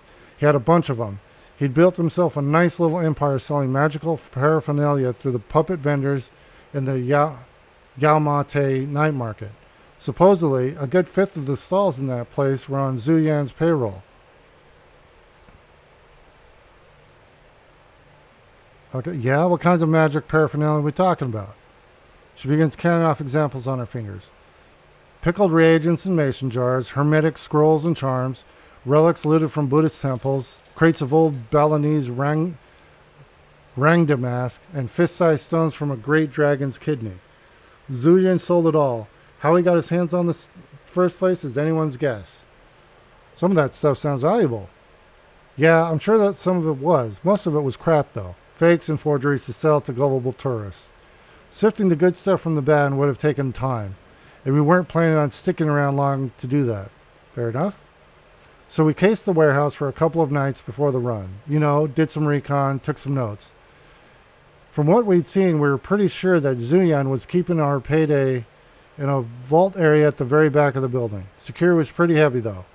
He was paying a local triad for protection and kept a lot of their boys on staff. Sui was the one to come up with the plan. We'd split up outside and enter the warehouse in two teams. Team A would create a diversion. Team B would hit the vault while security was looking the other way. We'd grab our payday, regroup, and get the hell out of there.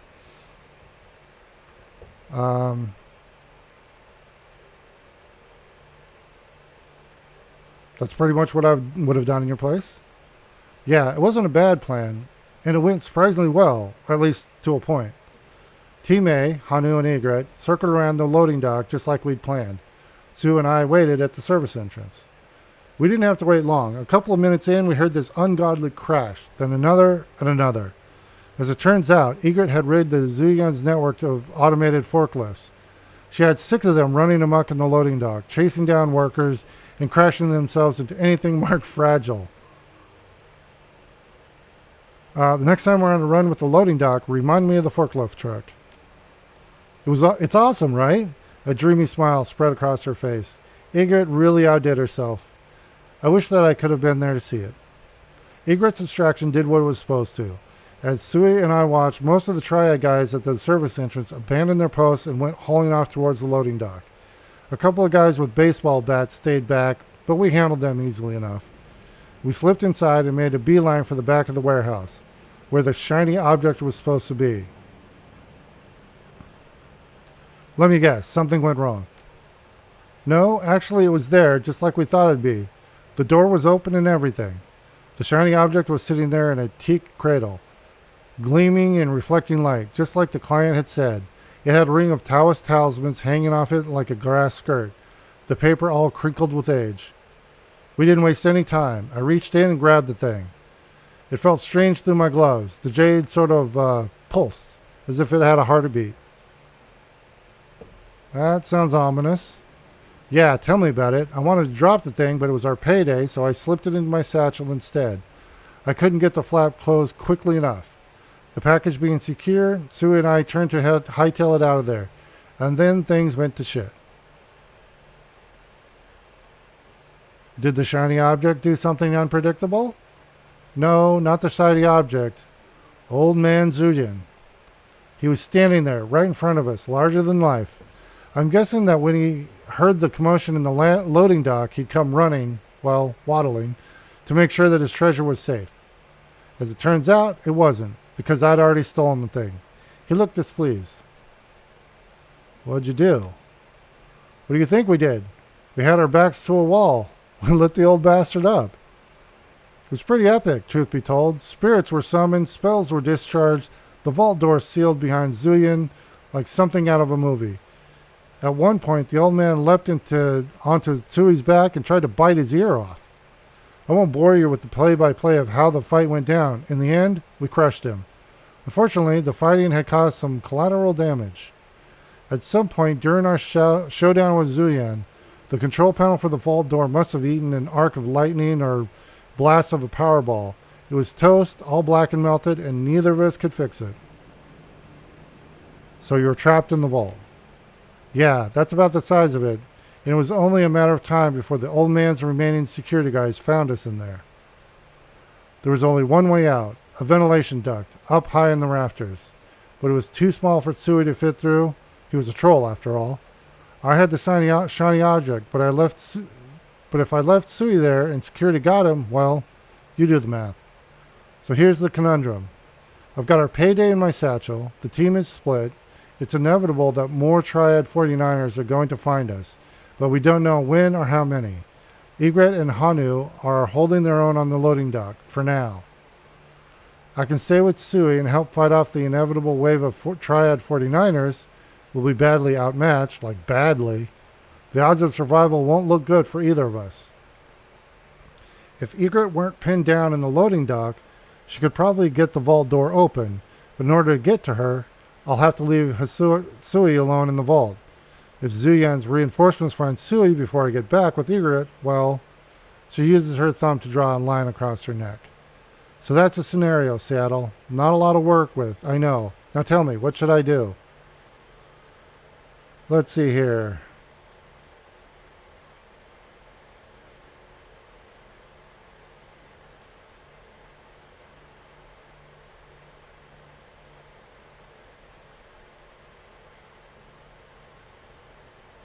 I'm going to say stick with Tsui. Try to hold off security reinforcements until Hanu and Egret can free themselves up and come help. She sighs. Yeah, I guess I could have done that. Maybe it would have worked. More likely, we'd have both gotten gunned down in the vault. But who knows? This is the sixth world. Miracles happen every day. Anyway, that wasn't what I did. So she probably used the shiny object. I saw what I thought would be a way to save the day, so I went ahead and took it. I fished the shiny object out of my bag. I still remember how the Taoist talismans that ring the thing crinkled in my hands. I remember shrugging, saying, "To hell with it." I put the thing in Sue's bare hands and told him to go nuts. It was almost like Sue had been waiting for me to pass him the thing. He seemed eager to take it. He hugged that chunk of rock to his chest like a newborn baby. Colors swam in the stone, and something changed in his eyes. Then old man Zuyan's 49 breached the door, and Celie unleashed hell. She pauses, frowning, stops scratching Folly and pauses, and uses the hand to rub her eyes. Finally, she turns back to you. A sour look pinches her features. What went down in that room? Well, I've only seen that kind of carnage a couple times in my life, and I've been running the shadows for years. Those Triad men were torn to scraps by the end of it. Don't think I'll ever forget the sounds they made. She clears her throat. I spent most of the fight holed up in the corner for my own safety. What Sui did let loose from the stone didn't seem terribly interested in discriminating between friend and foe.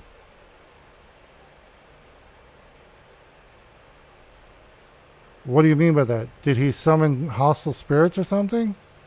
Something like that. Truth be told, I don't know what they were. Like I said, I was hiding. But he couldn't have done it without the shiny object. Not in a million years. Whatever they were, the rock brought them here. So what happened then? She shrugs. We waited for things to calm down in the vault, and for things to go slithering away. I think that Sui had some limited control over them, which is why they didn't eat us. After they were gone, Sue gave me the shiny object back. I put it in my satchel, and we bailed. We collected the others on the way out. They were blissfully ignorant of what happened on the other side of the warehouse, and I didn't see a reason to change that. We hightailed it back to the docks and caught the first boat back to the sinking ship. Mission accomplished. Gobbet looks away again, stares off into space. From what I'm told, people still avoid Julian's warehouse like the plague. It's supposed to be haunted, even to this day. People who set foot in the building keep turning up dead. Pretty sure I'm one of the only living people who knows why. Abruptly, her body language changes. Anyway, that's it. Lesson's over. If you got any questions, go ahead. Gobbet, was there a point to this story? I'm trying to find a moral here. There was when I started telling it. I thought I was going to tell you to be comfortable with breaking the rules.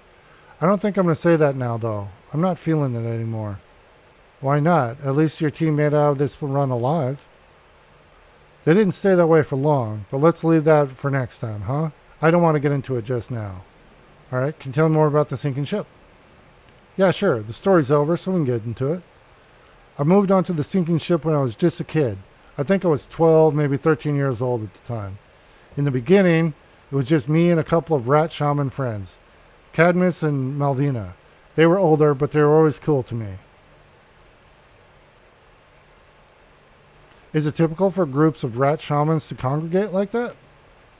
Not terribly, no. I mean, we have lodges, same as any other group of shamans. You can usually find a few of us hanging out in those. I guess that there was something special about our little group. Or maybe about the sinking ship. We liked it. We felt at home there. Didn't hurt that the sinking ship was well stocked and provisioned when we found it, either. And don't look at me like that. It was abandoned when we took it. Abandoned? There was a team of Shadowrunners that had lived on the thing before us, but they bid it on a job. Cat and Mal heard the knock of opportunity, and they claimed the raft for Rat in record time. Claimed the raft for Rat in record time. Taking over the sinking ship wasn't an easy job. Mind you, the previous owners had installed traps and automated defenses all over the raft. Cat had his hands full with those for a month. Yeah, if I was in your shoes, I would have taken it too. She nods once, decisively. Damn straight. And the traps weren't even that big a deal, with Cad and his sister there to work on them.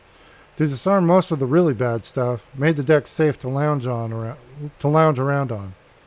The biggest problems were the scuttling charges. The runners who built the raft had installed these explosives all along the perimeter that had ripped the bottom out of the thing. If it were ever seized by the police, explosives were tricky to deal with. Cad was able to disarm them, but he had to leave them where they were.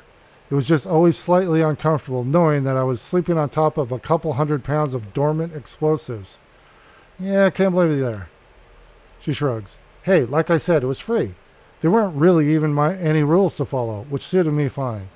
Malvina was sort of the leader of our little nest, but we never really listened to her. She was always trying to play the mom card, instill a sense of responsibility into us. It was cute. She did have a propensity for getting things done, though. I have to give her that. Anyway, after a few months, other people started showing up. Squatters, homeless people, Shadowrunners, and assorted crazies. As long as they stayed cool with us, we were cool with them. Eventually, it became a community. Imagine that. Think you ended up squatting on the Kraken because of your time on the sinking ship? I don't know, maybe. Never really thought about it before, but yeah, maybe. The corner of her mouth curls upward. I guess that I'm a water rat now. Wait, I don't want to take a break, though. Of course, like I said, it's a long story, so what was there something that you want to talk about? Alright, any thoughts about the last run? You didn't bring me on our last run, so no, I don't have much to say. She shrugs. Nice to have the night off, I guess. Okay, that's kind of cool. The game recognizes if you took them or not. Alright, that's it for now. Hey, Sale, I'm sorry that this lesson wound up getting a little unfocused at the end. I'm not really sure what came over me. It happens to the best of us. Well, I still feel bad about it, so look, I'll make you a deal. Your next lesson will definitely be on point, and I'll tell you what it's about up front. No more question and answer sessions. How does that sound? Fine by me, Gobbet. Catch you next time. She waves. Next time. All right, and then let's talk to Isabel. Isabel half turns away from the octopus's main display. She looks up at you, blinking. The memory stick that you acquired from Rhombus has already been slotted into one of the company's computer's many expansion ports. The cherry red plastic that sheathes the stick looks slick and wet in the light. You did good back there. The run went well. Her eyes flit down to the memory stick. We got the stick, the key to my old memories. All I have to do now is slot it. You have... Well, hold on. We're going to start with any thoughts about the last run. Yeah, of course I've got thoughts. It was my run, right? She paused for a moment. And, thank you for coming with me. Don't mention it. It was fun. Don't know if I'd call it that, but we got what we came for. That's something. Anything else you wanted to know? You haven't unlocked your old memories yet? No, not yet. I mean, I can. It'd be as simple as plugging myself and tapping a key. But my old memories are all mine if I want them. But you're not sure if you want them. She nods. That's about the shape of it. I'm feeling hesitant about this. It isn't easy, shifting organic memories into headware storage. wiping out the originals and locking them away for safekeeping. That's corporate level mind sculpting. Serious business. Locking away the files was important to you. I got that. Very important. If it wasn't, I wouldn't have let an amateur tinker with my brain in the corner of a derelict shopping mall. Whatever I've got up there, I was desperate to get rid of it. Makes a girl wonder why. Well, yeah. Tell me, Isabel, wouldn't it have been easier for you just to have Rhombus wipe the memories altogether? She blinks. Yes, much easier. Still not without the risk, but you didn't do that. You had to move the memories into storage. Why? I mean, you didn't want to get rid of them because you stored them. So, yeah. Because there's a long pause. Because I knew one day I might need them.